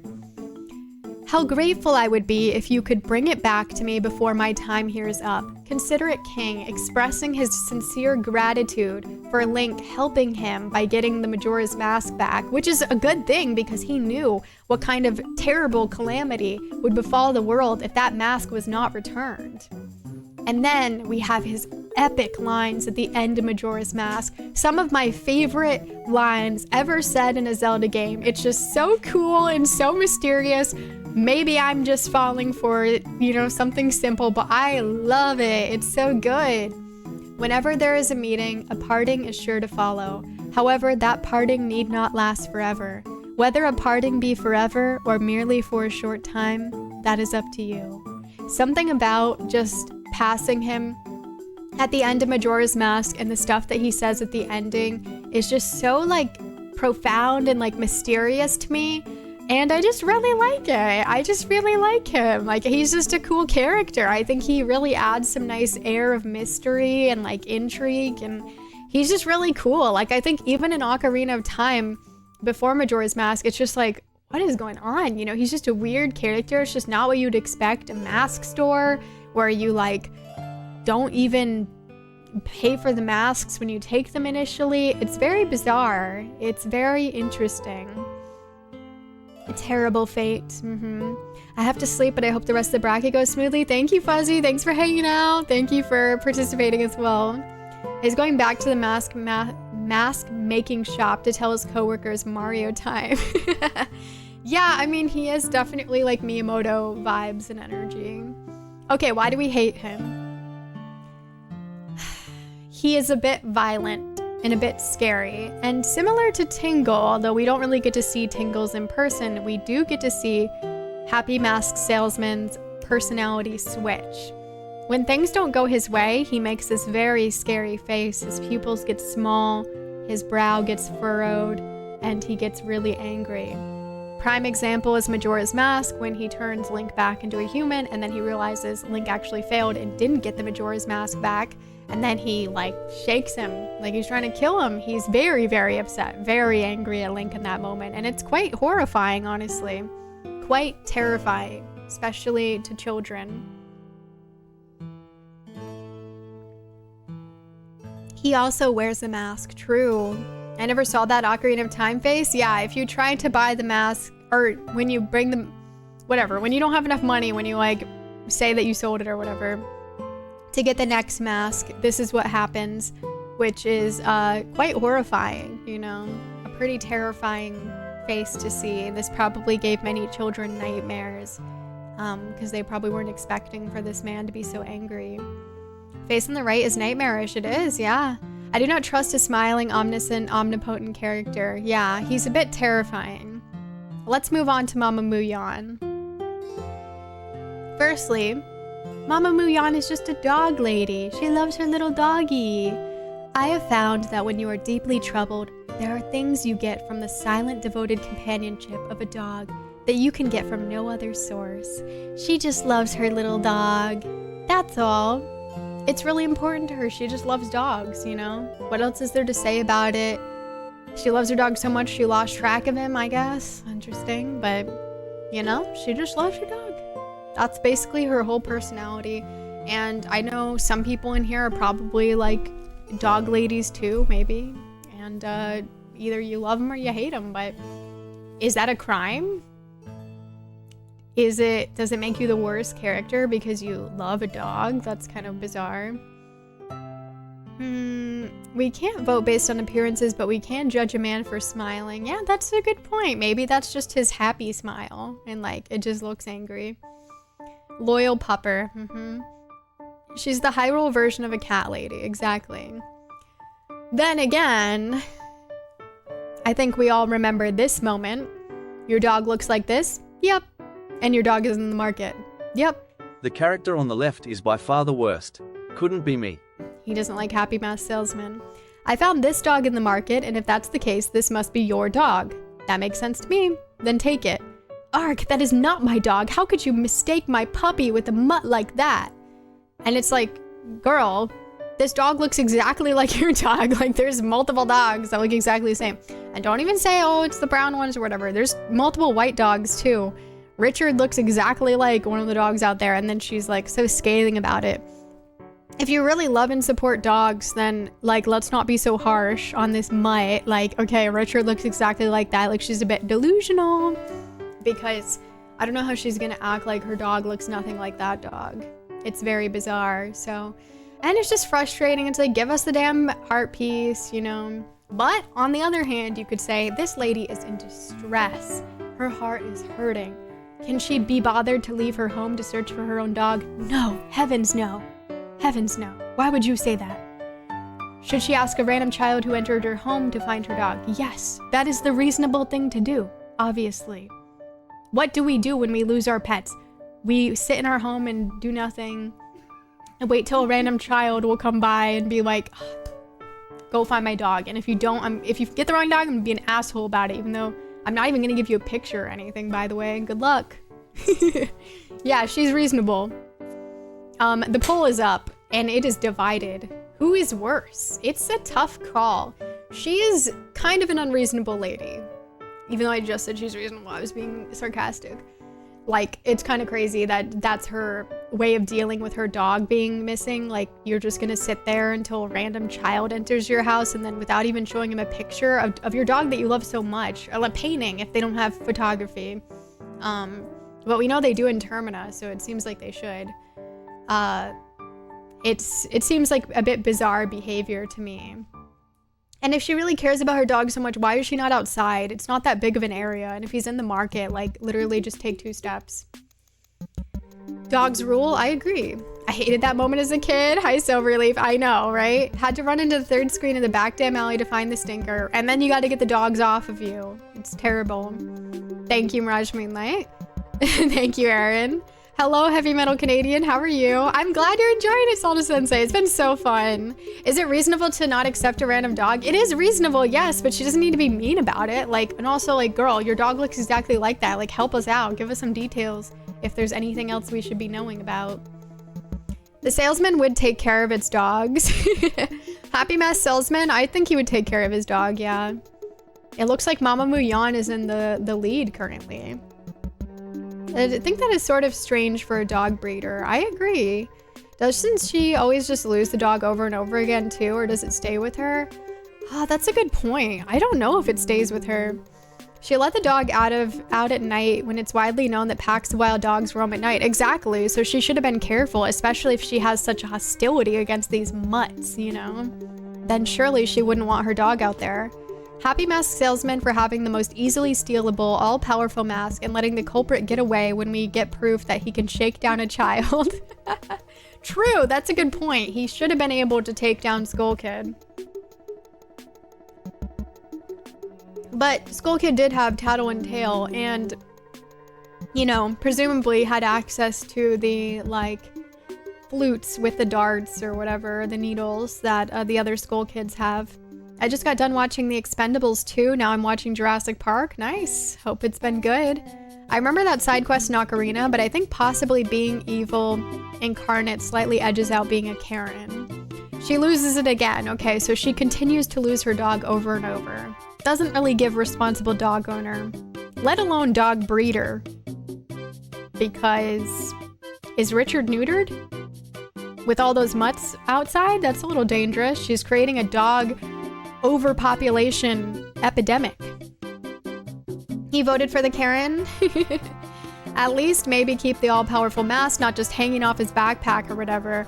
That's a good point. He is very irresponsible for having very powerful masks not tucked away in safer locations, or maybe, you know, maybe even in a super safe location, like not even on him. Hello, Silverleaf. When it comes to things I discuss on Twitch, I know not to bring up gruesome scenes from action, horror, and sci-fi movies because it can cause triggers. That's good, you know, probably a good idea. The poll is almost over, guys. You need to lock in your votes for Mamu Yan or Happy Mask Salesman. She is currently winning to move on in this worst character bracket currently. Falling asleep on my end. Y'all take care. Justice for Uko and Yunobo. Have a good night, Alan. Thank you for hanging out. Thanks for participating. I appreciate it. It's almost over. Mama Muyan has a pretty solid lead here. It seems like it'll be difficult for Happy Mask Salesman to turn this around, but it's not the last of him. He will be in our bracket tomorrow. So don't fret. But that one's for best character. Okay, Mama Muyan won. She will be advancing. Let's lock it in. Mama Muyan locked in. All right, the next one is quite funny. I actually quite like this matchup. Girahim versus Bean Seller. Girahim, who is the villain of Skyward Sword, well, one of them, versus Bean Seller, as is a common occurrence. All right, Girahim versus Bean Seller. This seems lopsided. I honestly don't know how this one will go. Being serious. I'm not sure how this one will go. Same thing with gruesome moments in video games and comics. Yeah, it's a good idea. I think people need to exercise their emotions and not repress them.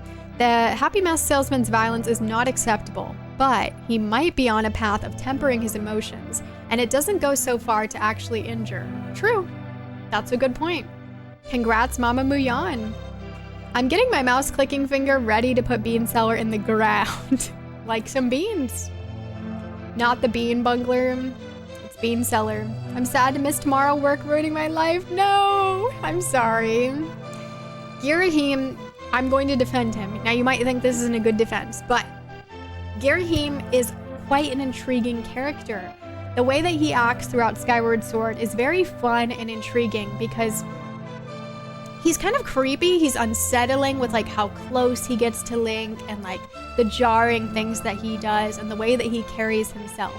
And then that all manifests into the like last battle that you have with him where he breaks. He gets really angry at you.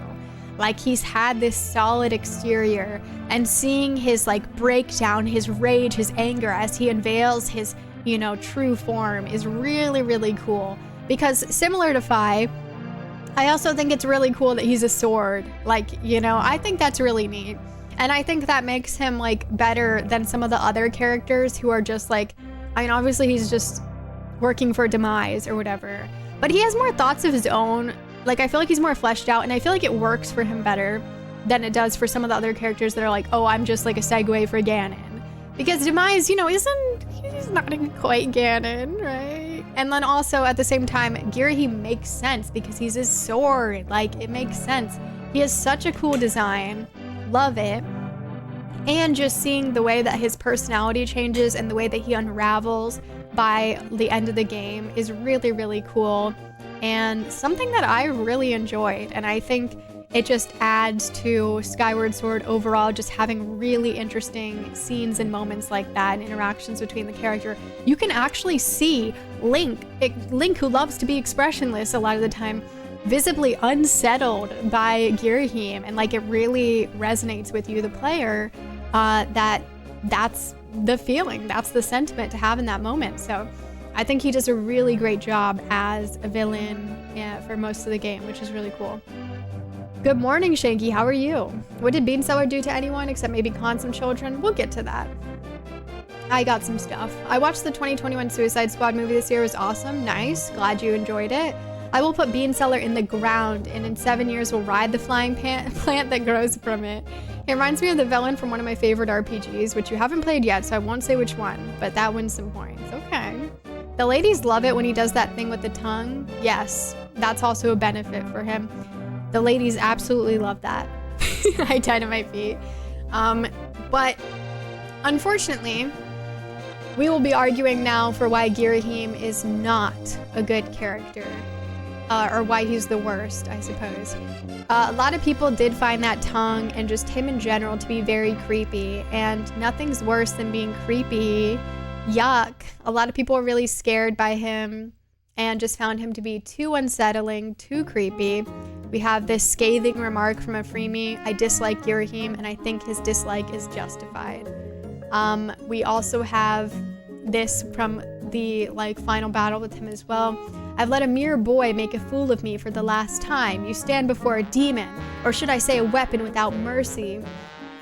He has his whole crash out. Some people, like I just said, I liked it, but some people didn't like that he was just demise his weapon, and they thought that that wasn't as cool. Although I would argue that I think that the way it's done in Skyward Sword makes it thematically just tie together and make more sense, and I think it just works good compared to some of the others. But obviously that's my own personal opinion. But a lot of people didn't like that, you know? They're like, all right, here we go again, right? Not cool. Creepy and not cool. Worst crimes. They framed it well. Well, Aframi did write a lot more, but unfortunately that character is not in the poll, and so I cannot spend time on it. Although I feel you, trust me. I love the Harley Quinn movie. I love how Harley Quinn now looks like an alt chick. Nice. That's cool. I'm glad you liked it. Let's move on to Bean Seller. So my biggest thing in support of Bean Seller is Bean Seller, he increases how much he charges you in Ocarina of Time. But let us recall what he says to you when you first talk to him. Chomp, chomp, chomp. How about some magic beans? They aren't selling very well. A struggling small business owner when, you know, Hyrule's about on the verge of despair and he's struggling, and Link is the one that supports his business. And we have this meme here made by Zelda Sensei showing the bean stocks were rising. And we're talking about in the stock market, the value, not the stocks.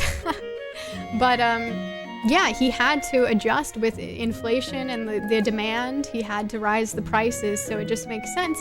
But even if you have an issue with this, you'll recall that in Majora's Mask, all of the beans are only 10 rupees every time, and he gives you the first one for free, and he lets you enter the Deku Palace through his like house or whatever the hell he's in, his place.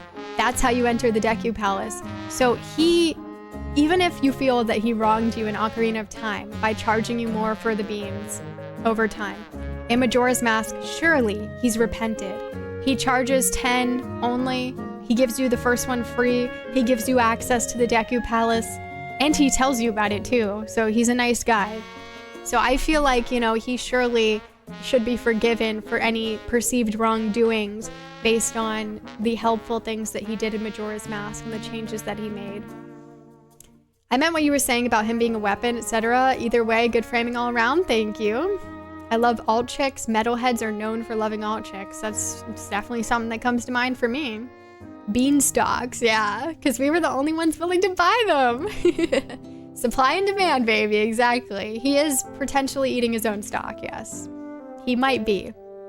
Bean Seller is just out here selling beans. I don't know how he made the list, to be honest. Compared to an actual world-destroying villain, this is a no-brainer for me. Yeah, it's an interesting one. Godless Beast, enjoying its wretched meal like you guys are touching on in the chat. This man never stops eating what we can only speculate is his beans. Which if he has that much of it, because you could just sit here and watch him eat it forever, surely then we don't need to raise the prices, you know, because originally I argued, well, the demand's going up, we gotta match it. But if he has such an endless supply, then there's no reason for him to continue raising the price. It's a bit questionable, isn't it? I am once again asking you to waste all of your rupees on my bullshit beans instead of just hooking you up. Sad, you know, for those of us who are out there trying to get all those heart pieces and everything, it can feel like we're being exploited a little bit, you know? And maybe there's some hard feelings there. Ravenous beast, masterless one. They're both just seeking power and influence through very different means. Exactly, that's true. I'm not gonna lie, if that man stopped eating his beans dead in his tracks even for a second, I'd think that the rapture was coming. So he's a good indicator. So now tell me, in the poll, who is worse, Girahim or the Bean Seller? I feel that I've made some pretty good arguments here for everything.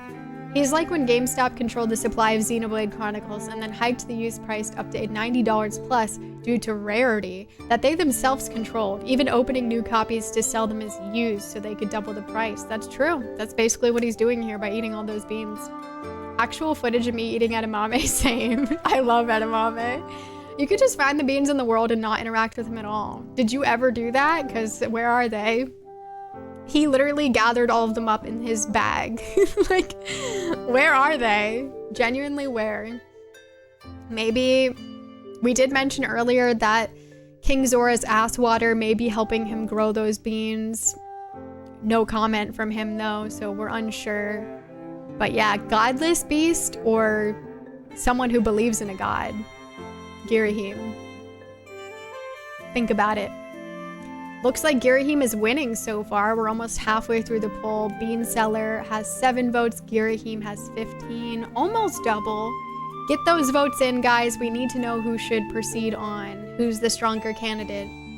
You can skip most of the beans in Ocarina anyway, so like at most he gets like 30 rupees. Yeah, I mean you don't really need to engage with it, you know? And like I said, in Majora's Mask, he's a nicer guy.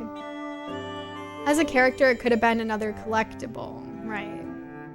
They're actually kind of similar. Yeah, if you think about it, they're sort of similar.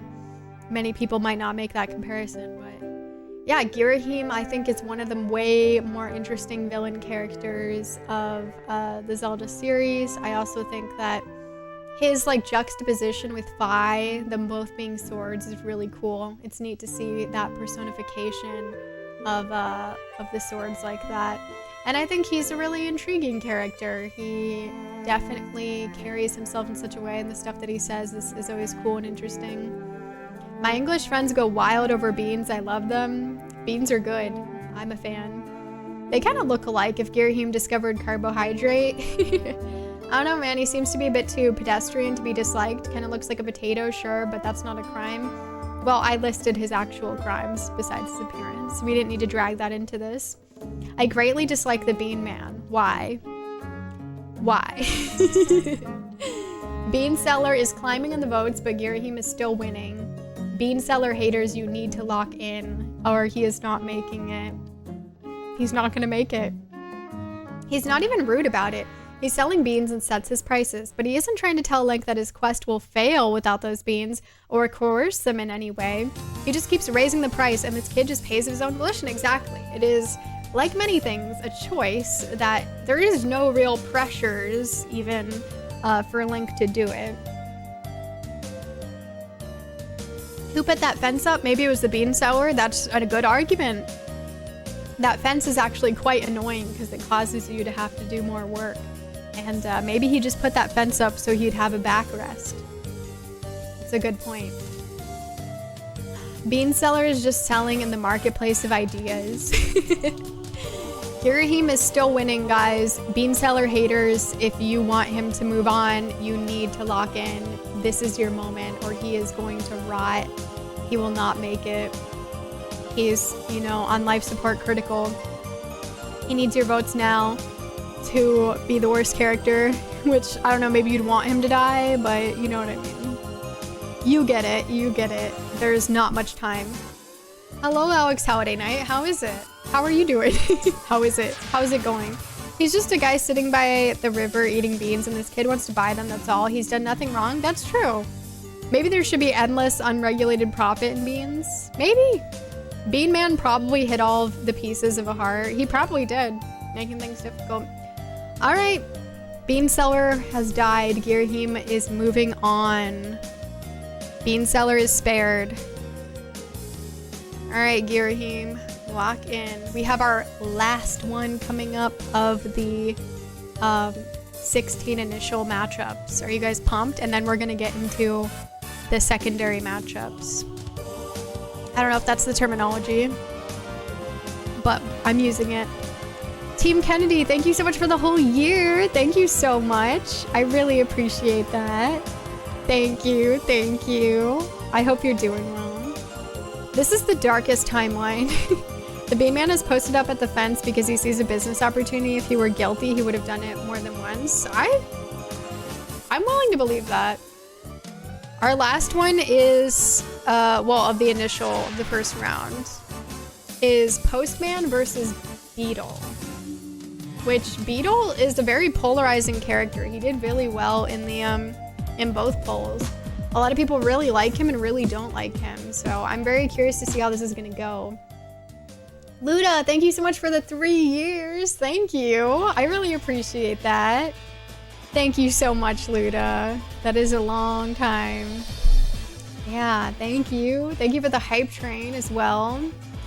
So, the postman, in his defense. The moon is falling, stop working, you need to evacuate. I have 37 more letters to deliver on my route. If this conversation takes any longer, my entire schedule for the day will be ruined. This man is so dedicated to his craft, to his work, to delivering letters for you, that he doesn't even register or consider evacuating until he is forcibly told to. He is only concerned about keeping his perfect schedule and delivering everything on time for your convenience, regardless of his own safety, which is just mind-blowing. That is extreme dedication.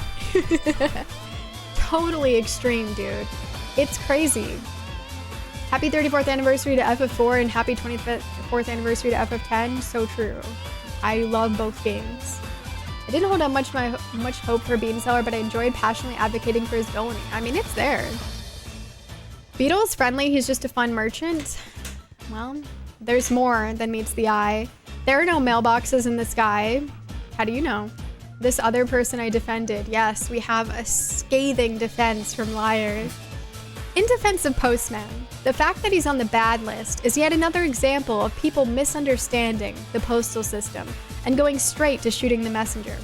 Whereas some Hylian version of FedEx would simply throw a package at your porch if they even got the right address, the postman hand delivers every letter directly to the recipient, running his little feet off to make sure that you get your package. He is so dedicated to his work that he will literally die by face meteor if you don't find a way to free him from his schedule. You can't blame the man, blame the mail. Exactly. Scathing defense. I just like saying scathing. That means I'm a lawyer. I'm sure they say that a lot. Basically, the postman really didn't do anything wrong. And I do wonder what people don't like about him, and I implore you to tell me. I'll tell you what I'm gonna say soon, but yeah, I think, you know, he's just hardworking. He's quite dedicated to his craft, and that's basically him. I mean, he's really fast, he does his thing, he delivers the mail. Yeah, literally the definition of don't shoot the messenger. Like, I am gonna venture to guess people blame him for things that are not really his fault, because him himself, I really don't think he did anything that makes him worthy of being the worst character. Man, mail, that's good. Postman seems off to me. I mean, come on, the world's ending. So you think he's off for continuing to work. Drug dealers would pay good money for a middleman like the postman. Love both these guys. Yeah, they're both great. Neither snow nor rain nor heat nor gloom of night stays these couriers from the swift completion of their appointed rounds.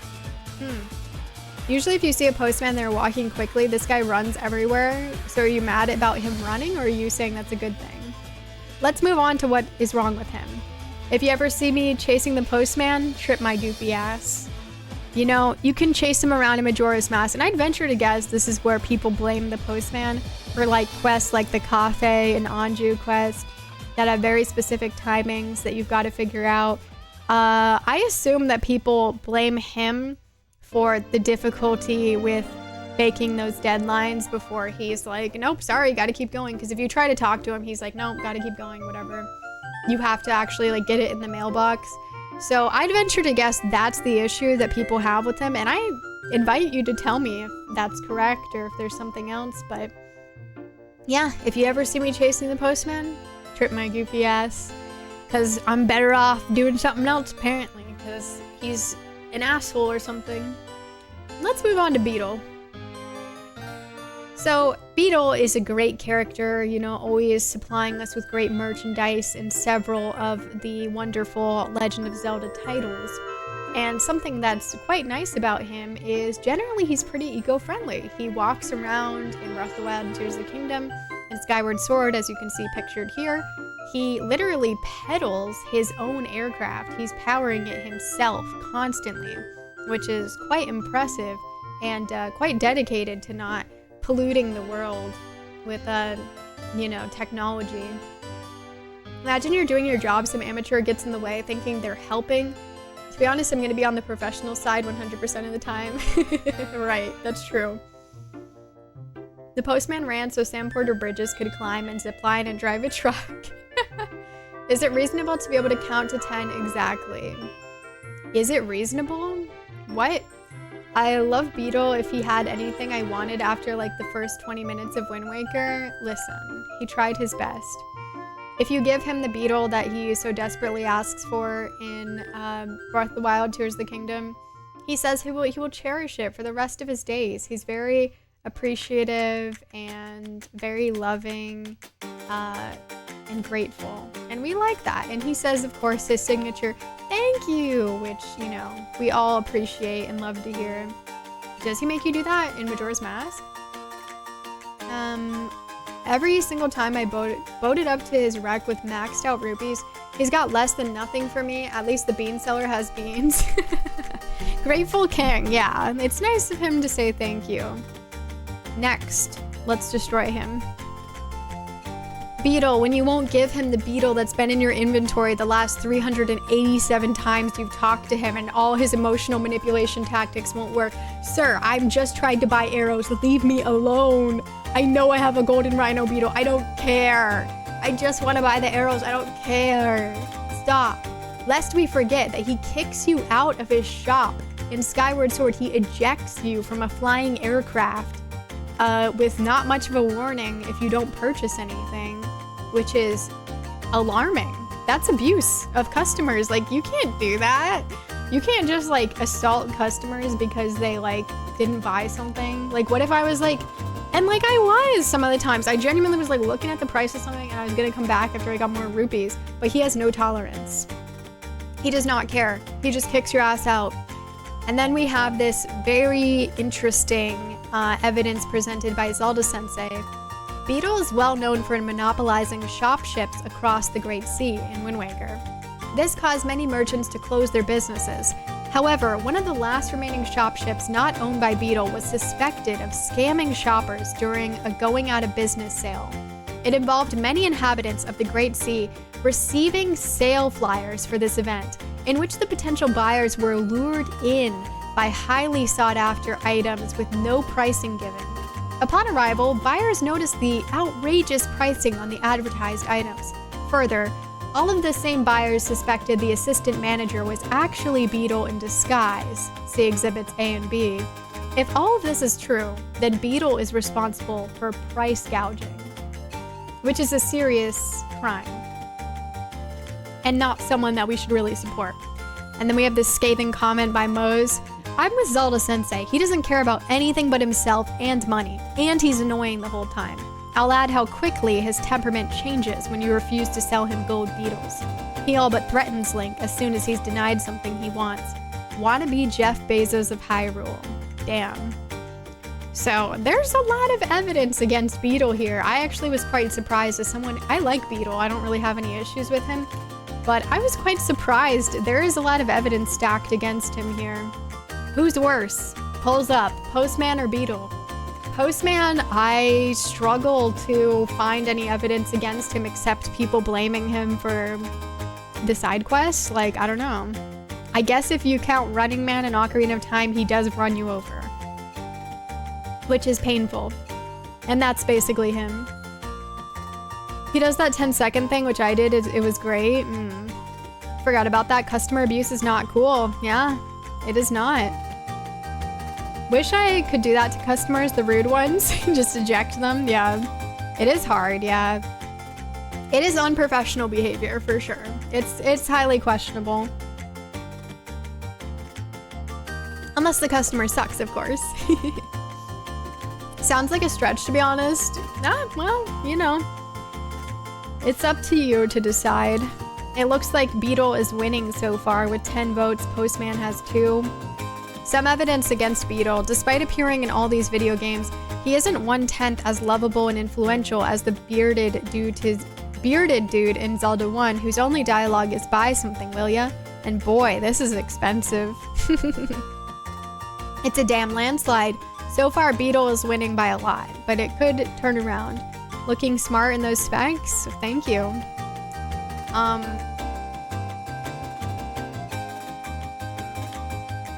I feel like that bug meme looks exactly like him, honestly. Like, in Tears of the Kingdom and Breath of the Wild, when you don't give him the beetle, that's literally how he treats you. And he also talks about like breaking into your home and stealing it. And stealing everything that you have too, on top of that. Thank you for the follow. Welcome on in.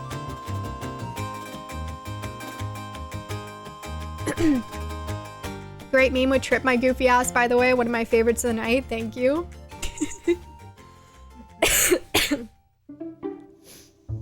My throat is exploding after saying all that.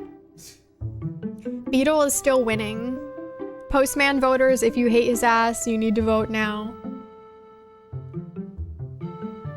We have lots of scathing defense. And can you say that? Scathing defense? I've been saying it though. Scathing is just like a good word when describing statements that are being made.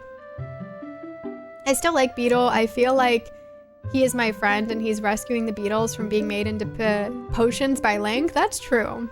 That's a good point. I mean, it's nice that he has a hobby. Not everyone does. Kudos to keeping up with the huge amount of talking all night. It's definitely a lot. Yeah. Scathe is a good spell. It's not that I hate Postman or even Beetle, but like neither of these guys really did anything wrong. Well, I mean, with Beetle, there's at least some evidence. He does eject you out of his shop, which is a little violent. And, well, we can't see it, but...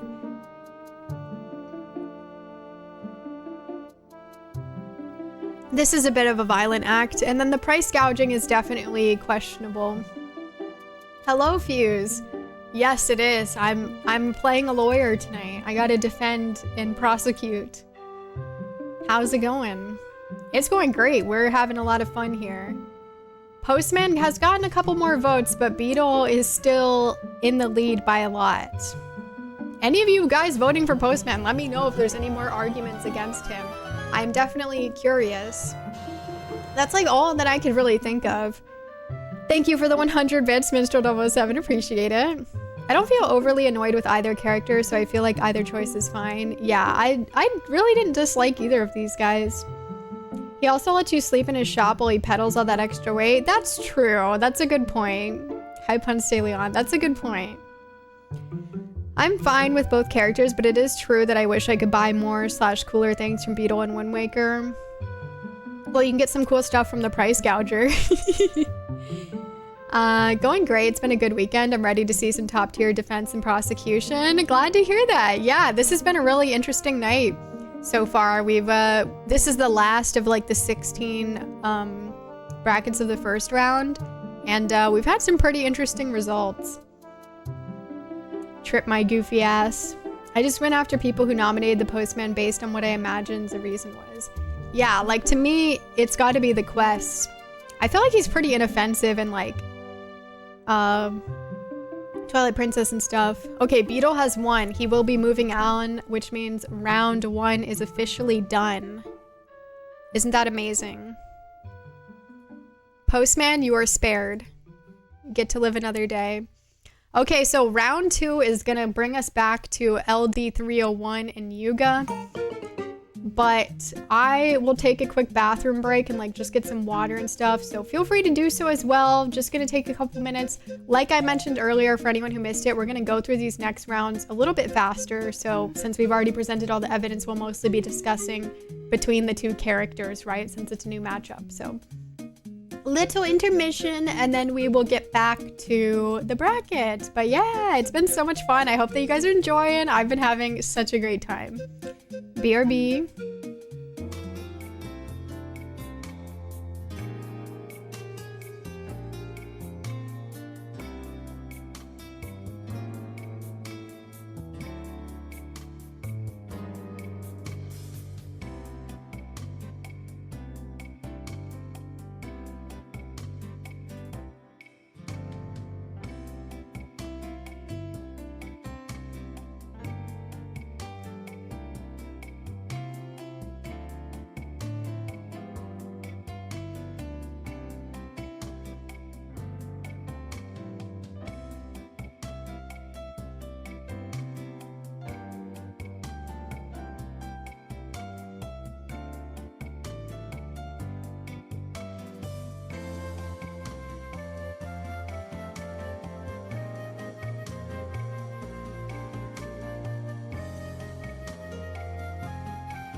Okay, I'm back.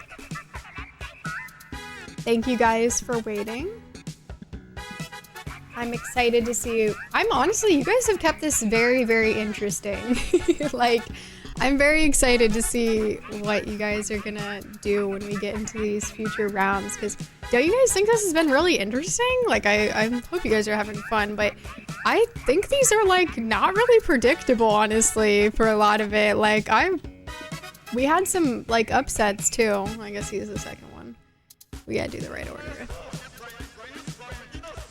Definitely some characters that I feel like are like more stereotypically disliked have proceeded on, which is pretty cool. Okay. LD301 versus Yuga. That's funny. Thank you for the welcome back, Jay Ramsey. Thank you. Thank you, Grant. More scathing commentary, indeed. Ingo versus Rivali should go last. You want them to be the final two? The special sale in Wind Waker keeps out the riffraff. He knows his goods have value and the hero will appreciate and value them the same. Most of the cool things you can get in life is from price gougers. I love a nice friendly debate where everyone's on the same page. Yeah, really interesting, right? So much fun. I love this stream. I'm glad you're having fun. Thank you for the welcome back, Minstrel007. I'm glad, Lucky.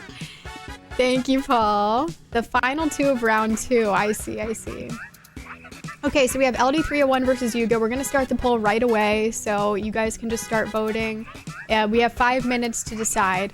If you recall, LD301 is a robot that is ancient, and he is very mean to Link, honestly, unnecessarily. Like, he just comments on him being small and just says, oh, you like don't really seem like you're a hero, don't really seem worthy, like just not living up to his expectations. And then he also flirts with Fi a lot. And then Yuga is the villain of A Link Between Worlds, the 3DS game. And in his defense, Low Rule sucks and he's just trying to help it out. But he's also a huge narcissist and he wants to do a little extra on the side and become a god, which is a bit problematic. So we can see here that in this next evidence that he struggles with a bit of a narcissism issue and he's kind of mean. And it's also embarrassing because he turns into like a really ugly fused version of him and Ganon, and he supposedly like cares about being beautiful and like wants to be the most beautiful in the world, which it's like, girl, if you want to be the most beautiful, that's not it. So yeah, he's kind of yikes, and then ends up just kind of being another Ganon lover because he wants to fuse with Ganon, which is kind of a disappointment. I think he could have done more with his character and everything. But you could also argue that he's just trying to make Low Rule better and, you know, he's trying his best. And it would kind of suck to live in Low Rule. So, good arguments for both of them. He is baby. Yeah, LD301 is just a little guy. So far, it seems Yuga is winning, but you guys gotta lock in. You've got to vote. Okay? We don't have that many votes so far. Hard to say where it's gonna go. LD301, I didn't really defend him, but yeah, I mean, in his defense, he's just having fun. He's an ancient robot. Maybe he was programmed that way. Maybe it's a malfunction to be mean, or maybe he's just been around for a while and he's tired of waiting. Frustration. Yuga is mean to Link too, so that's a good point, Paul, because Yuga does everything this robot does except none of the helpful stuff and worse. So it's hard to argue that LD301's worse than Yuga, but you can have a lot more interaction with LD301 if you so desire, and you can probably end up getting hurt more emotionally. The words that he says, you know, can have an impact. One time for a podcast like damn 12 years ago, I got asked to participate in what's the best classic video game system debate. I was assigned to Philips CDI, so I had to argue in its favor.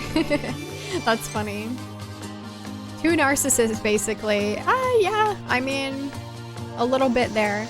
You're not a villain for your own sake, and you're just a Ganon puppet disappointing. Exactly. It's like, come on, dude. I mean, I understand, like, for the themes of A Link Between Worlds, like, I guess it makes sense, but I don't know, he turns into a really ugly creation, and it's just kind of, it doesn't make him look cool, that's for sure. Yuga doesn't really give cool vibes. Key phrase, if you so desire. You aren't forced to. If you dislike him and choose to keep interacting, is that his fault? That's a good point, Duke. Yeah, you can definitely abstain from interacting with LD301 if you want. Like, you don't have to interact with him too much. I mean, you do for plot purposes a decent amount, but not too much, so there's that at least. Just so you know how far back I go with arguing passionately on behalf of unloved video games / systems, right? Marsha is on the CDI, so it's goated, exactly. But yeah, this is, I think I would lean towards Yuga. I don't find LD301 to be that offensive, but I do think he is pretty mean. And I guess, like, the main thing about LD301 is that he's mean for no reason. Like, he doesn't need to be. Link is only helpful to him. At least Yuga's at odds with Link, and, like, it makes sense. What do you think? All of these characters suck. You can't go wrong, TBH. Okay, well, scathing review and commentary from Snoop right there. Absolutely. Yeah, I think that at least Yuga has a reason to be angry with Link. Well, because he's against him, not like Link really did anything. Well, no. Jealousy. Link's world is not destroyed, and Low Rules is, so Yuga's world is a little destroyed. So he could be, like, mad at Link for that. Okay, Yuga's moving on. Alright, not too big of a surprise there. Let's lock in Yuga. He's advancing. Yuga actually wasn't that high up on the poll, so this is interesting, like the initial survey. All right, next is King Zora versus Zant. 2 Z names, isn't that exciting? Who's worse? Guy who couldn't move his ass, or guy who, like, literally almost took out all of Hyrule? I don't know.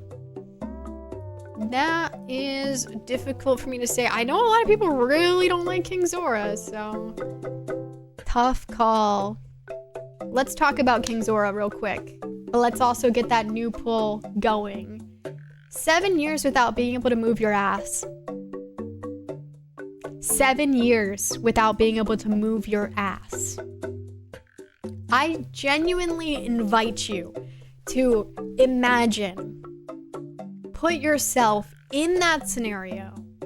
Imagine that you're locked in place, sitting position, frozen, can't move your ass. And maybe you like moving your ass too. Add that on top of there. You like moving your ass. Look, he likes it. But it's so slow. I'm waiting for him to move out of the way. I'm speedrunning this shit. And it is ruining my life. You know, 7 years of speedrunning the game. Get his ass out of here, literally. I don't even know if you need to encounter just clip through the wall or something, probably. But whatever. I haven't figured that out yet. It's possible. Let us be reminded of what Fuzzy Assassin said against King Zora.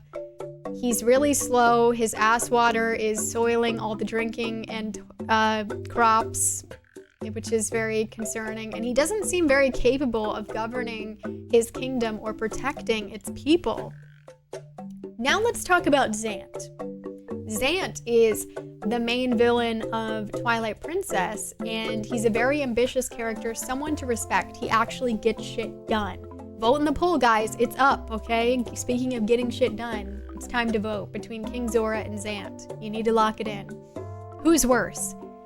But Zant, he is working his way to the top, and then Midna comes out of nowhere. He's snubbed of the leadership. He takes his power from her. He takes over Hyrule. He's doing a good job with it. He's been very strategic, making big money moves. And then,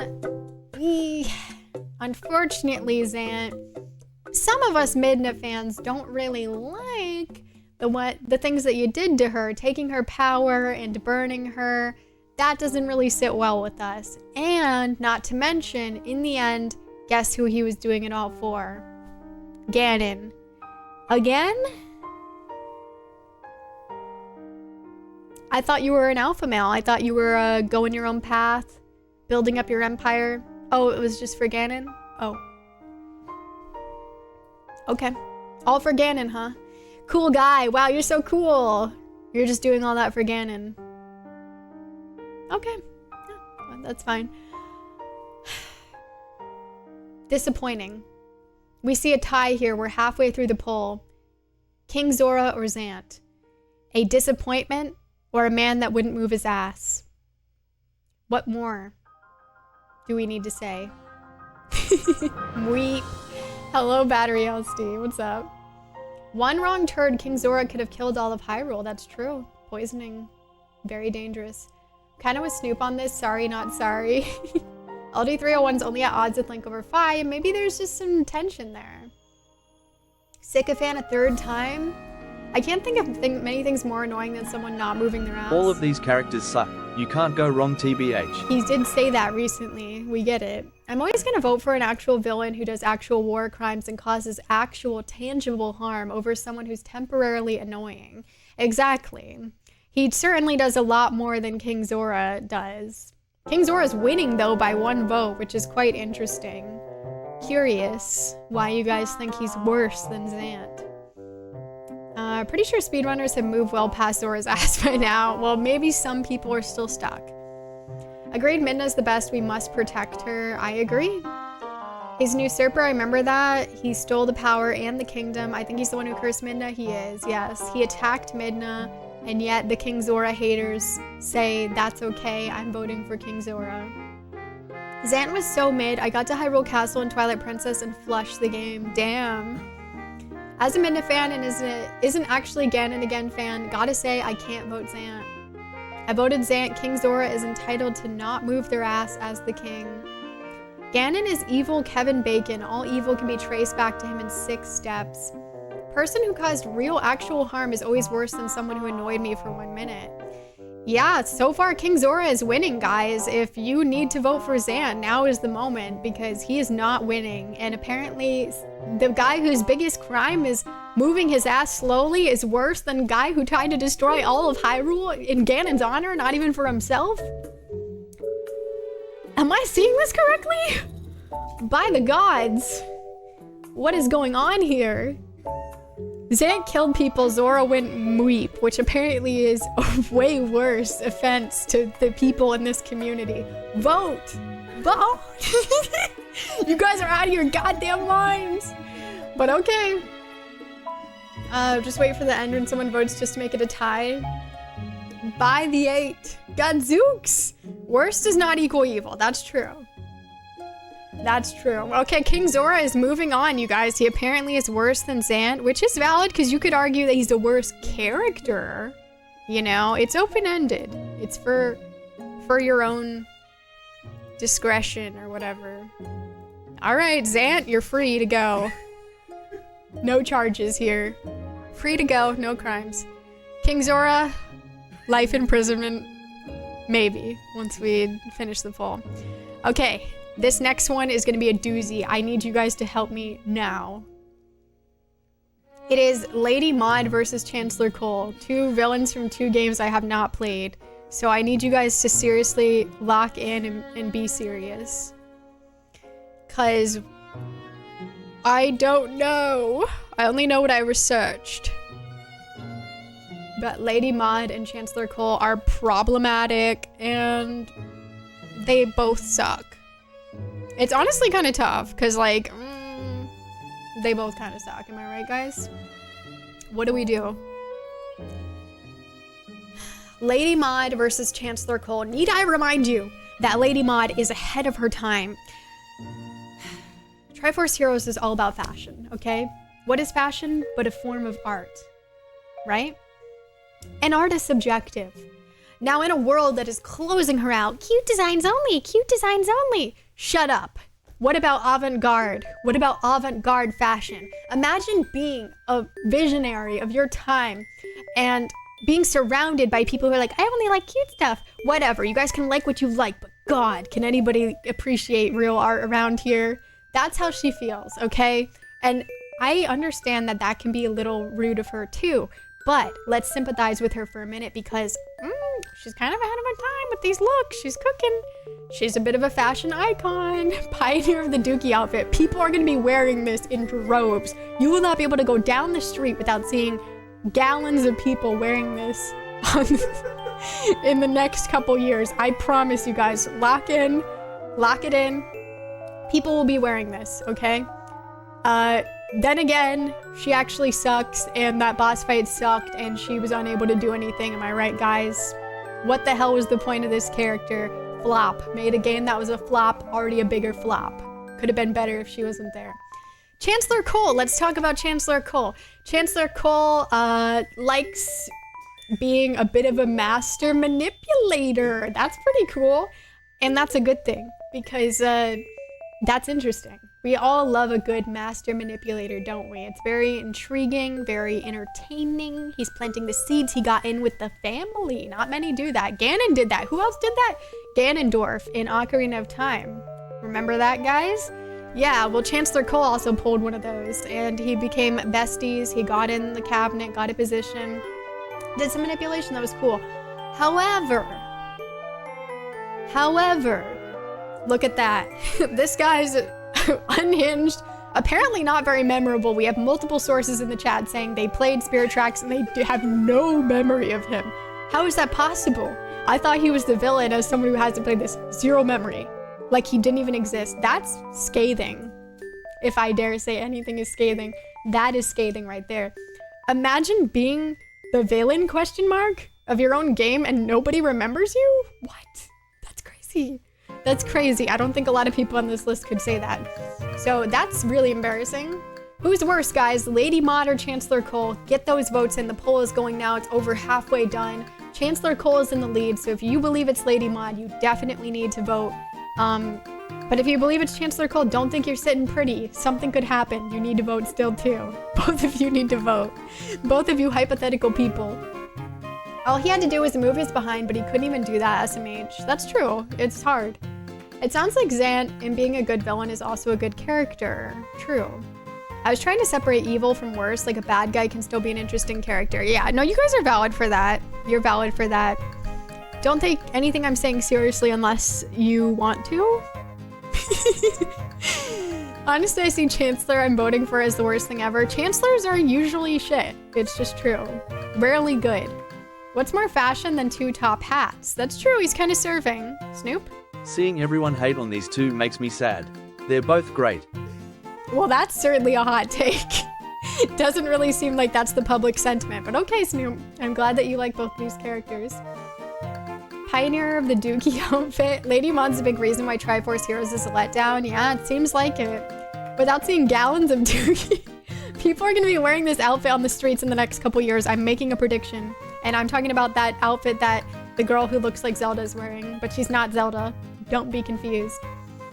That's good enough reason to vote for her. I wouldn't want to see that look everywhere I went. Well, you need to lock it in. Lady Mod is losing. Chancellor Cole is winning for worst character. He's winning to move on. Lock in the votes. There's not much time. I don't even know half these characters. Last Zelda I played was Majora's Mask. Well, it's time to pick up the Zelda games, isn't it?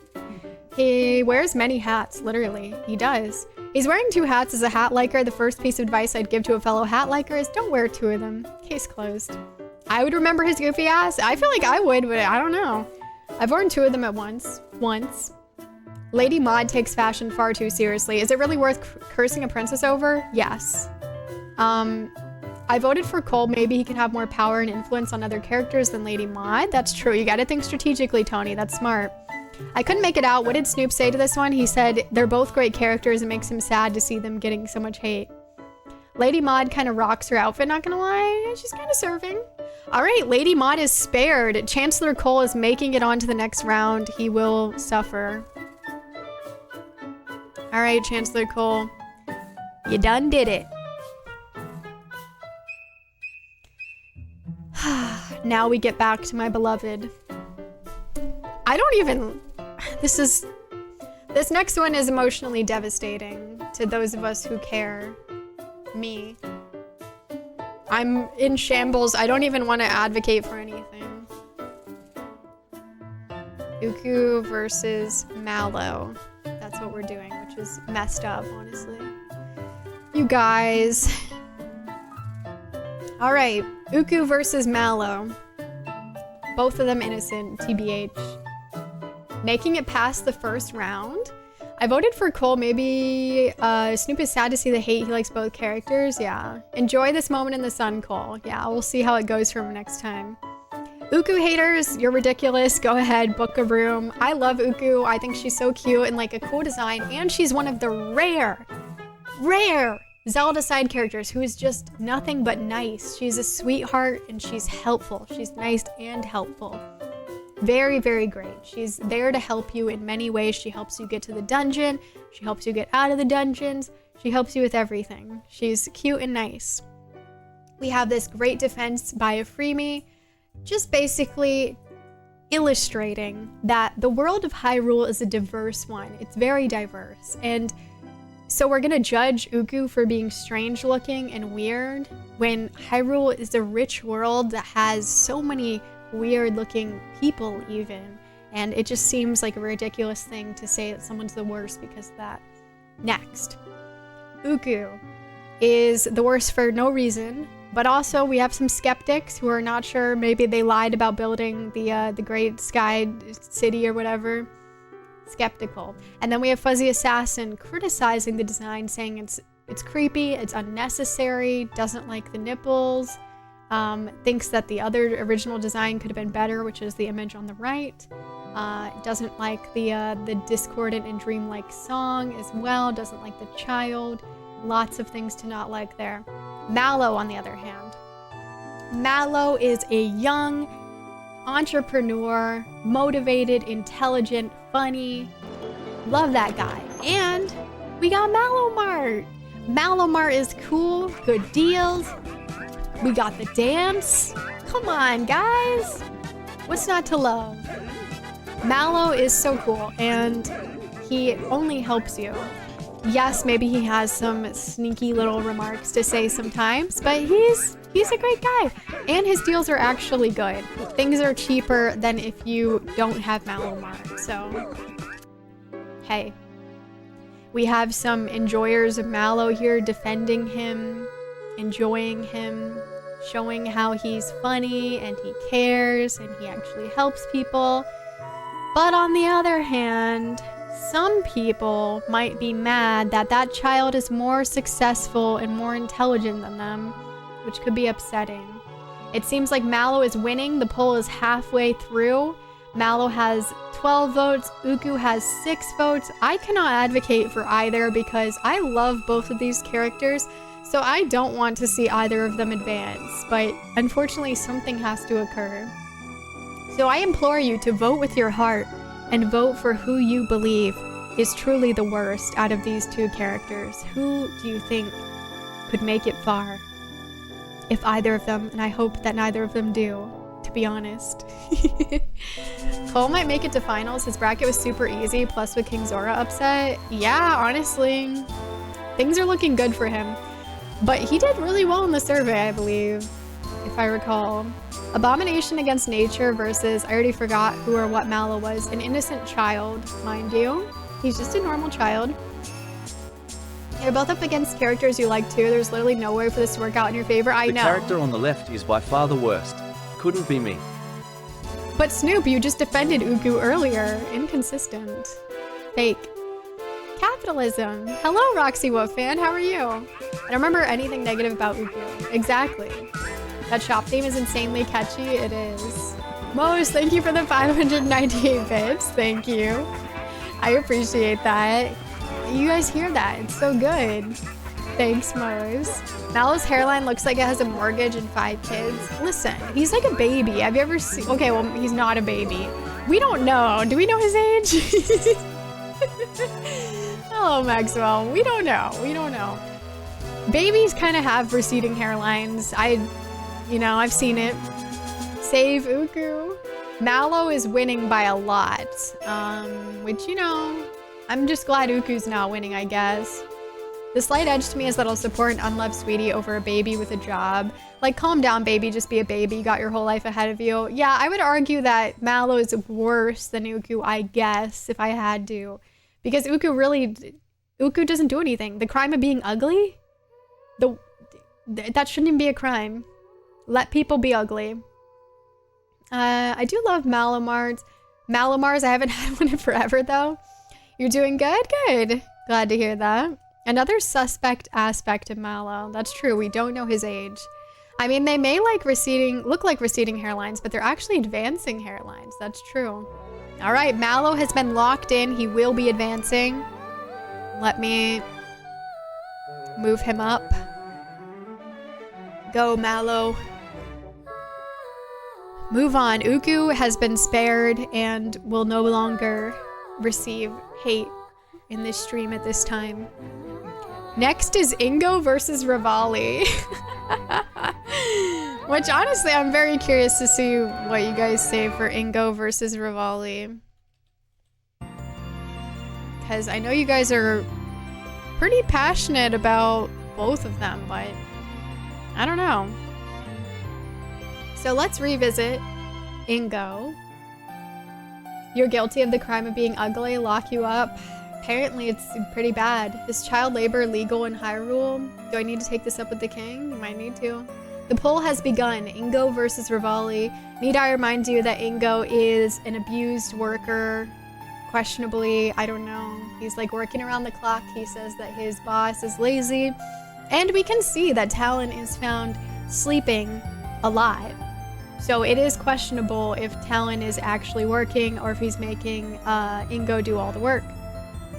However, Ingo is an asshole who tries to give Epona to Ganondorf and doesn't want to let you leave the ranch, tries to detain Link and Epona, even after lying and saying that he would give you Epona, which is very questionable.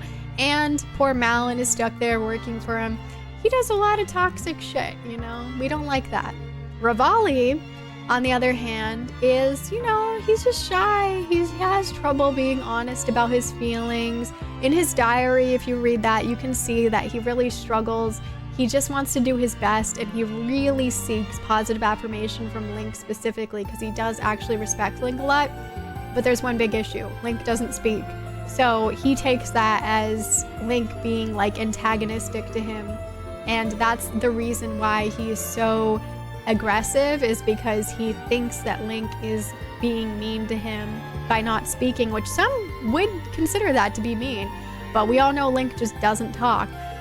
So, you know, there's some hostility there. However, Rivali should honestly get therapy, but instead of getting therapy, he just copes and seethes, as you can see here. Instead of going and getting help or like talking to someone else who's not Link so that he can open up about his emotions and, you know, get help as a person, just be able to express himself more effectively, learn how to communicate, he chooses to cope and seethe, which, not a good look. Not a good look. The only Mallow I know of is Mallow from Super Mario RPG. Yeah, not him. Different Mallow. If the crime is ugly, then they're both guilty. Mallow. No baby. I think he's supposed to be super young, like 3. That's adorable. Some 3-year-olds don't have much hair. I didn't have much hair when I was 3. I'm being serious. I really didn't. My hair didn't even grow. I hope my impassioned words help to redeem Uku. I love the weirdness most. It makes Hyrule interesting, worth exploring and interacting with everything. I agree. I loved what you wrote. Yeah, it was very good. I totally agree with that. No more Uku picks. I'm back at the right time. Yeah, Uku is out of the running. Ingo's a major a-hole, no question. Ingo is currently winning the poll by a lot. So if you guys hate Rivali and think he's worse, you need to vote now. He only has 2 votes. He's an abuser of his own workers and possibly the horses. Who's his other worker? What are you talking about? It's Lon Lon Ranch. There's Talon and Malon, and then there's their worker, Ingo. So I don't know who you're talking about. After Ingo takes over, literally nothing is different about the ranch except for his goofy-ass clown suit. He's like, I just wanted to wear the clown suit, but Talon wouldn't let me. Clearly evil eyebrows, true. Ingo is worse, but don't let that convince any of you that Rivali is good. Plus, he only got to take over Lon Ranch because of Ganondorf. There's nothing redeemable here. You guys really don't like Ingo. I'm here for it. It's kind of funny that Link's reticence, rather than being a game mechanic, meant to better immerse the player, is actually acknowledged in one of the games and even causes problems. Yeah. Because I think Zelda also doesn't like that about him either, which is people also don't like Breath of the Wild Zelda because she also could have similar reactions as well. Earthbound does that at least twice. Looking dapper, thank you. Hello, Brandon's Black Opal. Appreciate it. The manual labor is tough. It can suck the life out of you and make you cranky, so I do relate a bit with that. Yeah, like, you gotta empathize with him a little bit. Like, he's out there doing all this work, and if Talon's really just sitting there sleeping and maybe not paying him well, like, we don't know the hours, it could be really upsetting. So I definitely feel for him. The poll is almost closed, guys. Ingo, he looks like he's taken this one away. I don't know if Rivali can win at this point, but it is for the who's the worst. So, you know, Rivali's probably happy to be out. Regarding Ingo's treatment of his worker, singular, I guess. Okay, you're talking about Malin. He does indeed force Malin to work. She said specifically if she didn't obey his orders, he would mistreat the horses, right? Yeah, that's a good point, Duke, about the animal abuse as well. Yeah. Honestly, hard to defend. Okay, Ingo is moving on, guys. I hear you loud and clear. You guys do not like Ingo. Get this out of here. Ingo, moving on to round 3. Next, we have Yunobo versus Lineback, which is quite intriguing. You guys know that I am personally against one of these characters, although, like I said, I do think that he has some good points, and a lot of my dislike of him is mostly based on just like inconveniences, and I just don't like him, honestly. Oops, forgot the L. He really puts the L in Lineback. Alright. Yunobo versus Lineback. Let's get into it. Yunobo is very helpful because he smashes rocks for you. I don't like him, but do I want to smash rocks on my own? No. I definitely use him quite a bit, so he's got a pretty helpful power. And you could also say he adds an interesting new personality, an interesting new character as a Goron character, because a lot of the Goron characters are a bit more similar in what they are like in terms of personality. They're a bit more like macho, a bit more go-getting, whereas Yunobo is a bit more timid. He's a bit more sensitive. And it's nice to have a Goron character like that. I think timid and sensitive characters, unless it's a cute girl who's like in love with you, is generally, they're not really accepted by a lot, you know, especially a male character. So, you know, it's nice to have some representation. On the other hand, this is a problem with him. When you go to pick up bomb flowers anywhere, Yunobo sometimes just gets in your way and explodes you and lights you on fire, which is very annoying. And sometimes he just does that in other situations too, which is just all around very upsetting because it ends up sending everything flying. And then you gotta go pick it up, which is embarrassing. In a moment where he could choose to ruin everybody's life because you are powerless, or ruin Link's life by getting in his way 24/7, Yunobo chooses both. And for that reason, I have to end him, okay? Right now, Lineback is winning by 1 vote. Yunobo, oh, it's tied? It's tied, okay. In Lineback's defense, Lineback is a man of the sea. He just goes where the flow takes him. He's just living his life. Why does he have to change his theme? His theme came on right when I started talking about him. What are the chances? That's crazy, guys. That's crazy. Anyway, he just goes where the flow takes him. He's just doing his own thing. Like, you know, why should he be judged so harshly under this lens of like, he's not nice enough to Link, he should be more grateful? Come on. Link's just a random kid, okay? He doesn't need to help him out, right? And then eventually he does come around. On the other hand, why wouldn't he just admit it? Come on, man. We've been on this boat for centuries. Not really, but let's, you know, just be nice. Help Link out. Stop being such a coward. Stop only caring about yourself. Could you care about anything? Like, Link's out here doing big things that are affecting the world. So if you're getting involved, you know, the least you can do is care. Temu Jack Sparrow, lest we forget. But yeah, vote Temu. Vote in the poll. Fate, vote for him. The stars have decided. Elise can steal all their stuff. True. What good friendship doesn't have a few explosions, right? I could live without them. Ain't no better Goron than Darunia. Darunia isn't the best character poll. Yunobo hate is unfounded. I can't argue. This poor man mind broke after being abused by his boss. Prayers.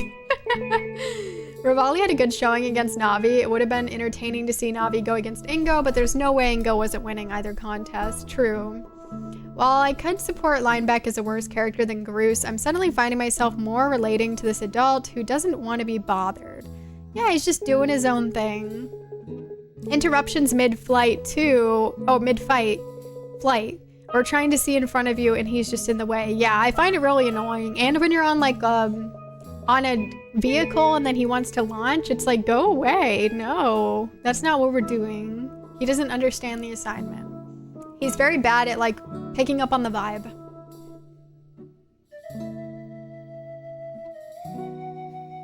Your vote is based 100% on grave evidence. Good, good.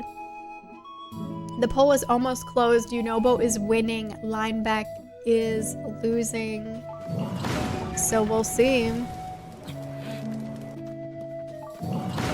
Lock in those votes. Being a man of the sea may be his only redeeming quality. I like Yunobo. Voting linebacker. Whoa, whoa, whoa. Who's that? Respect the name. In breath, Yunobo let you fire him out of a cannon? Yeah, well, that's the other thing about Yunobo. The other thing against him. Girl, where is the power? Where's the power in Tears of the Kingdom? The shield thing? Give us that back. We don't want your rock to fling at stuff. Honestly, I haven't experienced Yunobo for myself, but Hannah's passion is infectious. As you know, I'm a sucker for sentiment. Well, I'm glad it's affecting you. Yunobo has won. He will be advancing. Lineback, you are spared. Okay. Yunobo will be moving on. Beautiful. Next is Vati versus Mamamoo Yan. That's hilarious. Vati versus Mamamoo Yan. What the hell? What even is this matchup? That's so funny. Mamamoo Yan. All right, let's do it.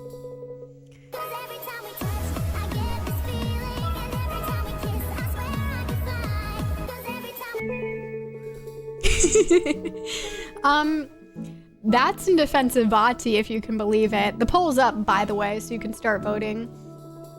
In defense of Vati, hey, at least he ain't Ganon again.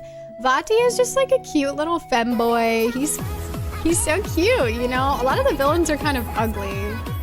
But Vati's cute. He's like a little baby. He's a little baby. He's so cute. Thank you, Majestic Dong. However, no maidens. He had to kidnap them, which is embarrassing because it's like, you're so cute. You couldn't... No maidens wanted to like help you with your little project? Huh.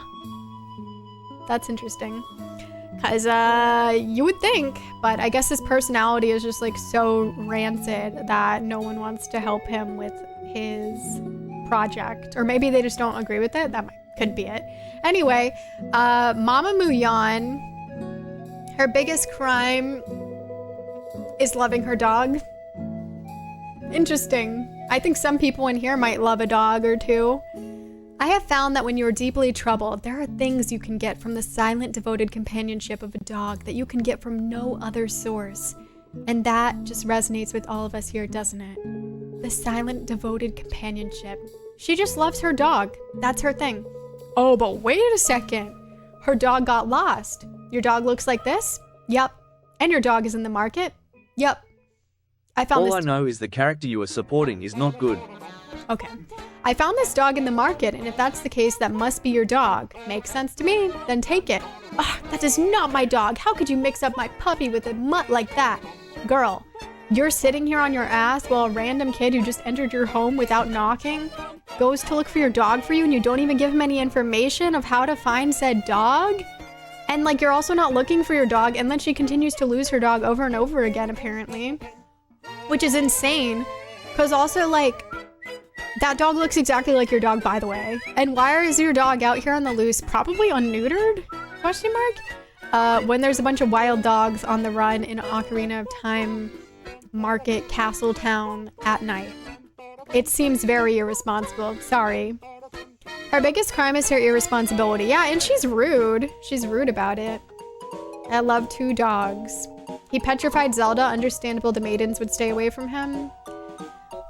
Well, Duke, he has several appearances. Okay. Several appearances. Biggest crime is being rude to the other doggies. That's true. Like, she did not need to disrespect them like that. Vati is the worst because of the villainy, but he's his own villain, so I have to respect him for that. That's true. That's another thing about Vati, is he is actually, like, his own villain, unlike a lot of these Ganon lovers over here who are like, I want power for Ganon. Vati's like, I want power for me. That's right. And he grabs it, takes it. Jelly, hello! Thank you for the raid. Welcome, Delta Delta. Welcome, Sir Nine Shark. Welcome, Fusro. Welcome, R King. Welcome, Jelly. Welcome, Trisha Trasha. Hello, love the new name. Welcome, Clyde. Welcome, Gay. How was Peak? Was it Peak? Thank you for the shout out, Mose. Thank you, Aaron. Welcome on in, Raiders. I'm Hannah. I am a retro/variety streamer, and we are doing a worst Zelda side character bracket stream. I am dressed as a lawyer. I am the defense and the prosecution, and we are deciding which character is the worst. We're currently on Vati versus Mama Muyan. So it has been an absolute blast. We've been having so much fun, but I hope you're having a good time. Thank you so much. Trisha, thank you so much for the 26 months. I appreciate that. Thank you. But yeah, the poll's open. Looks like Mama Muyan has such a big lead currently over Vati, which is very intriguing, honestly. Thank you, Jelly. I appreciate it. Thank you so much. And thank you for the raid. I hope you're having fun. It's been so much fun. But yeah, if anyone here does not know Jelly, please go follow. Jelly's awesome. Always doing fun things over there. Does all their own art, which is really cool as well. And super funny and super fun. So please, please go follow Jelly if you're not already. Please. But yeah, welcome. We're on the round 2. We're gonna be on round 3 currently. I'm playing Assassin's Creed while voting. Not much banter right now. Looks like Mama Muyan is about to lock this in. Really, the reason I vote for him is because fighting him is the worst. Like, I was wanting Ganon by that point. I know. That last dungeon is so freaking annoying. Not surprising that Ocarina of Time is making such a big splash and having the worst characters in the series. I mean, people have a lot of feelings about it. Peak is so fun. I highly recommend. Is it about, like, mountains? I honestly don't know. My guess would be it's, like, mountain related. But I'm glad you were having fun. Hell yeah. So this is our bracket here. This is what we've been doing. Let's see, we're on round 2. We have the last bracket of round 2, actually. So Mama Moo won, and Vati is safe for now. Well, and forever, I guess. Didn't mean to make that sound ominous. We have Girahim versus Beetle. Okay, I don't know what you guys are gonna do, honestly. I don't know. This one could go either way. Girahim versus Beetle. Okay. This is our last one of round 2, and then we'll move on to round 3. Things are really heating up, guys. Let's see. So, I implore you to recall that Girahim is a super cool character. He has such a cool design. He's a sword, you know, personified, and he has quite an interesting unraveling that you get to witness as the game goes on, and it's really cool to see. He's more like collected, he's creepy, he's like unsettling, but then you get to see him absolutely break and just get really mad and like unleash his anger on and it's such a cool fight. I actually also love his fight. I think he has like such a fun fight to do with the motion controls too. Like it's actually quite satisfying. It feels like you're actually having a sword fight. It's really good. However, it's like a challenge climbing multiplayer game. Yeah, goofy shenanigans always ensue. Oh, okay. It's like climbing to the peak. That is really cool. That sounds like fun. However, a lot of people find him to be creepy and just don't like him. They also think that, well, he ends up being Demise's weapon, which is not very cool because then he's not the main villain anymore. But I would argue that it is still cool symbolically. So I don't think he's the worst. I think he's a good character. He's a lot better than a lot of the other antagonists in the Zelda universe. So I think he does his job really well. So that's my argument against him. The poll is up. Yes, you can vote. It looks like Girahim's winning. And then we have Beetle.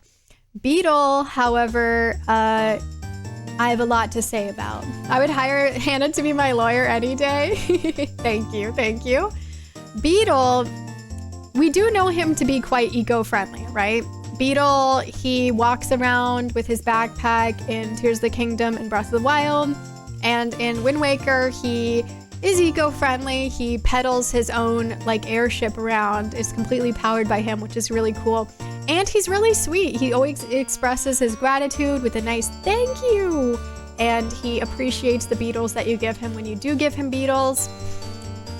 However, unfortunately, Beetle has a bit of a shady history, some shady activity that he does participate in.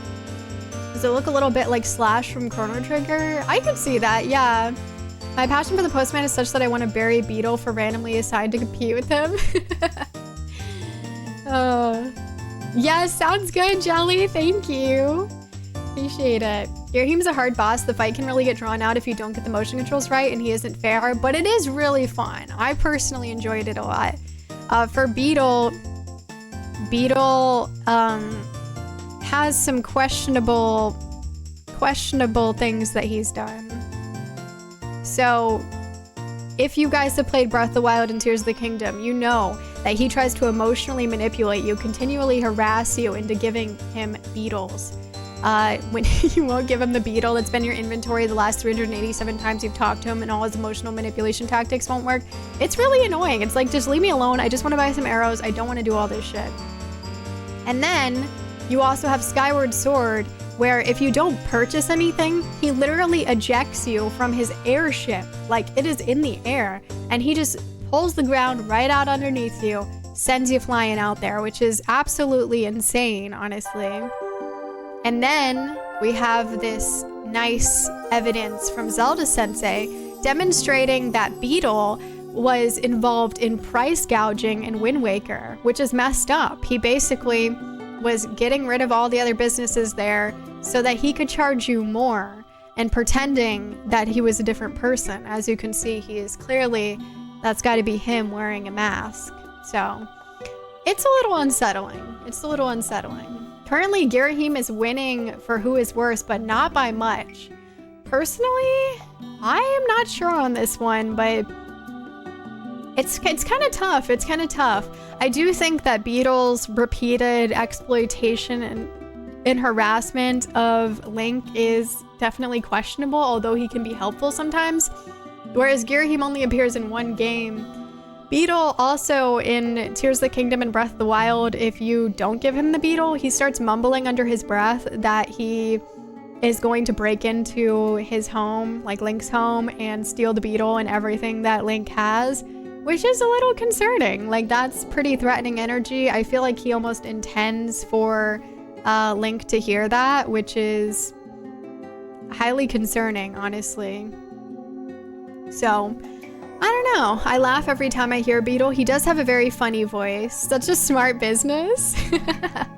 Well, you guys have voted for Girahim to move on. Okay. Get your votes in, people. Let your voices be heard. I laugh every time I hear Beetle. He's got A very distinct voice. All right, so let me get rid of those.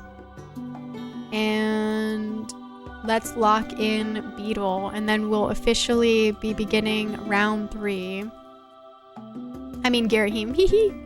Beetle is no longer, but Beetle will be in our bracket stream tomorrow. So tomorrow, for those of you who don't know, we'll be doing this again, but we'll be determining who is the best Zelda side character.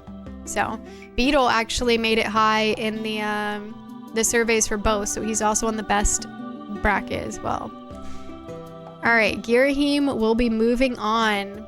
So we have our next one, our first one of round 3, which is Yuga versus King Zora.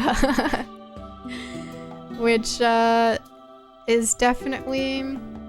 I don't know what you guys are gonna vote. You guys seem to not like either of these characters quite a bit, so I'm not sure how this is gonna go. Yuga versus King Zora. All right. Let's do it. He absolutely intends Link to hear. I feel like he does, because he is mumbling it, like, literally right there. Like, easily within earshot. Okay, so the poll is up. First, for Yuga, let us refresh. Yuga, again, is a resident of Lorule, which is, like, the Dark World version of Hyrule. And Lorule is, like, absolutely destroyed. It's been completely ruined. Because they didn't have like the power of the Triforce or something. I don't know. I don't remember the lore. Something like that. But anyway, basically Yuga and that world's Zelda, which is Hilda, hatch a plan to take the power of Hyrule and make Lorule better while making Hyrule bad. And Link, you know, basically it's like a kind of damn bitch you live like this situation. Because you gotta feel bad for the guy. Like, if you're living in a shit situation and your only way out, like, is maybe being a little bad, you know, what could you do? It's not like they want to live in the shitty Lorule, so you gotta feel bad for him. However, he is a huge narcissist, so, you know, not only does he hatch this plan with Hilda, but then he goes behind her back and tries to take extra power in Hyrule, basically so that he can ascend to become a god, and then he fuses with Ganon, so he can become more powerful. He's very, like, obsessed with himself and being beautiful, which is weird, because, like, he's not very beautiful, no offense. Okay, offense.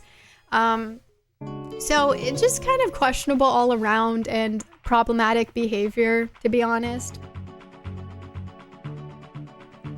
I love how the big villains antagonists are dwindling versus the slightly annoying characters. Yeah, very interesting.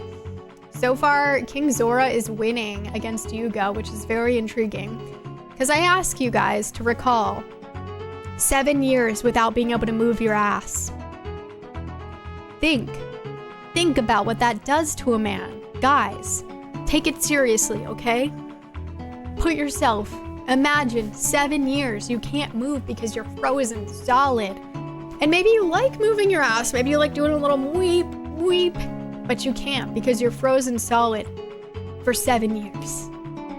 Think about what that does to a man. On the other hand, when he does move, it's slow as hell. Too slow, some might say. Far too slow. And we don't have time to listen to his weeps. It's deeply upsetting to us. It angers us so much that he's made it this far and is winning in the poll currently. He hasn't done anything else really, although Fuzzy Assassin does mention a couple things here additionally. He argues that this guy is a menace and he deserves to die, basically. Definition of a lazy king who can't do anything for himself. His daughter goes missing, he lets a random boy rescue her. He's either too naive and impressionable to govern or just reckless. And he's contaminating the water supply of Hyrule with his ass because all of it's going through him, which is a bit concerning. And he just doesn't move, you know? He likes staying there, sitting there, moving slowly. He's very slow and very annoying. And it doesn't seem like he can do anything more. Weep. Which seems to be upsetting people a lot. King Zora is currently winning by 2 votes, guys. Yuga, who tried to destroy all of Hyrule, or Zora, who moved his ass slowly. Vote. Who is worse? Who is going to continue on in this poll? Who is the big contender? Mop Hair versus Mweeper. Hello, Surgoku1. How's it going? He does. Mweep, mweep. But some people are angered by that noise. If Zora wins this, he has a free trip to the finals. I'm gonna be real with you guys. I really don't understand why we don't like him that much. Like, I would love for you guys to elaborate, because like I really don't think he does anything that offensive compared to a lot of these other characters, really. Like, he just is slow to move. I mean, you could say, sure, he's not the best leader, I guess, but he seems like a nice guy. Like, he's not rude to you or anything. Think about the pain not moving your ass caused to those around you. Shameful. Damn. King Zora couldn't move his ass for 7 years. He was sitting on and possibly polluting Hyrule's water supply. He was frozen, though. Yuga took an early lead, but it looks like Zora haters are out in force. Well, I don't know. It angers us, precious. If you think about it, every fish's ass is in the water. That's true, so why blame him specifically? Has Beetle won yet? For the worst character? We're doing worst character, so I don't know if you hate him or love him. But he will be in the best character tomorrow. He just lost his bracket to be the worst character, so. But hello, JB. Good to see you. What's up? Yuga has won. King Zora, finally, free. He can finally take a rest and sit down. Am I right, guys? It's been a lot for him. All right, Yuga's moving on. He's moving on in the poll. That's interesting. Yuga making it to so far.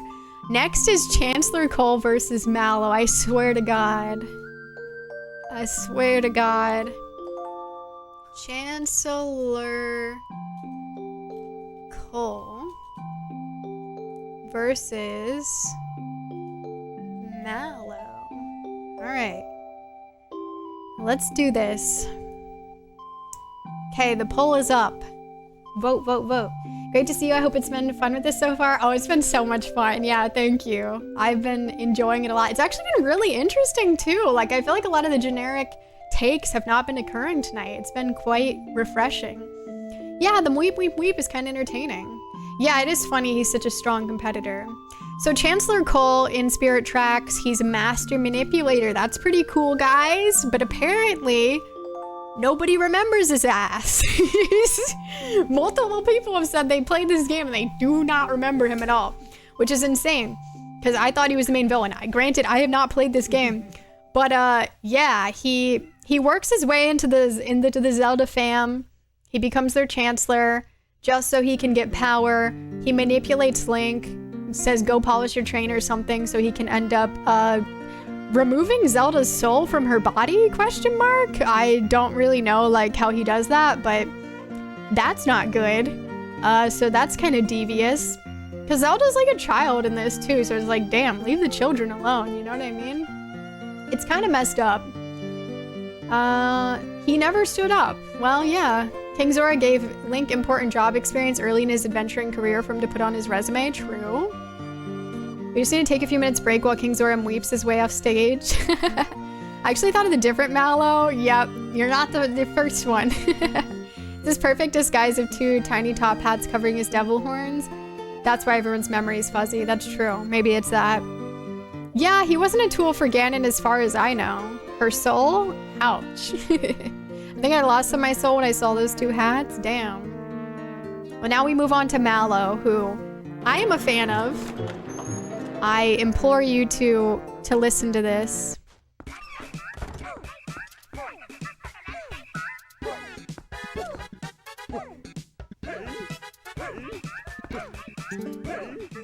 It's a bop, okay? I love Malamart. It brings joy to my face, twinkle to my eye, smile, everything. Great place to visit, great discounts, great vibes, great music, great people. This store is so good that people just want to hang out there. They just want to spend their lives there. I did it again. I did it again. How is it possible? Randomly chosen song. I did it again. Malamart comes on. I swear to God, guys, that's crazy. That's the second time that's happened. That's crazy. I promise you I did not manipulate that. This child is smarter and more successful than me. I'm so mad. That's the reason to not like Mallow. They don't like, oh, he's a creepy looking child. He's smart. How is he speaking sentences? He's successful. I don't like that. Ah. Like, what's really so bad about this child? I'm a Mallow defender. I'm sorry. I'm biased in this courtroom because I like him. He's interesting. He's funny. He's entertaining. He provides some nice comic relief, and his store is nice. It actually genuinely is a good discount.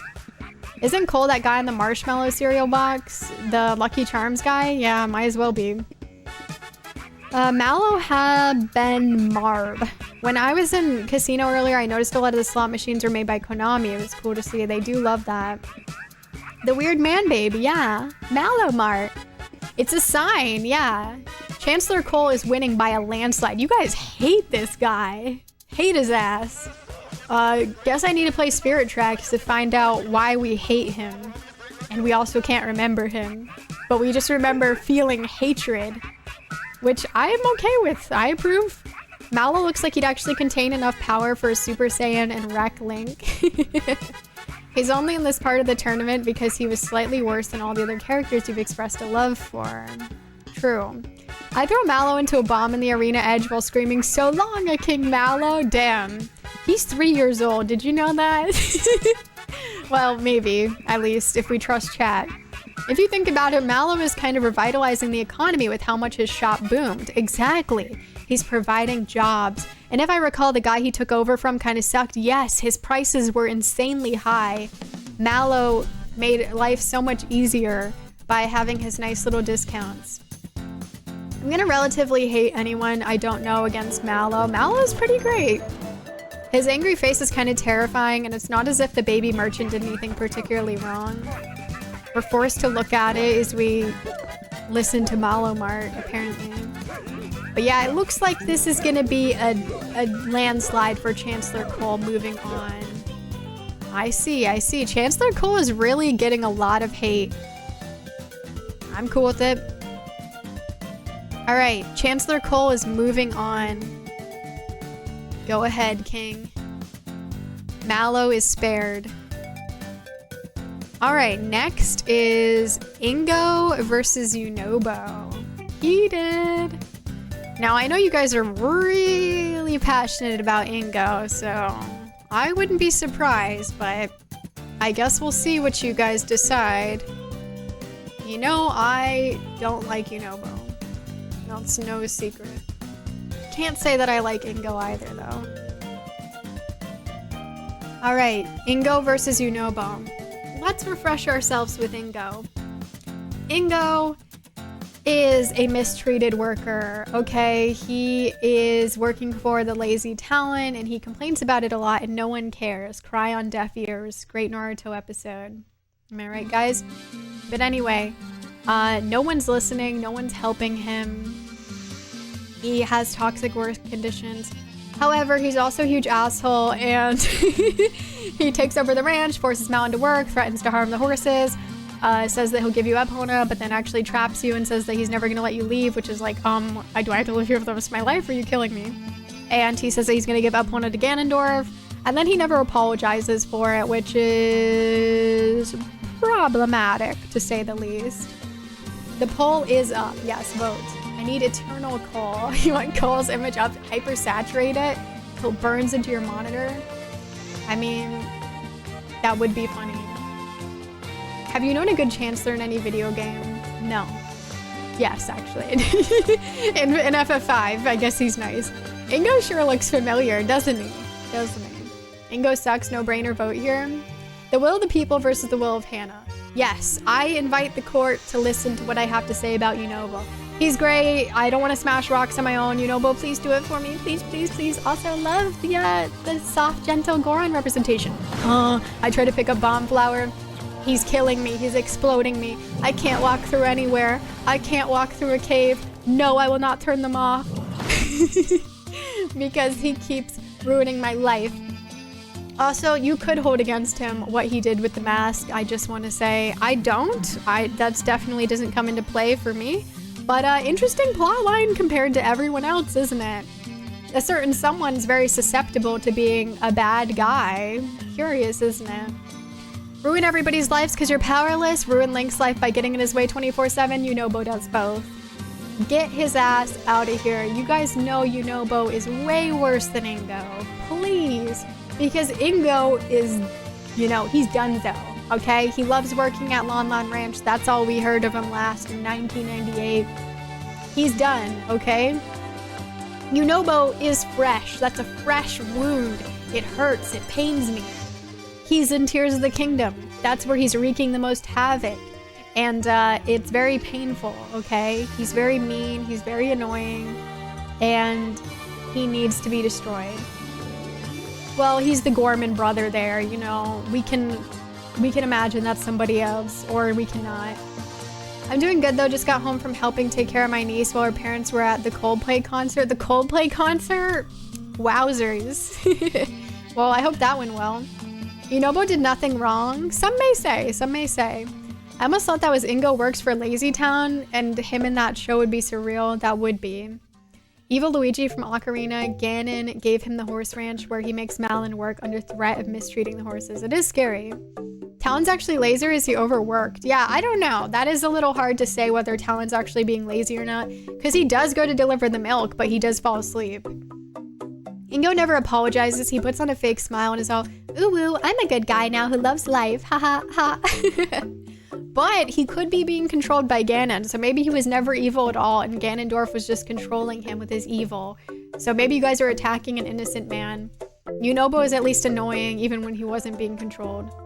Unobo makes me cry Tears of the Kingdom. He does. Ingo... Anyway, I voted for Unobo this time because I'm turning on the people's favorite. Thank you. Blink twice if Ingo's threatening to hurt animals if you don't defend. First ones since the incident. Yeah, that's funny. The bracket's been really interesting. Yes, Navi was out in the first round. This is the worst character bracket. So Navi and Rudo, who are typically hated characters, were out in the first round, which was quite surprising for me. So it's been quite interesting, honestly. The poll's almost over, guys. If you want to do a Unobo upset, you need to do it now. I'm inviting you to do it. Go ahead. Ingo mistreats the horses by doing that yell he does. Ooh. The music has failed us. Beetle isn't even in the running anymore. Doesn't mean we can't enjoy his bop. You know what I mean? It looks like Ingo's taking this by a landslide. You guys hate his ass more than anything. You guys are consistent at least. The rare occasion. Ingo will be moving on. Unobo, you are spared. All right. The final bracket of round 3. Ding, ding, ding. Now this one, I don't know. What will you guys do? You guys have not been loving Mamamoo. That's for sure. But you haven't been loving Girahim either. I think someone is clearly worse here though. All right, Mamamoo versus Girahim. Let's get to it. So, as we previously discussed, Mamamoo Yan loves her dog. She's a dog lady. You know, there are things you can get from a silent, devoted companionship of a dog that you can get from no other source. She doesn't want to talk to you. She's not good with people. She just loves dogs. However, lest we forget, your dog looks like this. Yep. And your dog's in the market. Yep. I found this dog in the market, and if that's the case, this must be your dog. Makes sense to me. Then take it. That's not my dog. How could you mix up my puppy with a mutt like that? First of all, several problems with this. Why is your dog on the loose if you care about your dog so much? 2, why are you not looking for your dog? We know that her dog's not even far, so it doesn't seem like she put any effort into looking for her dog. 3, if you don't like the mutts out there, then you should really be looking for your dog because everybody knows that the dogs come out at night in Castletown. Everyone knows that. So why are you just ignoring that? And then she not only allows a random boy into her house, but asks him to find her dog or like expects him to find her dog, but then gets mad at him when he has no photo, which if she supposedly likes her dog so much, surely she'd have a photograph or a painting. And he has no way of knowing what her dog looks like, but she doesn't even give any details. She just gets angry with you, which is really annoying. It's honestly very upsetting because there is a dog that looks exactly like her dog.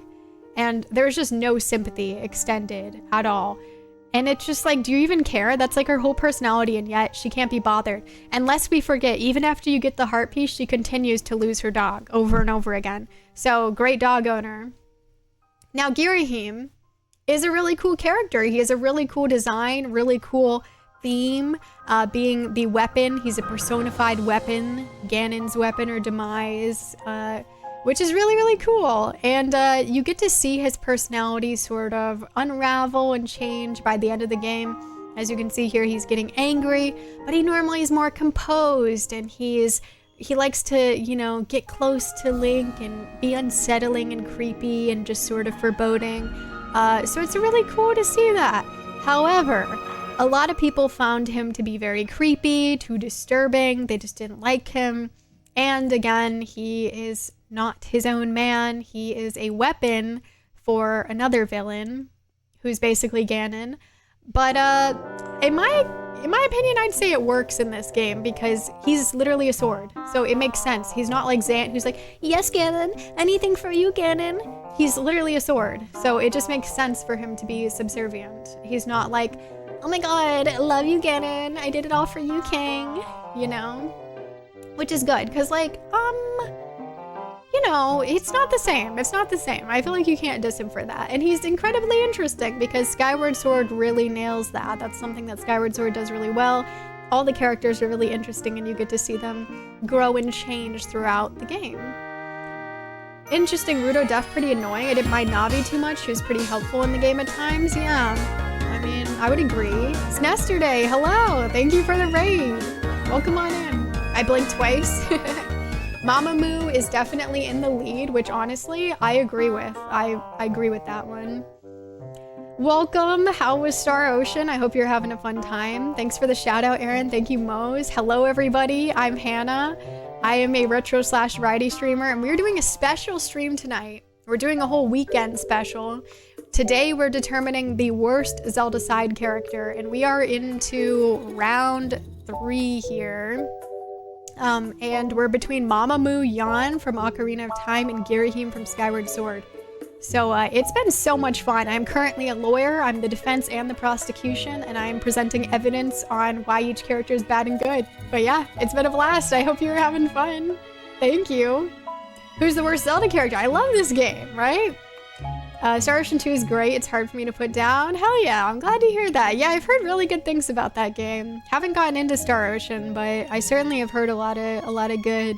But yeah, welcome on in. If anyone does not know Snesterday, definitely go follow. Snesterday plays a lot of retro games and a lot of RPGs as well, and it's also a chill place to hang out. But yeah, go send some love. Dog Karen takes the lead, as she deserves. She's pretty bad, exactly. Hi, Cybernetic McGirl. She is. I had it partially up. I thought we were voting against both looks of Girahim at the same poll. No. Yeah, he's a good villain. I agree. Like, he's interesting, you know? Hello, Shiny Ivani. Welcome on in.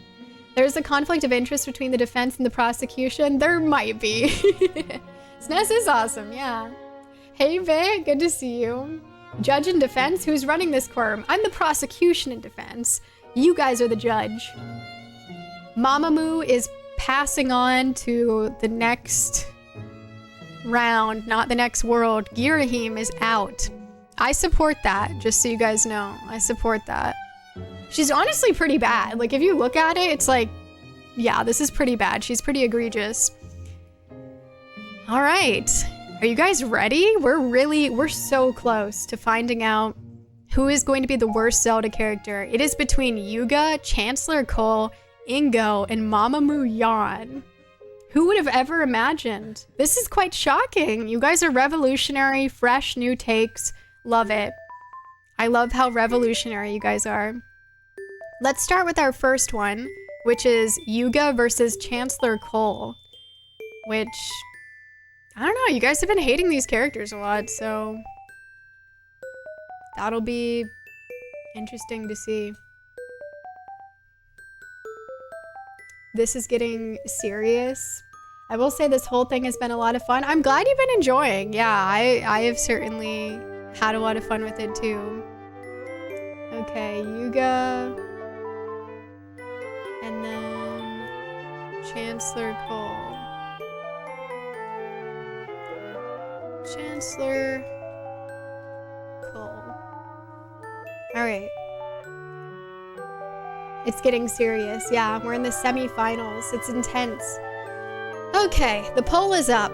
I invite you to be reminded of the fact that Low Rule was an absolute shambles. I mean, I literally just talked about this, so hopefully you guys remember, but yeah, Low Rule was an absolute shambles. Yuga did what he could, okay? He was trying his best to restore his world, but he's also a huge asshole, and he betrayed Hilda, who was like supposed to be in on the plan with him, all because he's like, oh, I want power and I want to be sexy, and it's like, girl. And with that, because if you see what he turns into, it's not a good look. It's not very appealing to most. And then we have Chancellor Cole, who is a master manipulator that many don't remember, which could be good or bad, but he basically schemes his way into the Zelda family and becomes the Chancellor, and then he uses that position, he abuses it, to remove Zelda's soul from her body? I haven't played Spirit Tracks, but yeah, and apparently a lot of people don't remember him, but he seems very evil. That's just messed up. He was a trusted person to her family, and then to betray her like that when she's just a child. Both of these guys have done betrayals, and both of them are not very attractive, and both of them are mean, and we don't like those things. Both of them have ugly transformations as well, so yeah.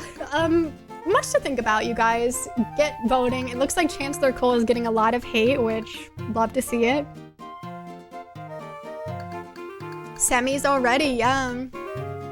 Semifinals. 2 villains versus 2 animal abusers. This ended up a thing. That's so true, Dove. That's so true. I didn't think about that.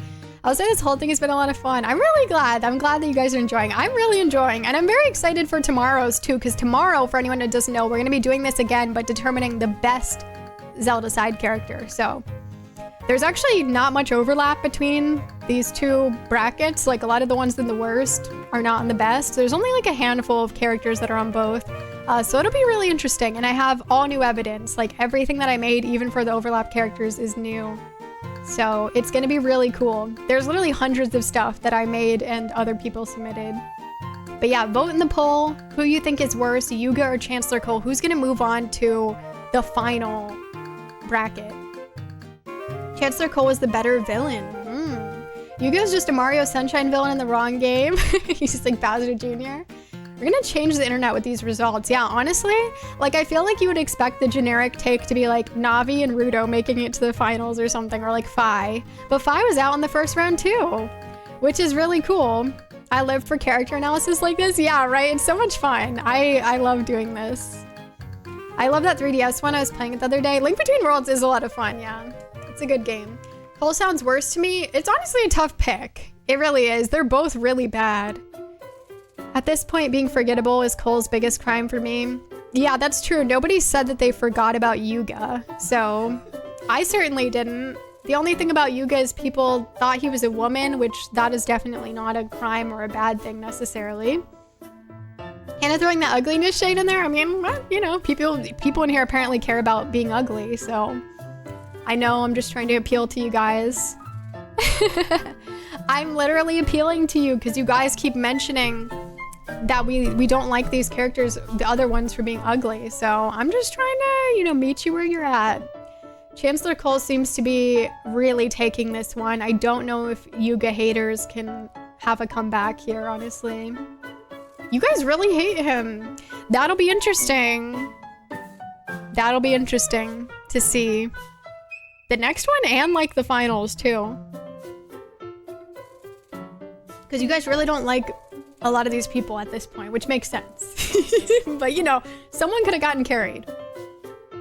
But these guys definitely have been pretty strongly disliked. Although I guess Yuga wasn't, his were more like neck and neck, I would say. So a little bit different. All right, Chancellor Cole is making it to the finals. That's crazy. The Spirit Tracks villain is making it to the finals. No one could have ever imagined this.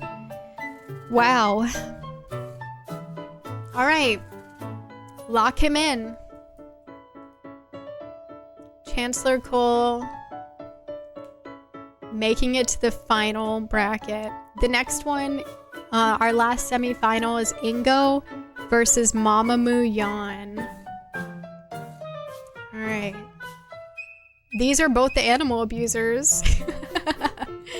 So, who is worse to their animals? I mean, letting your dog run out in the streets every single day is kind of problematic. At least the horses are in the stable. Just saying. All right, let's get started. Who is the worst animal abuser? Yeah, who's the worst person, guys? Go ahead and vote. Is it Ingo or Mamamoo Yan? Who should go on to the finals? See, people thinking Yuga was a woman makes me feel more appreciative of Yuga. Yeah, because it's like, okay, we love the feminine, you know, appearance. It's cool. I've played enough JRPGs that guys looking like gals is not exactly common, but not exactly rare either. Ingo is also a human abuser. That's true. But so is Mamamoo Yan when she's mean to Link. So I invite you to recall that Ingo is abused at his job, toxic work conditions, according to him, not backed by any data. But he also tries to trap you in Lon Lon Ranch, along with Epona, who he wants to give to Ganondorf, and he's like forcing Malin to work. He kicked Talon out, and he is threatening to abuse the horses. So there's no proof that he does. He's just threatening it. So I will say that he's not actually shown ever doing it. There's no evidence he ever abused. He's just threatening it. On the other hand, we have Mamamoo Yan, who is just a dog lover. Or is she? How much could she truly love her dog if her dog is constantly lost out in the market? I invite you to examine this with me, okay? She leaves her dog out in the market, is just standing in her home, not bothering to look for her dog at all. Every single night, oh, my dog's gone. Something's a problem, and why are you not addressing it? And then when a random child comes into her home and tries to help her, she does want his help, so that's a little weird to begin with, but she gets mad at him for getting the dogs confused when there is a dog that is identical to her dog. Like, it looks exactly like her dog. But also she provides no way of knowing what her dog looks like. And then she just continues to let it happen over and over again. She lets her dog out. Her dog is maybe unneutered. Could be a problem, dog overpopulation. Maybe that's why dogs are running around the streets of Castletown at night. It's because, you know, Richard's out there having a bunch of puppies and it's becoming an issue. So she might be to blame for a lot of the issues in Castletown at night. And she doesn't seem to want to take responsibility for it. But it seems like you guys are really voting hardcore for Ingo, so I don't know if she has a chance to turn this one around. Ingo by a long shot. Yan's a one-trick pony, okay. She's not good enough. Thought crimes are not persecutable. Yeah, I mean, like, she actually is being negligent. Whereas, is Ingo? The horses seem fed. They seem well. Do we have any proof that he was actually ever abused them or mistreated or neglected them? Whereas we have concrete proof that Mamamoo Yan is neglecting her dog. Okay? There must be some reason Yan's dog keeps running away. But Ingo, the only reason he hasn't done anything to the horses is because that's literally his leverage to force Malin to keep working there. She thinks she's a dog lover, but is really crappy at it. He's just bluffing. Exactly. Maybe he would never hurt the horses because he loves it. Do you think a guy who hates animals would really want to be a caretaker of them? Yeah, I guess probably some people do that. Whatever. Also funny that the finals will have characters that nobody submitted evidence for. Yeah. I have to vote Ingo for this one because she just comes off irresponsible. Where Ingo seems like he has bad intentions in the first place, I relate with his shitty toxic job, but I never abused anyone at work because my job was shitty and tough. That's true. Epona hates Ingo. That's enough of a character indictment for me. Rural issues versus city issues. True, true. Well, Mamamoo Yan gang, if we want to take this poll, we've got to shower the poll in votes for Mamamoo Yan right now. Otherwise, I'd say this is a dead win for Ingo. But if the Mamamoo Yan gang banded together right now to vote for her as the worst, I wouldn't be mad about it. Rinse out the competition, emotionally manipulate them, or not. Okay, Ingo's moving on to the finals. It's the finals. Should we do 5 minutes for the finals or should we do longer? How much debate do you guys need? What do you guys think? It's been 5 minutes for all of these ones. Or are you guys dead set? You're thinking shorter? You guys have your minds freaking made up. What's the next shortest? 3 minutes? Okay. Chancellor Cole versus Ingo is our final. Am I really going to switch their names around? Yes. Gotta stick with the order. Chancellor Cole versus Ingo. Alright. Final bracket. Yeah, let's do 3 minutes. So you guys gotta get your votes in, okay? We'll do it shorter. Who is worse, Chancellor Cole or Ingo? We'll just put the evidence up. I really don't think I need to say anything more, but you guys can discuss. Personally, I think Chancellor Cole is worse. I mean, you guys hate Ingo, but like, he didn't kill anybody. This guy removed Zelda's soul from her body. I think he was trying to murder, which is one of the rare instances of murder in the Zelda universe. Like, can we remember that, please? Can you guys recall that? I don't think Ingo ever tried to kill anybody or even came as close as Chancellor Cole did. Come on, guys. Chancellor Cole's out here killing people. She got better. We stopped Ingo before he got to murder. That's true. Well, we don't know that he was gonna murder anybody. You just said that to be contrarian? No, I'm supporting my kings. Ingo is a pretty bad guy. Chancellor had a good run, but let's face it, we don't know her. I mean, I can't lie, I don't know her. Hello, Absolute Aaron. How's it going? Except for all the murder Link does, so whose side are we on, really? That's true. He does kill people. Kind of. Vote, guys, vote. This is the final poll. This is the final poll to determine who is the worst character in Zelda. Some of the things that are being said are highly questionable. Snoop says some of the things that are being said are highly questionable. Well, surely he means all of the Ingo slander.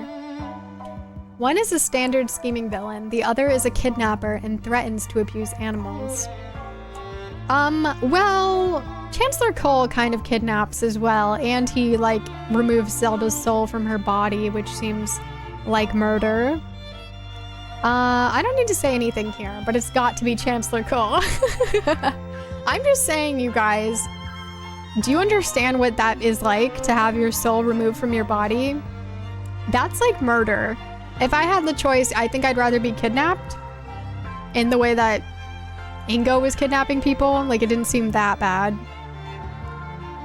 In this one, I will have to vote the Cole dude, but who knows, Ingo could have started throwing milk bottles and chickens everywhere. It's true. Cole seems to be the bigger villain than Ingo. I would agree. Personally, I just think he's worse. Who would have a good upset would have never guessed he'd end up against Ingo in the final. True. 2 hats versus those eyebrows. I mean, look at this guy. Ingo had to wait for a once-in-a-century supervillain to come along to get what he wanted. He couldn't do anything himself, the absolute worst. So you're saying it's pathetic how incapable he was. Yes. Your Honor, I would like to sequester the jury and move to a new trial with a new jury due to jury bias. Hi, legendary Fistwalker. Which bias? I'll consider it. Ingo has won. Ingo has been chosen as the worst Zelda side character by you all in this chat on this very day, at this very hour, almost 4 a.m. Eastern time. Ingo has been chosen. Now, interestingly, thank you for the 200 bits, Mose. Thank you. Thank you. You guys voted Ingo the worst in this survey that initially gathered the characters for this bracket. So although the rest of the character bracket results were not consistent at all with the order that you guys voted, Ingo remains the only consistency. And I guess Chancellor Cole being high up too, because you guys did not like him, I don't think. I don't know if he was that high up though. But yeah, more like Stinko. Epona and Mallow crying with relief. I'm just glad it wasn't a helper character. Like, you guys are so refreshing, beautiful takes. Like, I think we can all applaud ourselves, pat ourselves in the back. Hey, we did something new here. It's not Navi, it's not Rudo, it's not Fi. We actually looked at these characters, the crimes that they've committed, the wrongdoings, and we chose a good, worst character that we can be happy with at the end of the day. Bingo, it's Ingo. Get wrecked, Ingo. Pull that picture back up. We need to see his face. Ingo was a pathetic loaf of bread who became a human and animal abuser he can get dunked on. Exactly. Let's replay this dunking on over and over in our heads of breaking out of Lon Lon Ranch right in his face. He is in fact the worst. I had a feeling Ingo would be hated, but not the MVP. Yeah, I'm glad you had fun, Dove. I'm glad, Saber. Yeah, I'm glad that you guys enjoyed. For those of you that don't know, guess what? We're doing this again tomorrow. It's a whole Zelda character debate weekend. And I have nothing but new content to show you tomorrow. That's gonna be amazing. You will enjoy it. It's gonna be so much fun. We are going to be determining the best Zelda side character. So I saved the best for last. I was like, should we do best or worst first? But we're saving the best for last. We have another 32 character bracket. And again, it's the characters that you guys voted in through the survey. So we have 32 characters to be the best Zelda side character. I'm very curious to see what you guys will think. There's some characters that are very bizarre to be on there. But I thank you so much for your participation tonight. I'm so glad if you enjoyed. I really hope you did. I have been putting a lot into this and hopefully it shows. And I'm super excited for tomorrow as well. I'm happy with you guys' decision. I'm also happy to see Unobo make it so far. It warms my heart. I'm also happy to see Mamamoo Yan make it so far. It warms my heart. Like, okay, guys, thank you. I'm applauding myself is for a defense of Bagu that I never thought I would have had to make. Plus, I actually learned about that Two Frogs thing when I was researching him for evidence. Now I have that in my pocket forever. Nice. If any of our helper allies had got to the end, I would have filed for a mistrial. Yeah, like it wouldn't be right. Hi, Attribute. Ingo really gives off insult energy. He does. I could see that.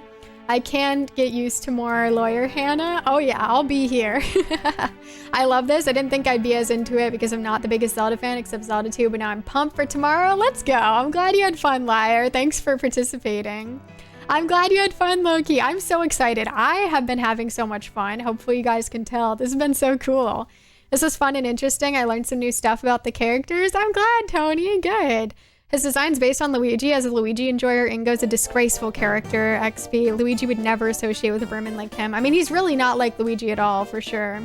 As Zelda says, let's go. So true. Hi, Poison Jam. Thanks for streaming, Hannah. This is great. Can't wait to see how tomorrow goes. I'm glad you enjoyed, Aaron. Thank you so much for hanging out. As far as I'm concerned, Zelda is the worst character, letting Ganon kidnap her over and over again. Hi, Lord of the Sin. Listen, that's not even necessarily what happens, okay?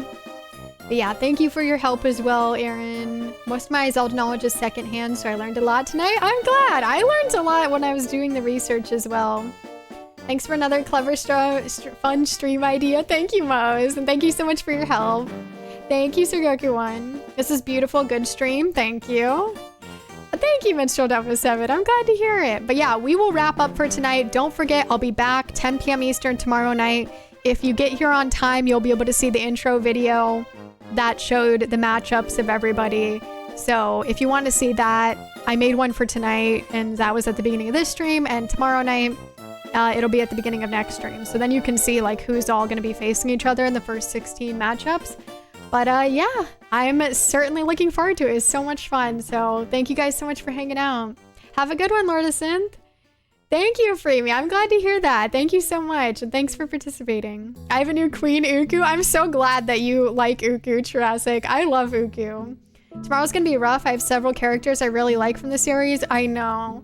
A lot of my faves didn't even make it to the bracket, which I was devastated by, but I wasn't surprised. You have your chance to vote against Zelda tomorrow? That's true. There are some Zelda iterations that I allowed. Get some post-stream noms. You must be hungry enough to eat an Octorok. I definitely am gonna need to like, yeah, my voice. Oh my gosh. I talk a lot of my streams, but I'm talking like so much on this stream compared to normal.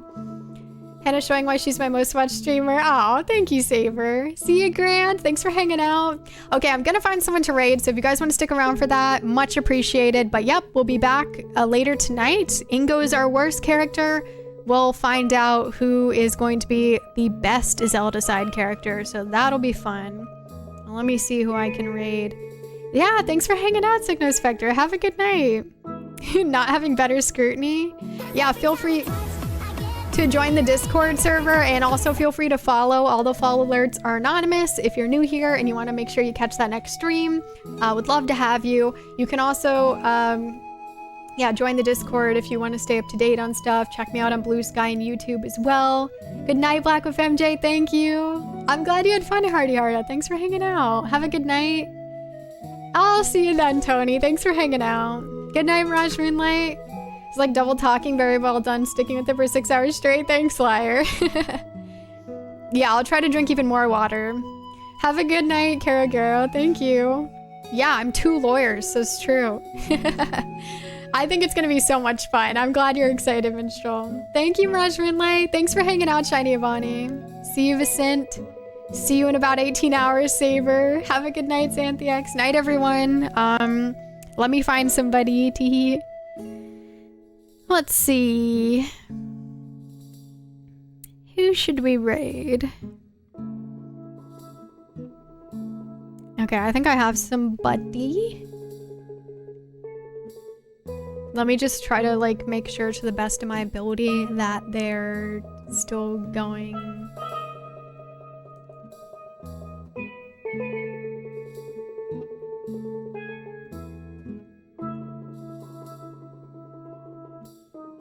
Okay, we're gonna raid Dusk Enterprises, who's playing some Yakuza 2. Dusk Enterprises is really cool. It plays a whole variety of games over there, a lot of retro games as well.